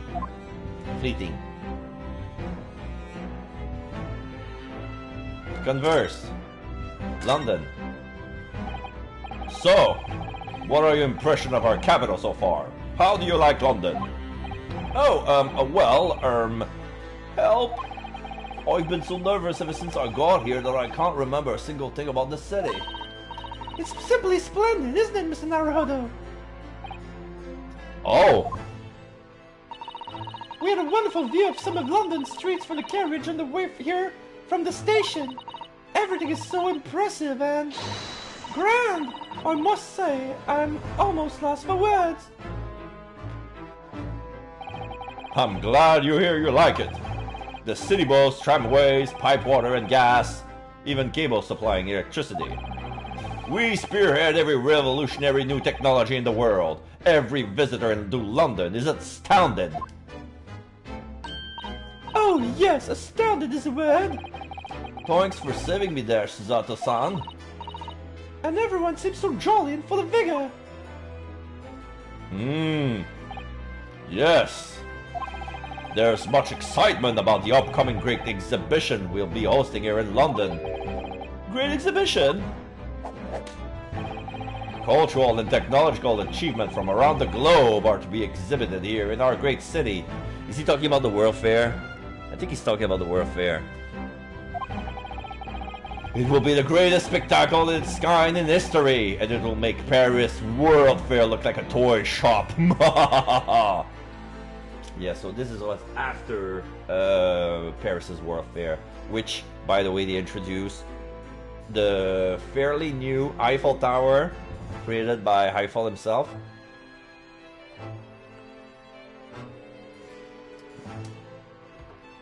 So, Strongheart. Gosh! I can't imagine how magnificent it's going to be. Great Britain's capital city is nothing but magnificent. London is the center of the modern world. Now we see more birds. Even if you do say so for yourself. The sun will never set on our great empire.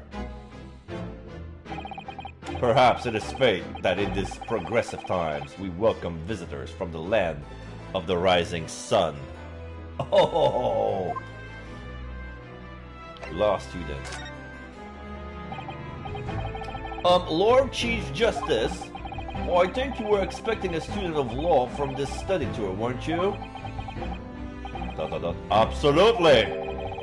Mr. Kazuma Asogi, if my memory serves. That's right. The British government has already been telegraphed a full report on the situation. I understand the young man lost his life aboard the steamship bound for our shores. That's amazing. The news reached him before we even arrived. Shakes his head. My country naturally extends its deepest condolences to yours. Oh, thank you. And you honor this appointment specifically to inform me of the news? Yes. Wow. We are here in the capacity of envoys from Japan to report the sad news in person. They tell me you Japanese are people of protocol and courtesy, and I see that it's true. And it is with some regret that I must inform you that the death of the young lawyer means this study tour arrangement can no longer proceed. If you just hear us out, Lord Strongheart. What do you have to say, madam? It's about the study tour. Mr. Naruhodo here would like to make a proposal. Would he now? Well, Mr. Naruhodo, this is it then, the moment of truth. Continuing the study tour.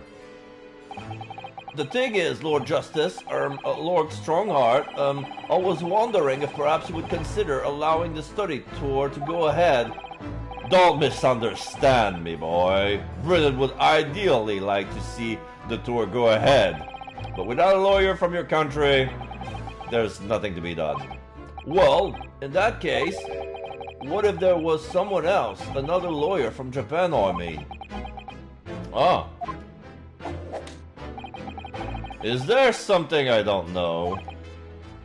Only a single lawyer was invited to Great Britain from your country.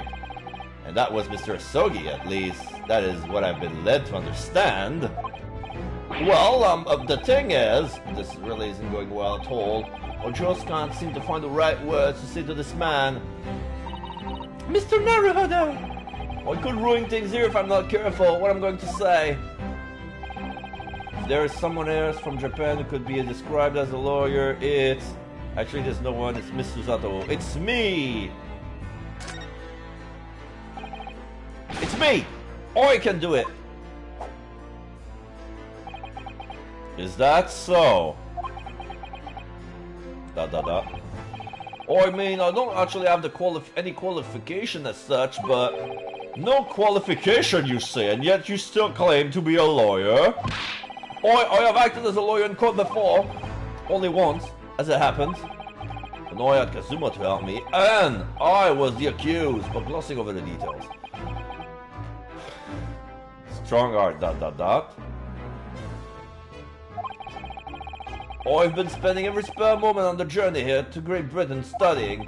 I've learned all about British law and court proceedings while I was on board on the SS Buria. Looking at his pocket watch. The voyage from Japan is some 50 days, I believe.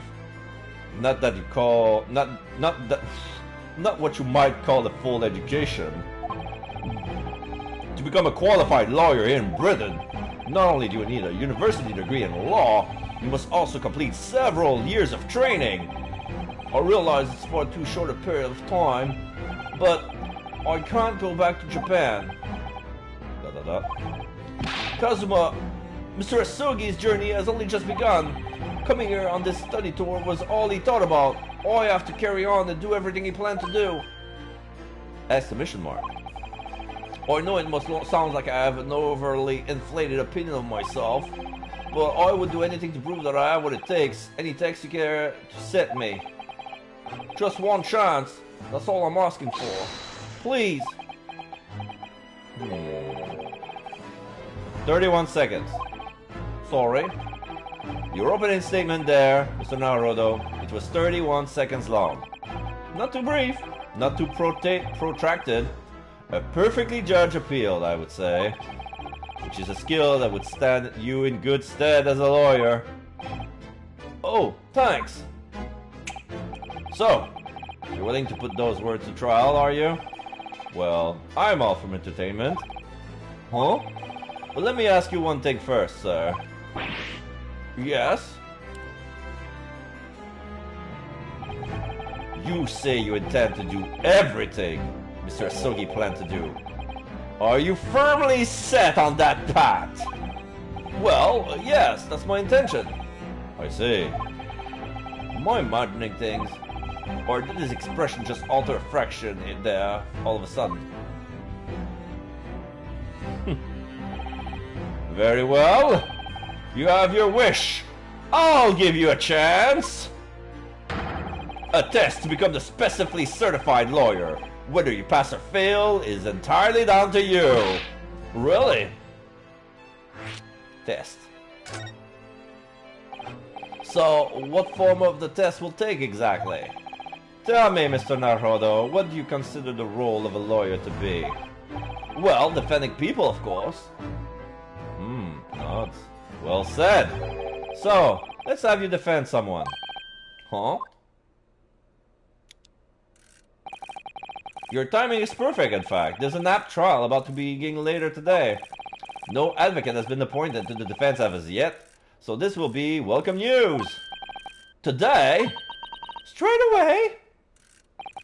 If you manage to secure a verdict of not guilty, you will have passed my test. What could be simpler? How do I get myself into this situation? How? Just how do I get myself into this situation?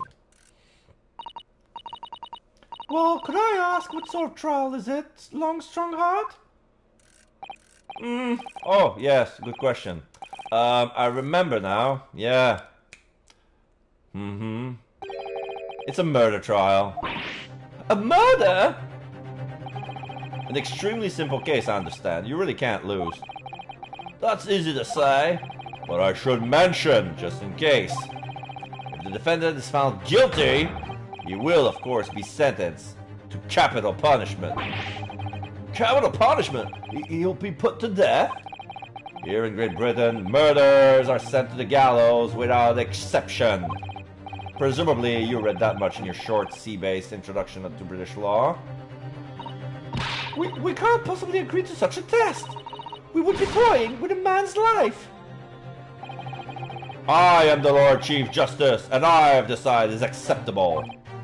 But you can't do that, can you? Shakes his head.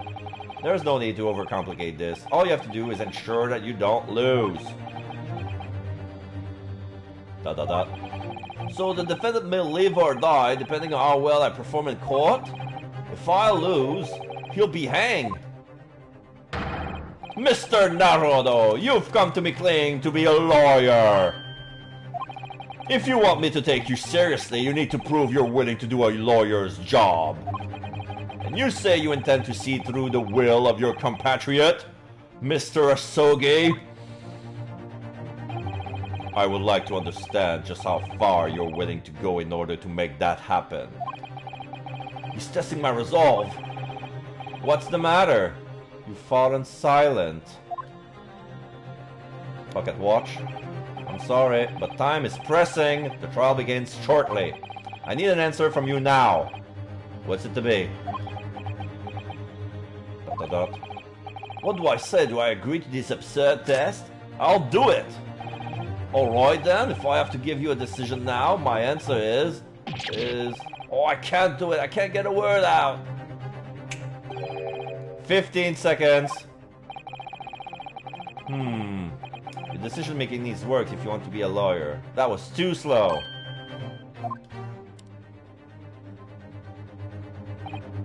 So, it's as I suspected, is it? Sorry? You have noble intention, but lack the resolve to see them through. The test is cancelled. Thank you for stopping by. Go and acquire your ticket for passage back to the east tomorrow. This conversation is over. Yes, Lord Strongheart. Thank you for offering me a chance. Mr. Naruhodo, I'm sorry, Mr. Zato, but what could I do? It's alright, I understand. You do? It's not an easy decision to choose whether to defend a man in these circumstances. But resolve has absolutely nothing to do with it. What are you trying to say, madam? I think Mr. Zato means is that no matter how badly I would like to be recognized as a lawyer and stay in Great Britain, to risk another man's life by treating his one and only chance at a trial so trivially would be utterly unforgivable, and I feel exactly the same way. I'm sure the defendant won't see this trial as a test, as some kind of experiment.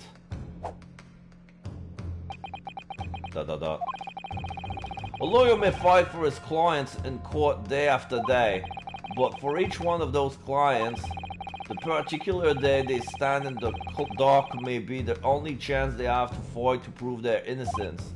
No, I was wrong. I'm not qualified to do that job yet. I'm sorry for wasting your precious time, Lord Chief Justice. Wait, Mr. Naruhodo. Oh, was there something else? It's approximately 20 minutes by carriage to the Old Bailey from here. If you leave immediately, you should still be there in time. But I just said that... I was quite serious in what I told you. The defendant in this case had literally no one to advocate for him. What?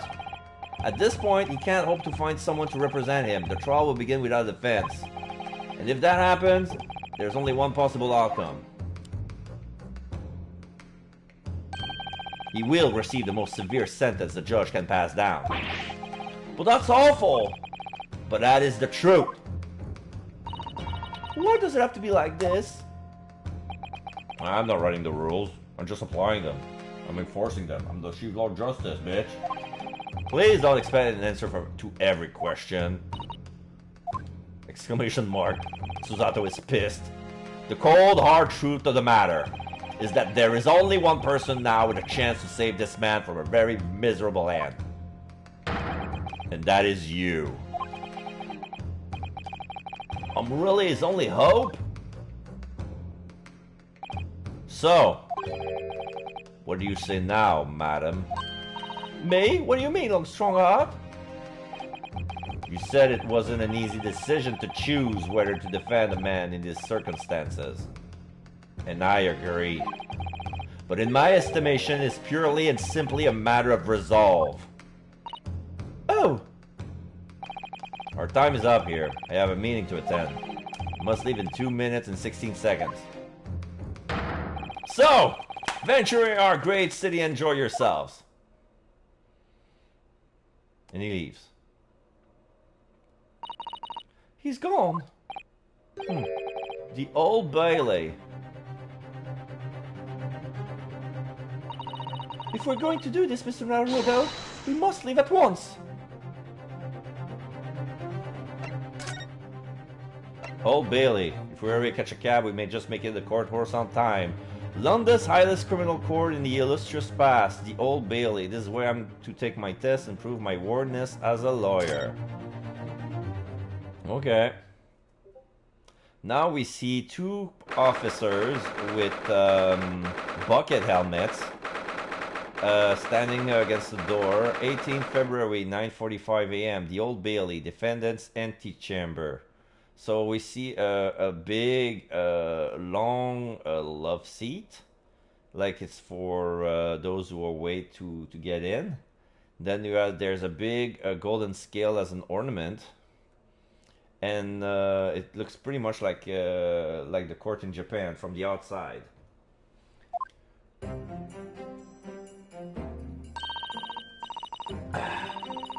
Oh, thank goodness, we're in time! There are still 15 minutes until the trial begins. I never knew a horse-drawn carriage could go so fast. I thought my teeth were going to rattle loose. Did you hear what I said to the driver when we climbed aboard? Get us to our destination in 5 minutes, driver. and there's a guinea in it for you. It's one of my favorite lines from Sherlock Holmes stories, and it worked quite perfectly. I'm not sure what you're so pleased. I thought we were going to die, and we have to pay gold for the privilege. Oh well, at least we arrive here before the trial starts. Yes, I suppose there's that. Anyway, I don't understand it. The court clerk said the defendant should be here, but there's no sign of him at all. Yep. There are some books. Like there's a mini library next to the love seat, but... So this is the Old Bailey. Even in this room for defendants to wait in is grand. You alright, Mr. Naruhodo? I'm feeling tense, that's all. This place gives me the same sense of foreboding that I remember from the Supreme Court in Japan. An oppressive air. Almost as if the building itself is going to crush whoever is about to be sentenced. It feels like only yesterday that I was the one about to be crushed. Yes, whoever the man you're to defend is, I imagine is feeling very alone at this moment. Top of the morning to you, madam. Sir? Oh. What are you doing following me here? Things are fair desperate, aren't they? Okay, so I think this is the defendant. He's a short man, but he has a very, very big top hat. He's wearing a scarf, a yellow scarf. And he has a very nice face. He's like... He has a square skull and square jaw, but he's not like it's like... His chin is cut at an angle. And he seems to have gray hair. You see, he has a rich, expensive looking suit. Like he has the button like a golden scarf. He has a pink bow tie. And yeah, it's like the top hat looks like a chimney. Like the end of a chimney pipe. Like not like Lincoln, kind of like Lincoln but bigger, and it's golden lace. And I think I'm gonna give him a Scottish accent to give it a little change. You know what? Maybe not Scottish, like David Tennant. Like it feels like he would. It feels like this character would have like a Scottish voice. Like he looks like maybe he's one of those Scrooge McDuck or kind of characters. I'm gonna give him a David Tennant since he was both Scrooge and a Doctor Who, because I remember like the scarf reminds me of the Fourth Doctor, and David Tennant was playing Doctor Who, but that was besides the point. But yeah, I'm gonna go with that voice. Sorry, would you look at those expressionless faces? From the East, are yous? We're from Japan, yes. Ah, Japan, is it? Right, say no more. So, how much do yous need? Okay, so now he has 3 large gem rings on his right hand. No, we're just here because... No need to explain, fella. I've been there myself, so I have. No place to go, nothing to eat, barely a penny to your name, and all white in a strange, faraway land. Well, actually, we haven't found a place to stay yet, no. And he puts his hand on his face and looks at us through fingers. This grand! Let me start by giving you 1,000 guineas. Say nothing now. 1,000 guineas? Please, Mr. Sato, you don't have to shout. But 1,000 guineas is enough to build an entire mansion in the most prestigious area of Tokyo. What? He's flipping a coin. That's nothing to me at all. I like to ensure I have sufficient funds to weather a rainy day, you see. I have enough wealth to buy the city of London 2 or 3 times over. Could that much rain even fall in one day? So he's as wealthy as Scrooge McDuck, but he gives his money away instead of pinching it. Well, even so, we couldn't possibly accept such a large sum of money. Ah! That hit me in the eye! Yeah, he flicked the coin in my face. Don't get me wrong, fella. I'm not giving it to you, no strings attached. I'll be wanting you to do something for me. Oh? To be honest, this is a little embarrassing. The trial that's about to begin, you see, it's for me good self here. I'll be in the dock. So now, what I want you to do is come along with me and stand there beside me. Officially, you'll be my lawyer, but that's just a little detail now. Oh, well, the thing is... Don't worry about a thing. All you have to do is stand up there next to me, not more. Otherwise, you see, the trial is going to start without me having any kind of representation at all. So, it was true. The Lord Chief Justice wasn't just making it all up. I'm terribly sorry to have to ask, but does that mean you're the defendant in this trial? Blustering blazes! Do you not know who I am? Me? One of London's biggest names? No, sorry. We only just arrived in the city, you see. I see. I suppose it is altogether impossible. Well, just next to Hyde Park there is the center of London. It is another beautiful park. Sorry, a park? What? It is called McGilded Park, full of blossoming flowers in the spring and singing birds and whatnot. Fingers? I donated it to the city, so I did. An entire park? In central London? A city of smiles, that's my vision of London.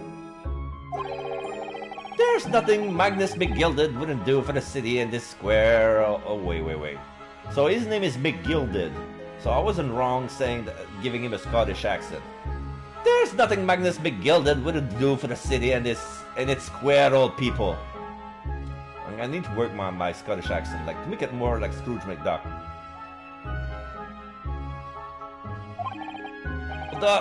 That's amazing. I mean, really extraordinary. Ah, but now they've the gall to say I'm a good-for-nothing criminal. Me, Magnus McGilded. What is the matter with the London police, I ask you? All right, don't pass out. Mr. Naruhodo, perhaps now would be a good time to introduce ourselves while the gentleman catches his breath. Good idea.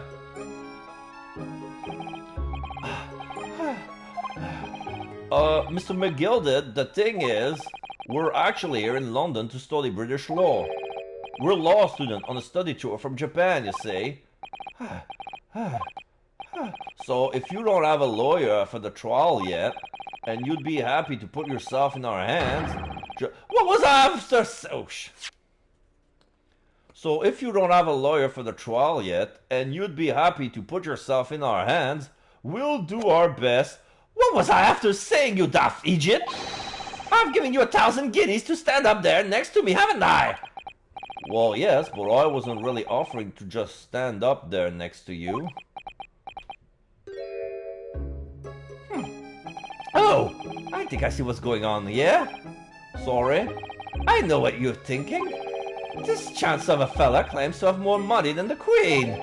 But if that's true, why the blazes can't he hire the finest lawyer in all of England? Because he did it! That's the only explanation! Well, exactly or not at all? Because he was guilty. No, we're not gonna think he's guilty. Not at all! Although, it is a little strange, to be honest. Why you don't have a lawyer, I mean. ... That would be the fault of the Reaper. Sorry, did you just say Reaper? Finger. Aye, the Grim Reaper of the Bailey, Lord Barock von Zeke, he's the prosecutor. The prosecutor? Is the Grim Reaper? When Von Zeke stands from the prosecution, they call it the accused's sacrificial lambs. And to this day, In every single trial in which he's been the prosecutor, the accused has been damned. What? So it reached a desperate situation, where there's no one willing to stand in defense against the fellow at all. You could say he's a living legend of the Old Bailey. Goodness, Lord Baron von Zeke! He must be an exceptionally talented prosecutor then. Oh, talented isn't the word you're looking for, madam. It's cursed. Cursed? What on earth? The defendant is summoned, and his counsel. Please make your way into the courtroom. The trial is about to begin. Oh, his counsel. That would be me. Oh, at this time. Well then, fella, don't let me down. But I don't know anything about the case. You haven't told me what happened. Until you showed your face here, I'd made up me mind, so I had. Sorry? I've decided to have to defend myself in there. How would that have worked? But then you make an appearance, a student of law, wouldn't you know? There's no accident, I can assure you of that. This fate. So don't get cold feet now, please.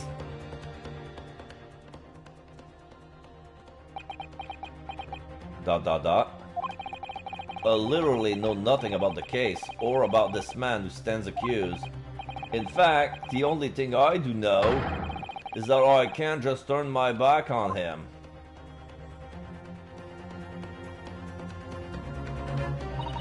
Mr. Narado! The man has no one. He'll have to stand alone in that courtroom, armed with nothing to defend himself. Yes, something that Cosmo would never have allowed to happen. Counsel for the defense, what are you doing? If you're late for the start of the trial, you will lose your right to stand. I'll be right there. I'll be right there.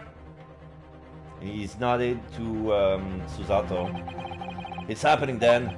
My first trial in the British court. I hope you're watching over me, Cosmo, because I have no idea how I'm going to manage this.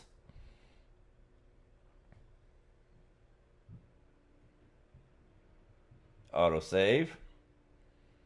Now there's a giant scale with flames. Alright, so 18 February, 10 a.m., the Old Bailey courtroom. Okay. So now we have 2 fire pits on each scales. One it's black and one it's white. And they're standing behind the seat of the judge. And it looks like the inside is made like a church. There's like vitrals. Like it feels like we're inside of a church, but we're in the Old Bailey courtroom. And I assume that it's like if it scales on the white, it's not guilty, and it stands on the black, we're guilty. So, oh, okay, now we have 6 people. So this is the highest court in Great Britain, the Old Bailey. Alright, so I guess it's a juror system. But we see the jurors in below. There are 6 people. I don't think they have names because they're not supposed to have names. They're anonymous. So here, this is the challenge that we're going to give ourselves, is because I have to give 6 distinctive voices to people who don't have names. So I'm going to refer to them with numbers. I'm going to introduce them one by one later. But I hope to see how it goes. So I believe this is a jury system. So from what I've heard, the trial ends by unanimous vote. So if everybody says, like, they can cast their judgment anytime during the trial, as soon as 6 of them find the defendant, if all 6 of them give a unanimous answer, the trial stops, even though not all the evidence has been presented. Like Like that's how it works. So if they find the guy from the first look guilty, and everybody, without talking, without even consulting, find the guy guilty, the trial is over and he's declared guilty. Same thing with not guilty. And there's a crowd. We don't see them, but we can hear it. There's a mezzanine. There are balconies. It really looks like there's a courtroom inside of a church. The centuries of history in this place is palpable, isn't it? It's so different to the Supreme Court in Japan. It feels both imposing and serene at the same time. The atmosphere almost makes makes words redundant. Whatever the country, determining a person's guilt or innocence is always a solemn affair. May I say something, Mr. Naruhodo? Oh, yes, what? Yeah, he's shaking. He's edgy. Your eyes look ready to pop out of your head again. And now he has his lawyer armband with a symbol of justice. That must be his attorney badge. I know, but I can't help it. Oh, here's the judge. Whoa, is that a vampire in the prosecution? He has escaped already, hiding his face. And now we see the judge. And he kind of looks like Santa Claus. So he's another Santa Claus, but it's not like Judge Gavin at all. He's bald, just as the other judge, but now his beard is puffy, like a cloud. Like he has a kinder face. He has a soft, big mustache, big eyebrows. He's wearing a wig. That's the only difference between the shape of the beard and the wig. Are the two main differences between Judge Gavel and this judge. I'm gonna call him Judge Klaus, because he really looks like not only Santa Claus, like Kris Kringle, the Saint Nicholas, but he looks also like, I don't know if you remember the cartoon, like The Adventures of David the Gnome. There was a spin-off on that, and it was the Tales of Judge Klaus, and that was a gnome judge who was basically settling disputes between animals and between gnomes, maybe gnomes regarding animals, like farmers and stuff. This thing belongs to me, no, it's mine. Like that guy is a thief, no, I didn't. Let's settle this like gentlemen. Let's go see Klaus. He's smart enough. He'll take care of everything. So silence, because Judge Klaus is about to speak. So I'm gonna give. I'm not gonna give the same judge voice. I'm gonna give him a more Santa-like, old wise man. In the name of Her Majesty the Queen, I hereby declare this court to be in session. We are here today to determine the guilt or innocence of Mr. Magnus McGilden. I now call upon the counsel for the prosecution and defense to declare their willingness to proceed. Yeah, this is Baroque Band 6. He looks like a vampire, 100%. But he looks beautiful as well, like a good lord. So I don't want to give him I don't want to give him a vampire voice like the prosecution is fully prepared, blah blah. No, I'm not gonna do an Endor voice from What We Do in the Shadows. We drink the people. We drink the blood of people, but the people were on drugs. We drink the drug bloods, and now I'm a wizard from the ether. So no, I'm gonna give him, you know what, I'm gonna give him bad guy voice, like a noble bad guy voice, like Megatron. Not from the Transformer, but from Beast Wars. The prosecution is fully prepared. My lord. My lord. The prosecution is fully prepared. That must be the Reaper of the Bailey. It really does look fully prepared to dispatch his next poor victim to the underworld. Like he's holding his cape in front of his face like a vampire. Counsel for the defense, you appear to be Eastern. Do you speak English? Huh? Oh, yes, of course, sorry. Oh, I need to change my controller again.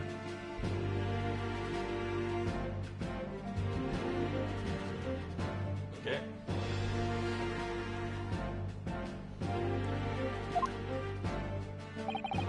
But he asked me if the defense was ready, and I couldn't be further from ready if I tried. Okay, now he removes his cape. Now we see he has a sword. Those eyes please me. Nipponese. So he really looks like a lord, like a knight. Not like Van Karma. He looks younger. Like he looks like a crossover between Van Karma and Edgeworth. But he looks like a vampire. Like I don't think they're related. Like I think that Edgeworth is more related to Kazuma than Van Karma. Exclamation mark. They shroud your fear, your doubt, your trepidation. They run wild, clinging to some phantom notion of courage.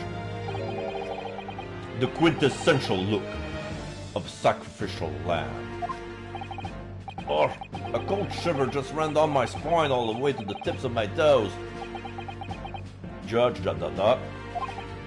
Now, Mr. McGilded. Yes, my lord. You stand accused of murder, a capital offense. You could be stand in the gallows if found guilty. Are you quite sure you wish to entrust your defense to this foreigner? ... As I've always said, my lord, it is a grand thing to give opportunities to the young. Even if the fella is a student from some little island off in the Far East, it is not the British way to ignore the dangers of yourself, and give those less fortunate a fair chance. I would like to think that acts of chivalry do the great British Empire proud. Listen to McGilded, what a fine gentleman London has in him. Did you hear that he donated £5,000 to the government the other day? Mother, please, may we go to play with McGilden Park? It seems as though everyone in the public gallery is firmly behind Mr. McGilded. That's definitely welcome news, and he certainly has a way with words. I'm surprised he couldn't convince anyone to defend him. Eloquently put, Mr. McGilded, and most laudable sentiments. Now, ladies and gentlemen of the jury, I'm sure I need hardly remind you. Yeah, the 6 people over there. That you 6 members of the public have been selected for your impartiality. Are you ready to proceed? Alright, so I think they're gonna talk one at a time. But I'm gonna give a description for everyone. So number 1 is dwarf looking. And he is really stout, short and stout, broad. He has some beard. He's dressed like a gentleman. He looks like a boss. I'm not sure if I want to give him a dwarf-like voice. I haven't given that to anyone. I don't want to give a Cartman voice either. Juror number 2 is a maid. It's a young woman dressed like a maid. She looks plain, and she's looking downward. She has the same look as Daria. Juror number 3, it looks like he's about to shank someone. Like he's holding a knife and he's spinning it and catching it. He looks gentlemanly a lot, kind of. He has a Jack the Ripper look. Like he looks like a barber or something. No, Sweeney Todd. He looks like Sweeney Todd. Like he looks like he can cut your beard and your throat in one slick move. And he's wearing a top hat and nice white gloves. Juror number 4, she's a stenograph. She's blonde. She's quite aged. She looks like a teacher or secretary.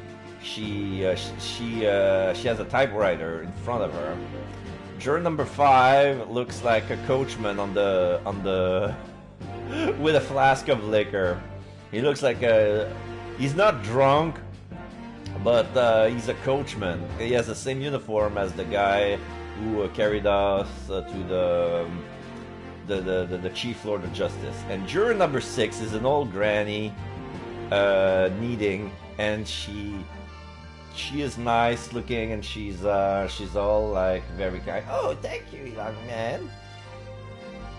So I'm gonna try my best, since they don't have names, to give individual voices to every 6 of them.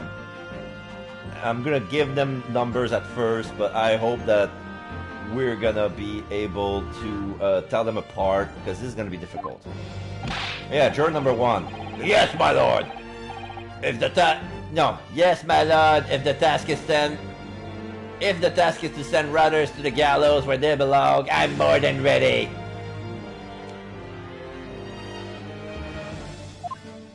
Juror number 2. At the manor, his lordship always says we should dispose of rubbish promptly.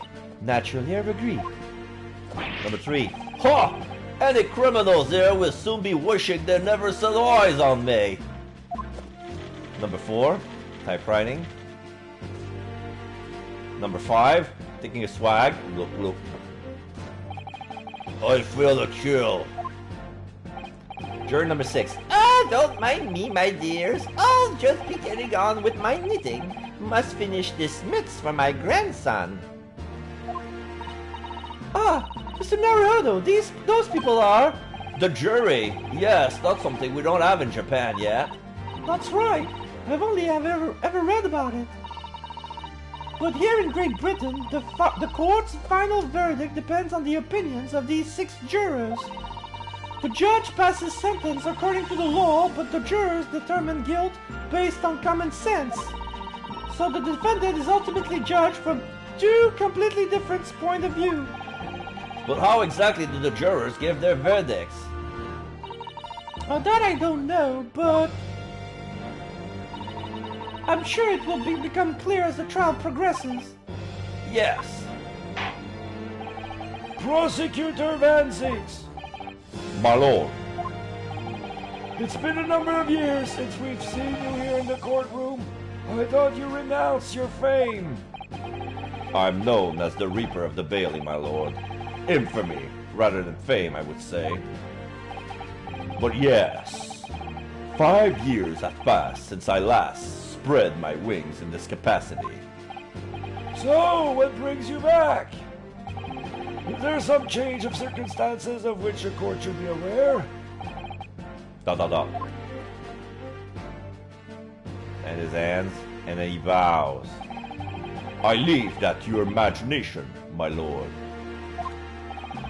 So the Reaper has been out of action for 5 years. Why did he have to choose the day of all days to make a comeback? Don't lose heart, Mr. Naruto. As you wish, sir. The court nevertheless welcomes your return. Now then, opening statement, I think. A summary of the case, if you please. Certainly, my lord. As your lordship is aware, this is a case of overwhelming simplicity. We must be the only one in here who aren't aware. He holds up a scroll. The incident took place in the late evening, 3 days past. The hour was some minutes after 10. The victim was a maker of building bricks, known in the community as Thrice-Fired Mason. His nickname is 3 times fired, and his last name is Mason. Like in British, like even in Game of Thrones, like all the commoners, their last name would be their job. Like his last name is Mason. Like my last name would be Cook. Damon Cook. Sorry? Thrice? He was a very accomplished craftsman. The bricks he fired were said to be almost indestructible. Oh. He put the bricks in the fire 3 times to make them hard. Is that why his name Thrice Fired? Oh, I thought it was... Oh yeah, in my whole life I've been fired 3 times. Oh, and he's been stabbed. The victim's corpse was discovered in an omnibus in service on the street of London at the time. So yeah, he's been stabbed in the stomach, like forward. He's sitting in the omnibus, and yeah, the dagger was left. The murder weapon was left on his body, like looks like sloppy murder. And they accused McGilded of doing it.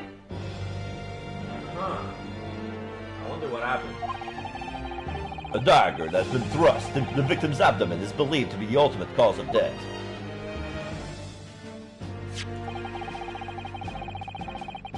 Here is the autopsy report from the investigating medical officer at Scotland Yard. Thank you, Consul. I shall accept that and the photograph as evidence. The autopsy report has been entered into the court record. Prepared by Scotland Yard coroner, gives the cause of death as internal hemorrhaging as a result of a single stab wound to the abdomen. Yeah, basic enough. Photograph of the crime scene has been entered into the court record. Now we see the position, yeah. Photograph of the victim taken on the omnibus. Knife in his abdomen is clearly visible. His face is partially obscured from the view by an old crooked hat. Oh yeah, he does have an old crooked hat. And one further item of evidence. The prosecution wishes to submit these as well. Bloodied gloves. Oh yeah, we're gonna use the Chewbacca defense. If the glove doesn't fit, he must acquit. And these are... Good Lord, is that blood, Consul? Yes, my lord. Seized by a policeman who arrived at the scene. These gore-soaked gloves were taken from the hands of the accused when he was arrested. What? Mr. McGilded's gloves had blood on them? Robbo. Yes, I will accept these as evidence as well. The defendant's leather gloves have been entered into the court record. Blood stayed only on the right one, not on the left. So yeah, he stabbed with the right hand. Oh my god. Okay. He was wearing them. He didn't take them off. He was wearing them on his hands when he was arrested. How did I get into this? I'm back into a corner before I even started. Continuing. Scroll. According to the driver of the omnibus, there were only 2 passengers traveling inside his vehicle at the time. Only 2? Obviously, one of those passengers was the deceased brickmaker, Mr. Mason. The other points was the accused, Magnus McGilded. The first 3, 1, 2, 3 exclamation marks. Ding, ding, ding. Well, rather damning circumstances to say the least. Defendant, what say you? McGilded ... Well, of course, I have no recollection of such a thing. Mr. McGilded! To be sure, I rode down the omnibus that evening. But whenever I'm in the carriage, I'm thinking with a fierce tiredness that I've always succumbed to it. Are you claiming to have been asleep? 'Tis the motion of the carriage, my lord. Little thing, so it is. And when I opened my eyes again, it was a desperate sight before me. The body of a man I'd never laid eyes on before in my life.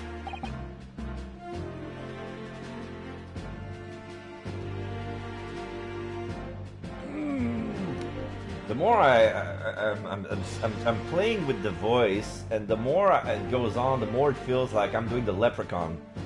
You're after me, Lucky Charms. I think we're gonna go with Lucky Charms instead of Scrooge, even though it's like he has a lot of money. He doesn't have a strong Scottish accent in the script, so it's gonna be harder for me to make him. Now I ask yous. What good-hearted soul wouldn't rush to help a fella bleeding from his stomach? You see, I need more cues in the script to make him a good accent. So yeah, this is gonna be stunning. Like it's a nice and interesting challenge, and I'm up to that. I'm up to it. I wasn't about to stop worrying about me gloves now, was I? I reached out to give the man a hand. So the blood got onto the gloves then, after the man had been killed? Unfortunately, That statement of the driver is only the beginning. What? That's not all of it. There were multiple witnesses to the precise moment at which the brickmaker was fatally stabbed. 456 exclamation mark. And the typewriter is typing very fast. Order! Order! Order! When the killing took place, only the victim and the accused were inside the carriage. And there were witnesses to the crime. This is not just a case of compelling evidence. It's the nail in the coffins for the accused. Exclamation mark. Thank you, counsel. The circumstances of the crime have been made quite clear. I think we will hear testimony from these witnesses first of all. Your wish is my command. Bailiff, bring the witnesses in at once. He's just like, oh, so now we have 3 of them. One of them is a coach, the other is like a gentleman, and there's like... those are weird descriptions I can give them. One is like a fine stern gentleman, but he's looking away. And the third guy is like a young guy, but his hat isn't well suited to his head, and it's always tilted, and he's always have to adjust his hat on his head. So it's like kind of funny. But yeah, it's like the prosecutor is doing grandiloquent moves, like exaggerated move, like to like he's overacting, So I'm gonna try to put them in my voice when he does that. Witnesses, your names and occupation.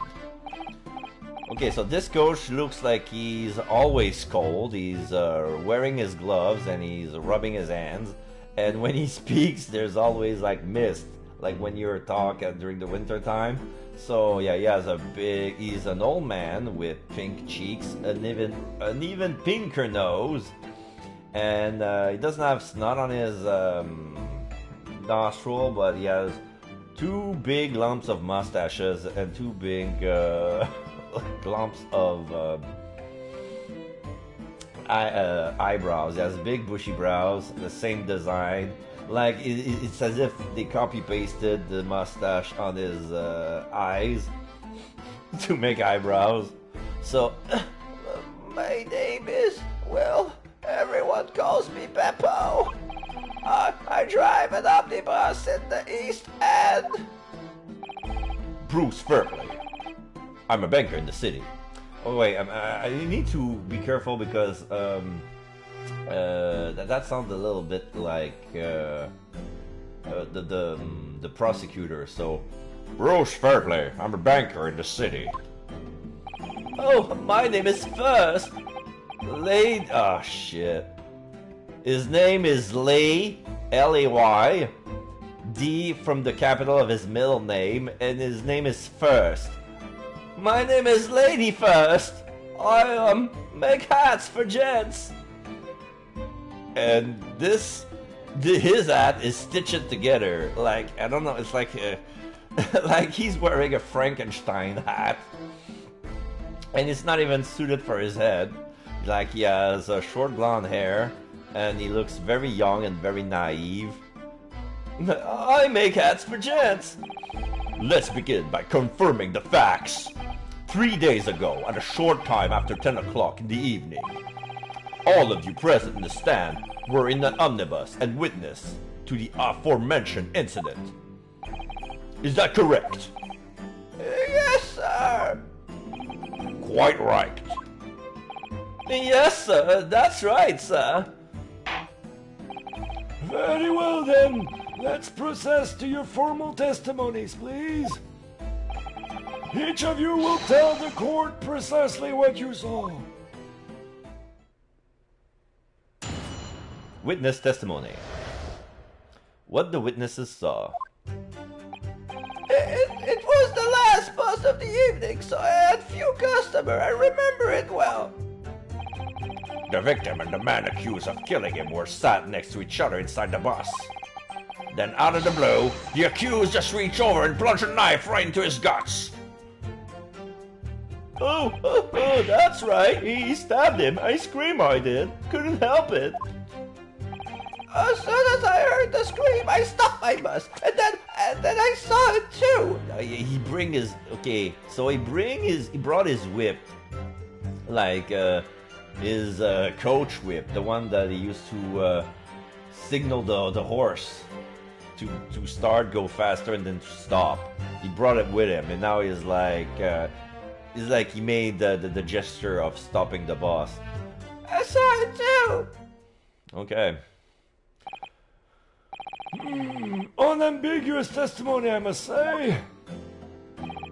Exactly, my lord. These men witnessed the incident in the omnibus with their own eyes. I'd like to ask a question, if I may. Yes, Counsel. Well, this testimony makes absolutely no sense to me whatsoever. Why not? Well, the incident took place inside of a moving carriage, didn't it? As has been clearly stated from the outset, yes. Well, in that case, how could those two witnesses possibly have seen what happened? There's no way they could have seen the inside of the moving carriage. So they assumed that they were bystander that saw the carriage moving and they couldn't see inside, but actually is that yeah, I don't think he ever saw an omnibus.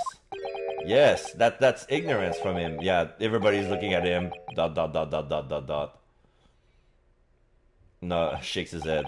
How quaint. I would read that civilization in the Eastern Island nations was a good century behind our own. But you here in London yourself, are you really so ignorant about our omnibuses? Huh? Tell me, my Nipponese friend, have you ever traveled in an omnibus? Well, no. We only arrived in London this morning. No matter. I've arranged for us all to see for ourselves the actual scene of the crime, that is. What? What do you mean? The actual scene? How? A carriage is designed to be moved, after all. Presumably you understand that much. Yes? The omnibus in which this bloody crime took place is here today, in this very building. Here? What? The entire carriage? Bailiff! Bring forth the stricken omnibus!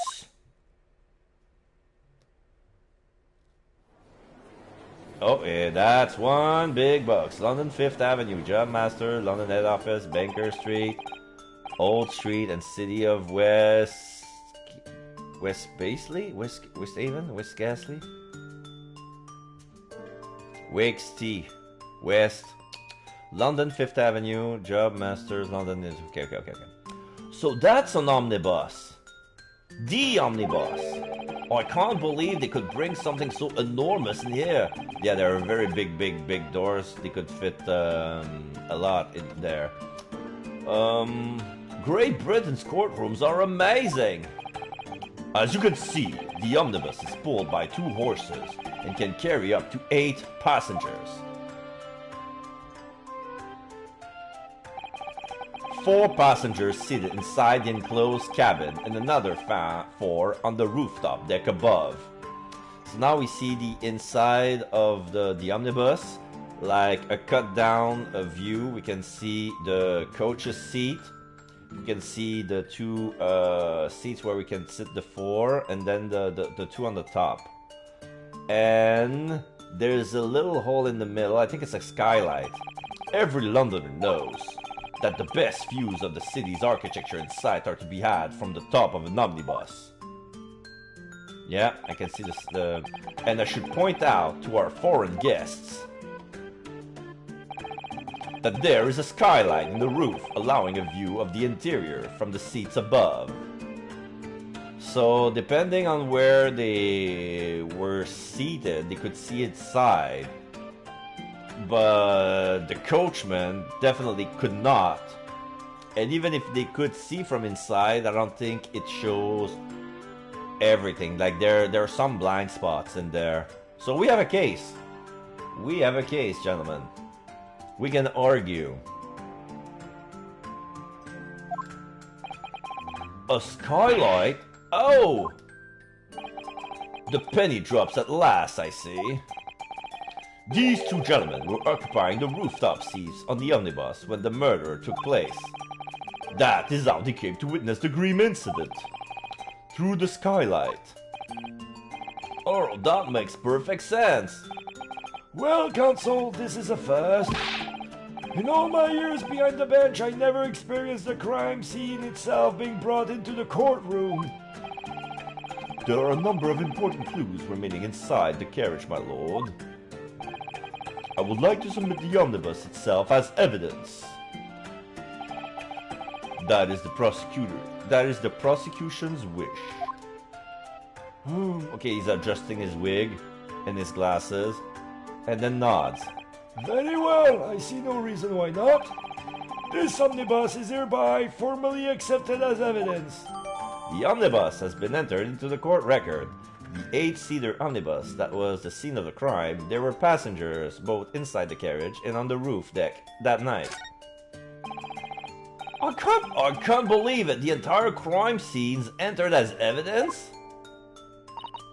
Yes! Great Britain is simply extraordinary! I could have myself a law by giving that omnibus a thorough examination, seeing as it's here. Yeah, let's do that. Let's check the inside of the... Is there a trapdoor in the middle? There's... Phoenix... It says Phoenix Wright Omnibus. Badge 418.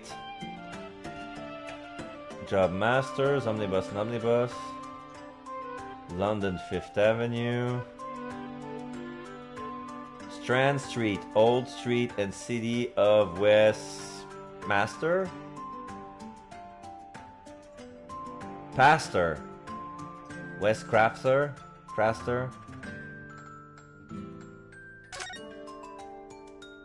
Okay. So this is the roof deck of the omnibus. Oh, you must have a wonderful view of London streets from up there. So people sit all the way up there on bitter winter night with the cold air rushing past them? And do you have to pay money to do so? Brrr, I can't imagine how cold it must feel. That just made me think of something horrible. Can you imagine being dragged around the city in the freezing cold as a punishment? Perhaps that is the real price to pay. Perhaps it is a real price you pay to stay out late. Okay, so... Is there anything interesting? Can I see inside?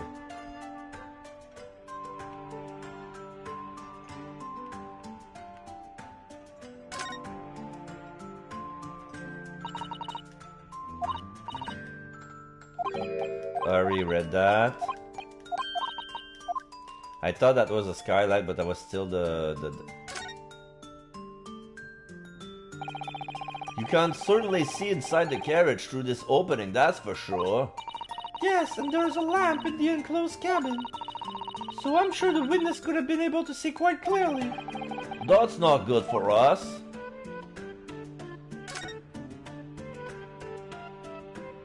Come on, open the door. Well, let's open the door and go inside, shall we? Oh, the scene of a murder. It's horrible. Okay. Alright, now we're inside. There's a pool of blood. There's a poster. There's a notice here. What's this? London. Oh, that's a poster for the great exhibition that's due to start 6 months from now. There's a lot of focus being drawn to the Crystal Tower, the centerpiece of the old exposition. Oh, the Crystal Tower. It's under construction already, I believe. People all over London must be fizzing with excitement at the prospect of such a grand event. Okay, let's check the blood stain. That's blood that's soaked into the seat. The victims, obviously. Yes, and that scene would be clearly visible from the roof deck. Would you really stab somebody in full view of the other passengers like that, I wonder? Well, it was after dark, and there was a lamp on in here, so perhaps the culprit couldn't see anything outside through the skylight. Whichever way you look at it, it doesn't seem like it was a planned attack. Okay, so there's a seat on one end of the seats, but not here. So there's a compartment on one side of the seats. Here. This seat has a handle, it seems. Oh, and I can move it. And there's some luggage. Okay, so the seat on that the seat on that side of the omnibus can be lifted, and then you can put some luggage, and then you have to sit on it. That could be interesting, because they say that if he was stabbed from the front, McGilded would have been sitting here. This looks like all sorts of equipment that might be needed to keep the omnibus running. Feeding tubs, tools to repair wheels, blankets, or chewing tools. So it's a storage compartment for the coachman to keep this thing, it seems. There doesn't seem to be any space for passengers to show their luggage, that's for sure. Well, I don't imagine it would be very convenient for that purpose anyway. Oh, okay, so those are only supplies for the coach. It's not even the stuff to put their luggage in. Okay. Oh, I didn't want to get out.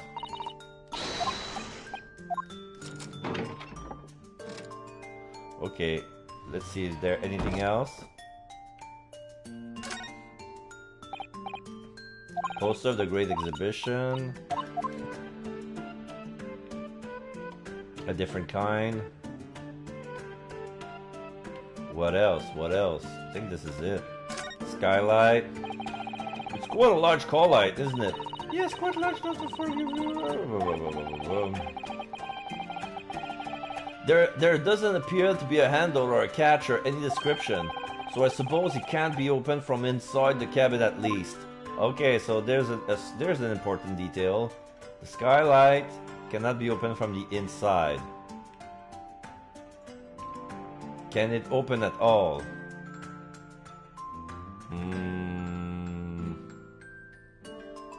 I think we're done here. Have you seen enough? Let's step back outside then.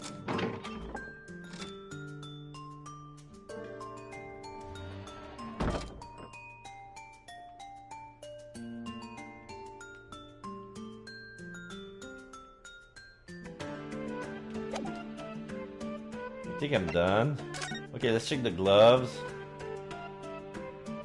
Only the inside of the right hand glove are stained, and it's from the inside of the index, the inside of the thumb, half the thumb print, and 2 fingers wide of worth of blood that goes all the way down to where the thumb starts.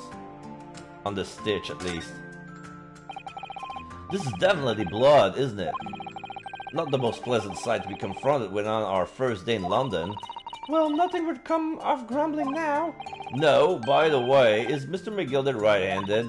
Yes, I believe so. He was starting with a corn in his right hand a little earlier. Oh, pity. If only he'd been left-handed. I think blood on either glove. Oh, I think blood on either glove would be fairly incriminating, really. Okay, let's check. Okay, there's nothing more that this picture can give us. This hat is patchy as well. It's the same as Mr. Oh! A button was removed. He's missing a button. For some reason. So... was it... It looks like it's been yanked off. I don't know. Is this... Am I getting a text message? Check again.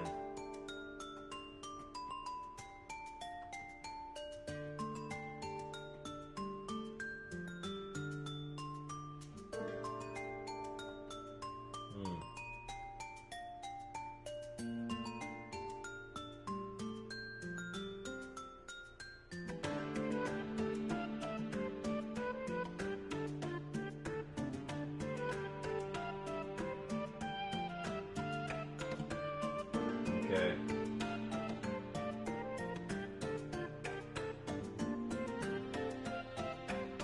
Alright.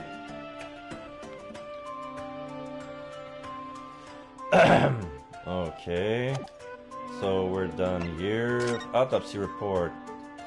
Cause of death, 15 February. Oh! Between 10 and 11 p.m., stabbed once in the abdomen with a knife while journeying on an omnibus. Died due to internal hemorrhaging resulting from the trauma. Occupation breakmaster, age 54, Trice Fire Mason, male. Okay. Armband I inherited for Kazuma. It identifies the wearer as a defense lawyer throughout the Empire of Japan. These are the scales of justice. There's a symbol of the defense, aren't they? Yes, that's right. The scales are a symbol of fairness to show that all are treated equally in the eyes of the law. There's a warning. There's a warning to those who enter the courtroom without an impartial mind. But if they're the mark of the defense, it would be more auspicious if they were weighting more heavily on the not guilty side, I think. Very impartial, I'm sure.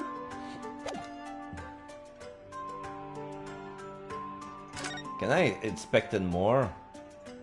Oh, what's the name? Kazuma Asogi. Whoops. The name is inside.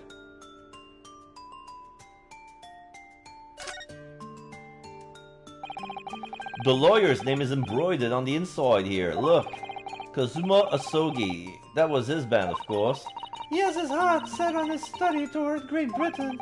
Oh, I'm sure he would have found the truth he longed for there. But he lost his life before he even had the chance to see the place. I have such a strong sense of his hopes and dreams when I look at his armband, though. Okay, so let's continue. I couldn't help myself looking at the omnibus. Okay. Let us continue with proceedings then. Your cross-examination, counsel. Pray don't expect this Nipponese trade to understand the intricacies of a British court's cross-examination rights.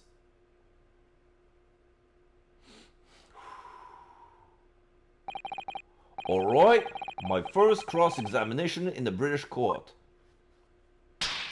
Smacking his face with his... Focus, Ryunosuke, focus! Cross-examination. What the witnesses saw. It was the last bus of the evening, so I had a few customers. I remember it well. Hold it! Yes, I think it was sometime after 10, wasn't it? Oh, yes, sir. That's right, sir. Yes, even so cold as it was, sir. Freezing, in fact. And you had your 4 passengers on board at the time, is that correct?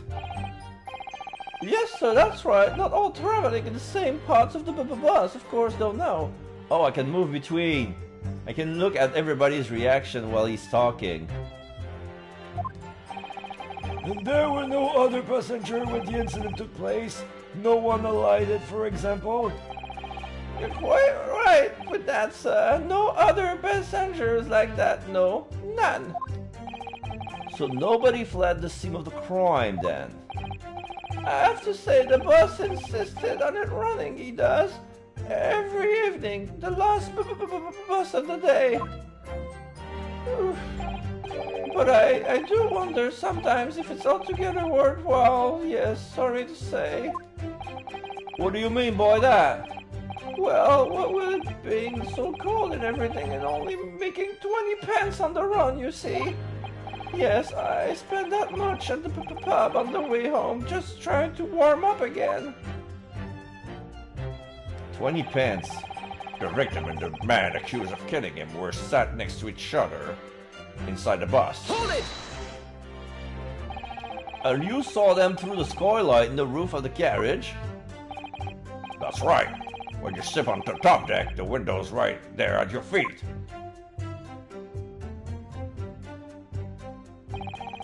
There was a lamp on the inside, and so I had pretty good view. Bruce Fairplay. Oh, you can only see bodies but not faces. The two of them were wearing hats, and I couldn't exactly make out their faces. Yeah, when you wear their faces, when you wear their hats, the edges of the hats hide the face from that angle. But there's not a shred of doubt in my mind that it was Mr. McGilded. So McGilded was sitting next to him, to his right. That's odd. How can you be so sure? Well, how can I put it politely? Mr. McGilded is a gentleman of rather small stature. I couldn't have mistaken him from anyone else.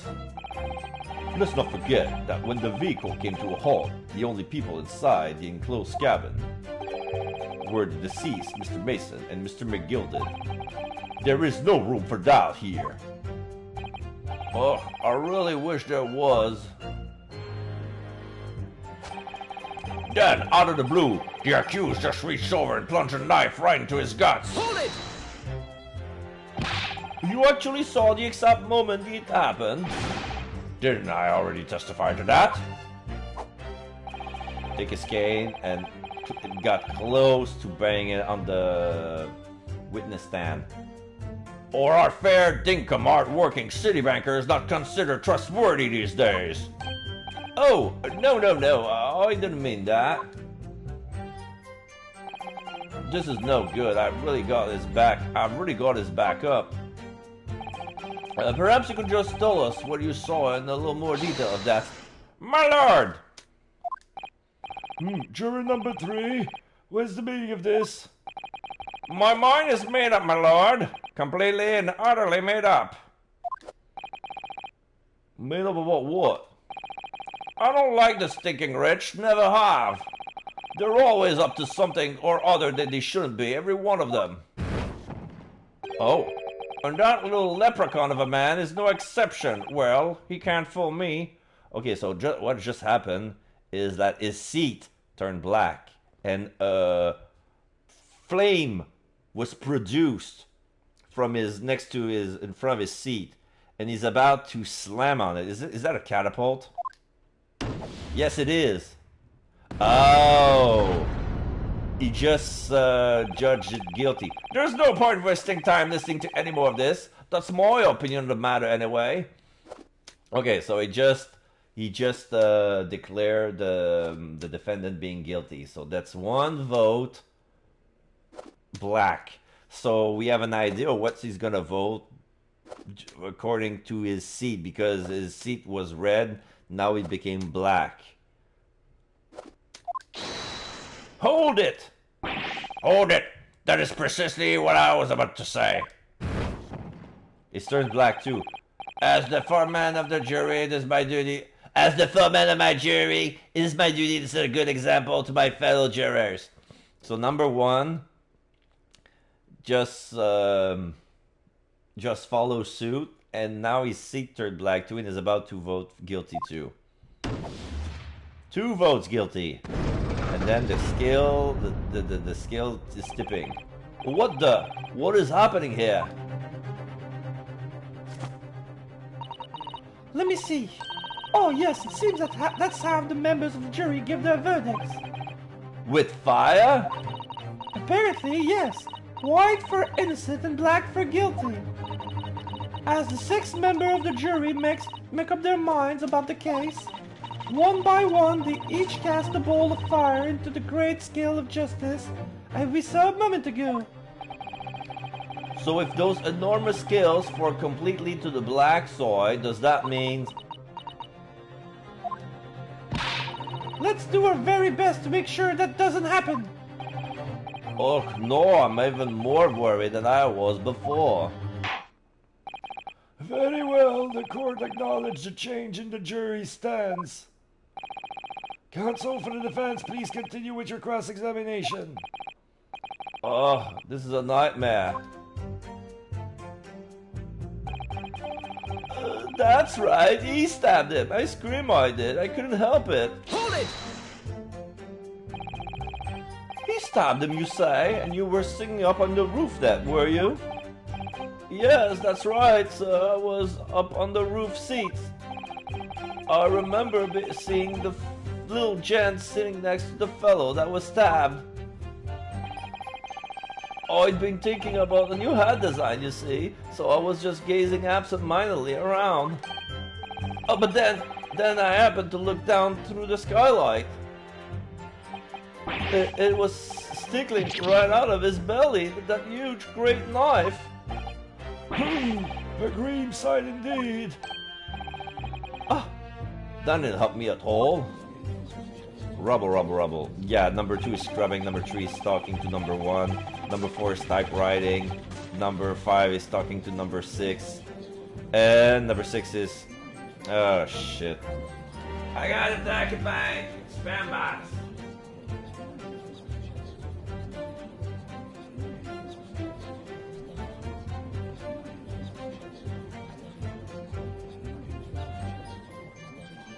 So the jury looks like they're even more convinced my client did it than they were before.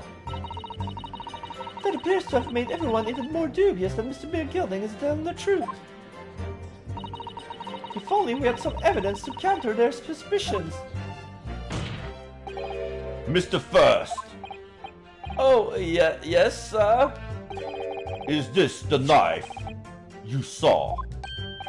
Oh, good grief, yes, that's it. The very one, sir. Is that? Yes, counsel. This is the blade that was driven into the victim's belly like a stake through the heart. Yes. That is a blade of considerable size, Counsel. It is.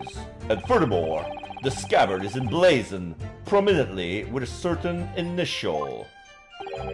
The letter M. Which seems oddly familiar.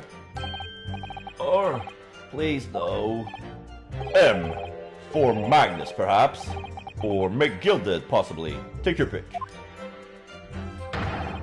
It seems this particular big name in London made a magnificent mistake. Objection! Oh, but there are M's everywhere. Yes, like in Mason. Objection! This blade is far too extravagant for a poor brickmaker to have owned. No, this weapon of murder almost certainly belongs to the accused. Or... No conclusive, but certainly compelling, Counsel. The murder weapon has been entered in the court record. A largish knife was found lodged in the victim's abdomen. Its quality and fancy ornamentation suggests it must be quite valuable. My lord, if you would please forgive the interruption. Where is it, number 2? Jury number 2, go on. Mr. McGilded is a pillar of society and a gentleman, and a gentleman's word should be sacrosanct. However, Black. those of us in service know must accept hard truths. Why are you about to dispose of the rubbish? Now it's 3 against 0. Not looking good. No! I don't wish to cause offense, but I do like to eradicate all traces of filth and grime. Hold it! The stenograph is talking. Juror number 4. I have painstakingly typed every word uttered here today and cross-references all the facts. As such, I am now in a position to draw the only logical conclusion. Black. 4. 4-0. Not again. That's 4 out of 6 jury members who propose a guilty verdict. There are only 2 left. We've had it. Every time I press these witnesses for more information, I just make the situation worse. Nevertheless, what we need more than anything at the moment is more information. We're still very much in the dark. I suppose I'll just have to keep pressing the witnesses, knowing that more sparks may fly. We mustn't give up hope that we'll uncover something that will give us a way to fight back. But... Alright, I'll keep trying. I can't give up. I just need to keep calm and listen to the witness statements again. Okay, let me check the murder weapon. So where's the M? That's an M? Hello, how you doing? I'm doing good, doing good. You know what? It could be a W. How do they know it's an M? Alright, so right now I'm in chapter 3. I'm in, yeah, it's an M. Like makes more sense. Like, yeah, the curl at the beginning suggests like, strongly it's an M. Like, it looks silly to do this at the finish. Like, if it was a W, it would start curly W. Alright. So it is an M. Okay.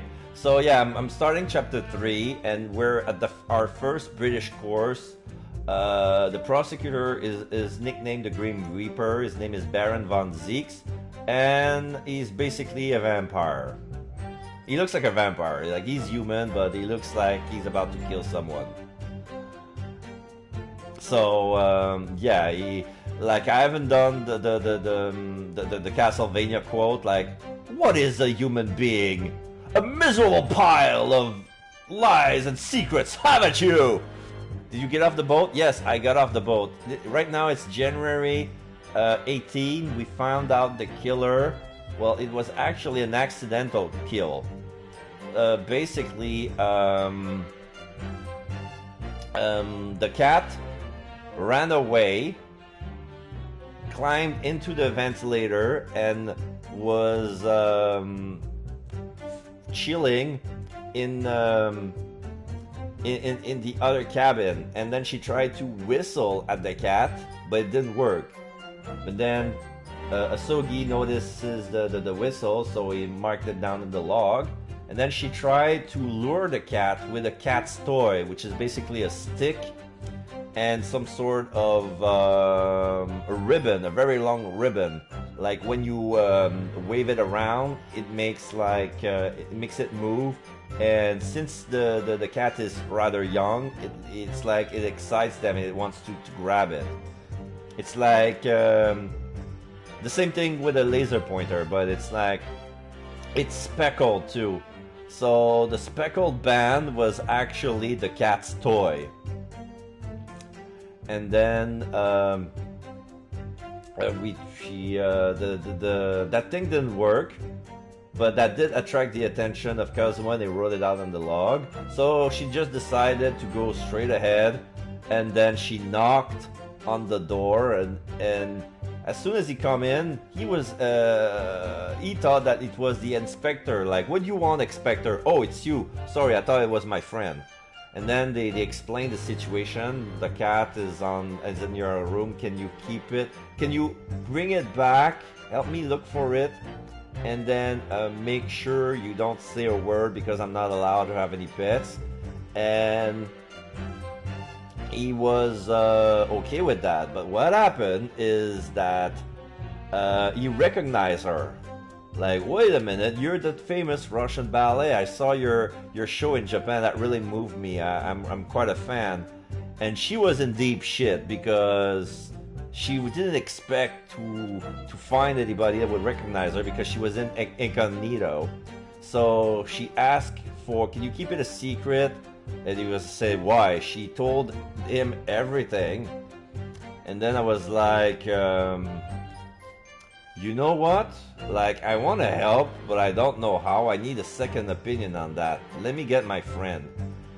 And when he said that, he was going towards the wardrobe, but the cord bell that calls the crew is next to the wardrobe, so she assumed that she was about to call the inspector like the crew guy that was assigned to be his bodyguard. So she panicked, and then the cat reacted to her being panicky, and the guy tripped on the cat, and as when his balance was off, she accidentally pushed it. Like, she didn't have a thought of his mind. She just pushed him on the floor, hoping that when he would fall, he would knock down unconscious. But he fell. He broke his neck on the end of the bed, so that killed him. She freaked out, and in the fall, the bell that we found in the cabin that was part of the collar, because the cat has a bell around the neck. So he tripped on the cat, the bell broke. And since it was poorly lit, she tried to find all the remains of the collar. She only could find half of it. We found the other half in her wastebasket. And now she was panicking. Since she was friend with Stroganoff, he said, like, okay, I did something bad, I need you to cover up for me. So what he did is, like, he moved the body around and then make it look like he was like he made it the draw of so like he tampered with the crime scene and made it look like his last word was wardrobe, like my criminal, like the one who killed me. He tried to pin it all on the stowaway. But what incriminated Pavlova in the end is that when they were tripping, falling, he kind of grabbed one of her earrings. So when the body was found, his fist was closed. And when Sherlock opened it, he kept it to himself. That's the thing. Like, Sherlock examined the body, but he keep a valued piece of evidence to himself, like the jewels that the jewel of the earring that she lost. Like, he found it and he kept it for himself, and like maybe they wanted us to. Not because it would have been too easy if they gave us all the evidence. I think it was like poorly, like the story was poorly told, and also the fact that when we inspected the bodies, like, of the suspect, we found out that Stroganoff has a purple stain on the back of his shirt, like that was proof that he was. In Kazuma's cabin during the murder. So yeah, it was a cover-up. But right now what happened is that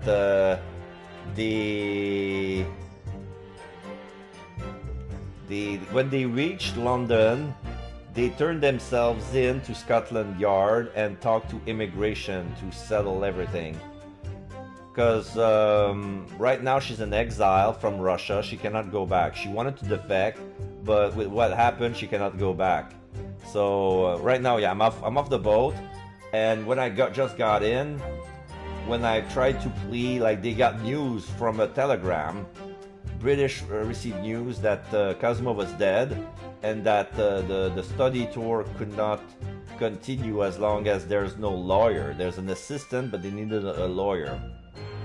So they said, I've been stuck. So what they did is, like, Ryunosuke tried to took Kazuma's place. So they took his katana, they took his armband, which has his name etched on it right here.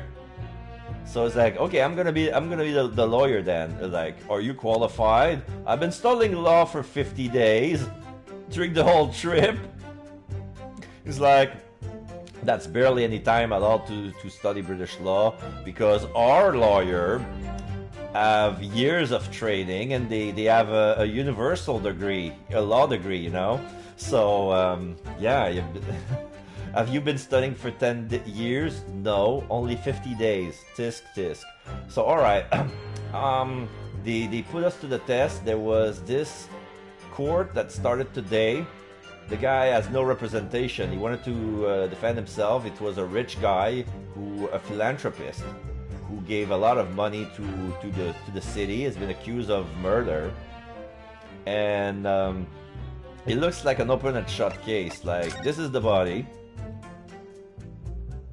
stabbed in the front.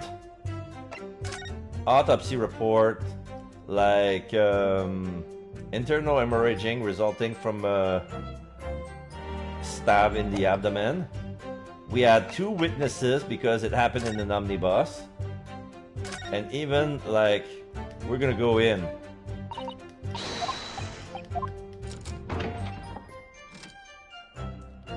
Like, this is where he was murdered. This is where the assailant was sitting in. And this is where the witness saw the crime scene from. The skylight. And then we have the gloves who belonged to him. The defendant was wearing those gloves. Like, and the right one is stained. And now we have the murder weapon. We have the freaking murder weapon. I was about to examine it when you show up. That part is the sheet, isn't it? ... Are you alright, Mr. Naruhodo? Oh, sorry. Yes, I just don't really like blades. Oh? You're holding a katana, you idiot! Those don't seem like the words of a man with a large katana slung from his waist. That's not a blade, that's Kazuma's soul. Okay, whatever you say. Anyway, there's no sense in delaying it. Let's see what the blade looks like. Ah, fudge. Oh, I couldn't find anything out of place. No. That looks a lot like blood. It surely is blood. The victim's... Oh, an Englishman's blood looks like a lot like a Japanese man's blood. Do you think it wouldn't? Sorry, it's just that we've only just arrived here in Great Britain. Yeah, they just arrived this morning. It's like... I thought it was like, okay, I don't get it. The crime happened in the omnibus and there were bystanders. Like, how did they could witness the inside of the omnibus? It's like, how is that possible? They couldn't, like, they'd never seen how big the omnibus was. So it was inconceivable for them, from people who was just bystanding at the crosswalk to see what's happening inside of a moving carriage, you know? It was so silly. It's like, oh, okay. It's like 8 passengers can fit in. Alright, got it. Cultural shock, sorry. I'm finding it a little hard to adjust. Yeah, poor guy. Yes, I do understand. Poor guy. And then there's the letter M.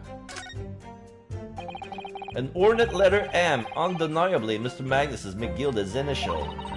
And it's beautifully gilded too. It must be very valuable, I should think. Oh, what is it? Look at this M. If you turn it upside down, it becomes a W. This could change everything. A W? Yes, this is one of those, you know, turnabout cases. I'm sure of it. I'm afraid I don't know at all, but what I am sure is that this is an M. Oh, well, that idea was quickly quashed. Oh. You had the same idea as me. Okay, so right now, Tyler, I don't know if you're still around. So basically, this is a trial. So it's not like we're convincing the judge that with evidence that the defendant is guilty or not. There are 6 people, and they can judge. They can declare their verdict any moment in the trial, and the trial stops when everybody is unanimous. If it's 6-0 guilty or 6-0 not guilty, trial ends, and that's how it ends. So I'll just need to keep. Now when you came in, 4 people already voted guilty, and some are sort of biased, or like, oh, I don't like rich people, they can go to hell. Or there's a maid, like, clean up the rubbish, like, down with the patriarch. And then there's this guy who seems to be leading the jurist, like the leader, number 1. He looks like a boss, and he looks like the most biased at all. Now we have number 5 and number 6 who haven't voted yet. One of them is a coach rider, and the sixth one is a nice old grandma. So, oh wait, I have a text. Sorry, I need to take that.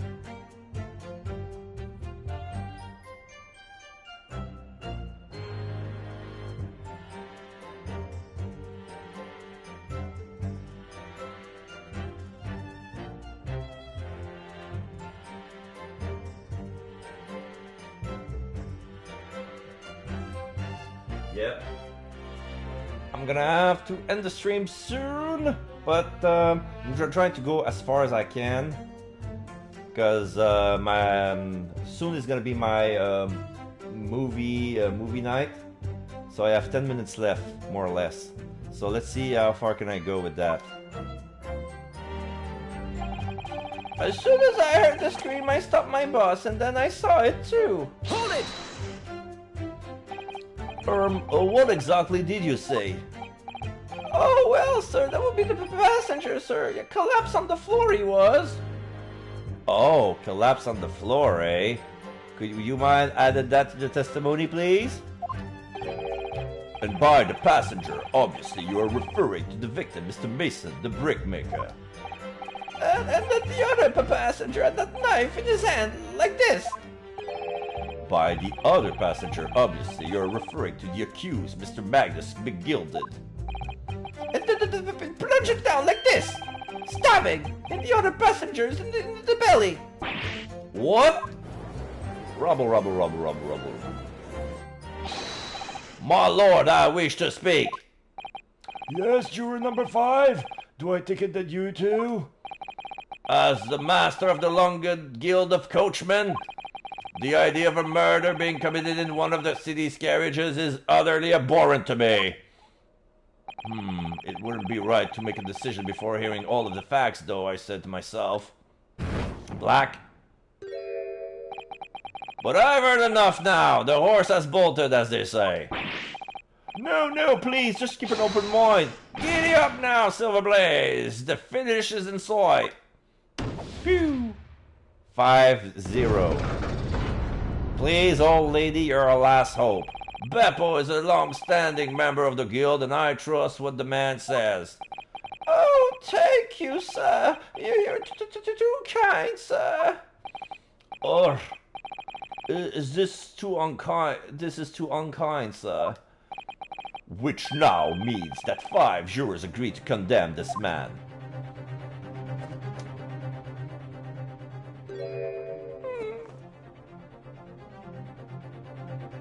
Bows. Madam Juror number 6. Yes, dear? What can I do for you? You have heard the testimonies of the witnesses in the stand. Oh, yes, I certainly have. Still got my earrings, you know.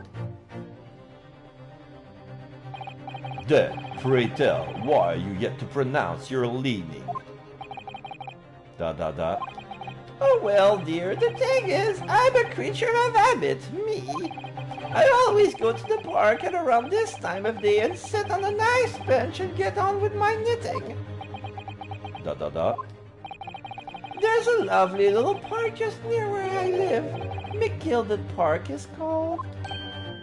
Exclamation mark. The gentleman donated to the city, you know, to put a smile on Londoners' faces, he said. I can't imagine such a fine young gentleman would have it in to take another man's life. He's always doing wonderful things for the city. Rabble. That's right, a man like that wouldn't stab anyone, surely. Mother, may we go to the Big Gilded Public Library after and borrow some more books? How many Londoners leaves in their heads in the clouds? Do you people not know what kind of a man Magnus McGilded really is? What kind of a man is he? The philanthropist Magnus McGilded has enough wealth to purchase the entire city he claims to value so highly. But where did all that wealth come from? Your client is a Shylock, sir, and one of the very darkest of souls. What? Stone the crows! McGilden lends money at extortionate rates of interest, so his victims have no hope of repaying him. When they default, he takes possession of everything they own. He's a vulture that preys on the weak. I've never heard any mention of that before. No, your faculty hasn't deserted you, I'm sure, madam. So has this thought not crossed your mind? Would a man wealthy enough to buy London in its entirety not have a carriage of his own? Why would he take the public transport? Yeah. What possible reason could this man have had to make use of a public omnibus service? You're not saying that. The victim, a poor brickmaker, has next to nothing to his name, save considerable financial liability. It will come as to no surprise that his creditor was the accused Magnus McGilded. But let it also be known that the very day Mr. Mason was killed was the final repayment date for his debts. Good gracious! The brickmaker was destitute. He has lost his house. He had not a shilling with it to which to repay his debts.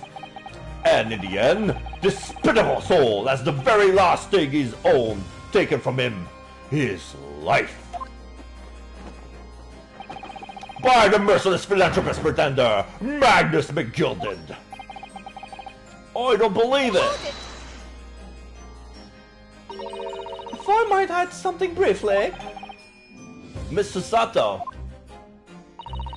you claim that the victim has lent the money by Mr. McGilded.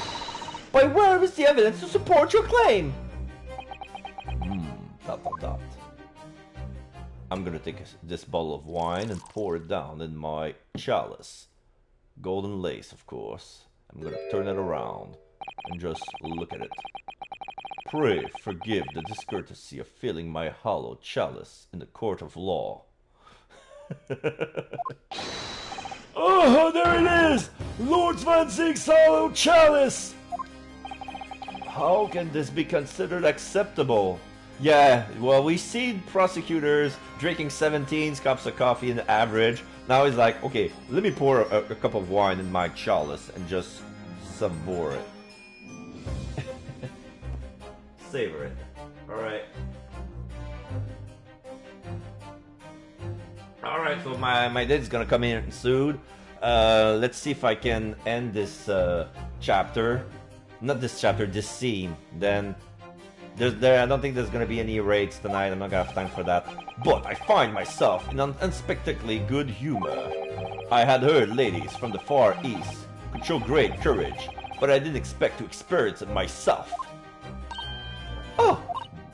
As the judicial assistant to the defense, I am simply doing my job. What a pity that your display of courage is in vain. This is the debtor's ledger, which details all monies loaned by the accused. You will find the victim's name clearly recorded inside. Oh! Allow me to present this ledger as evidence. A toast! And pray forgive the discourtesy of raising my chalice in a toast to the enigmatic East at the same time. A marvelous toast, Counsel! I will gladly accept this new evidence. The debtor's ledge has been entered into the courtroom. Court record. Catalog of people that borrowed money from the defendant at a high rate of interest. It includes the victim who owed 20 guineas. He owed 20 guineas. Man. That's a lot of money. That's a lot of money back then. Alright, so let's check. Oh yes, 20 guineas. The victim owed a considerable sum.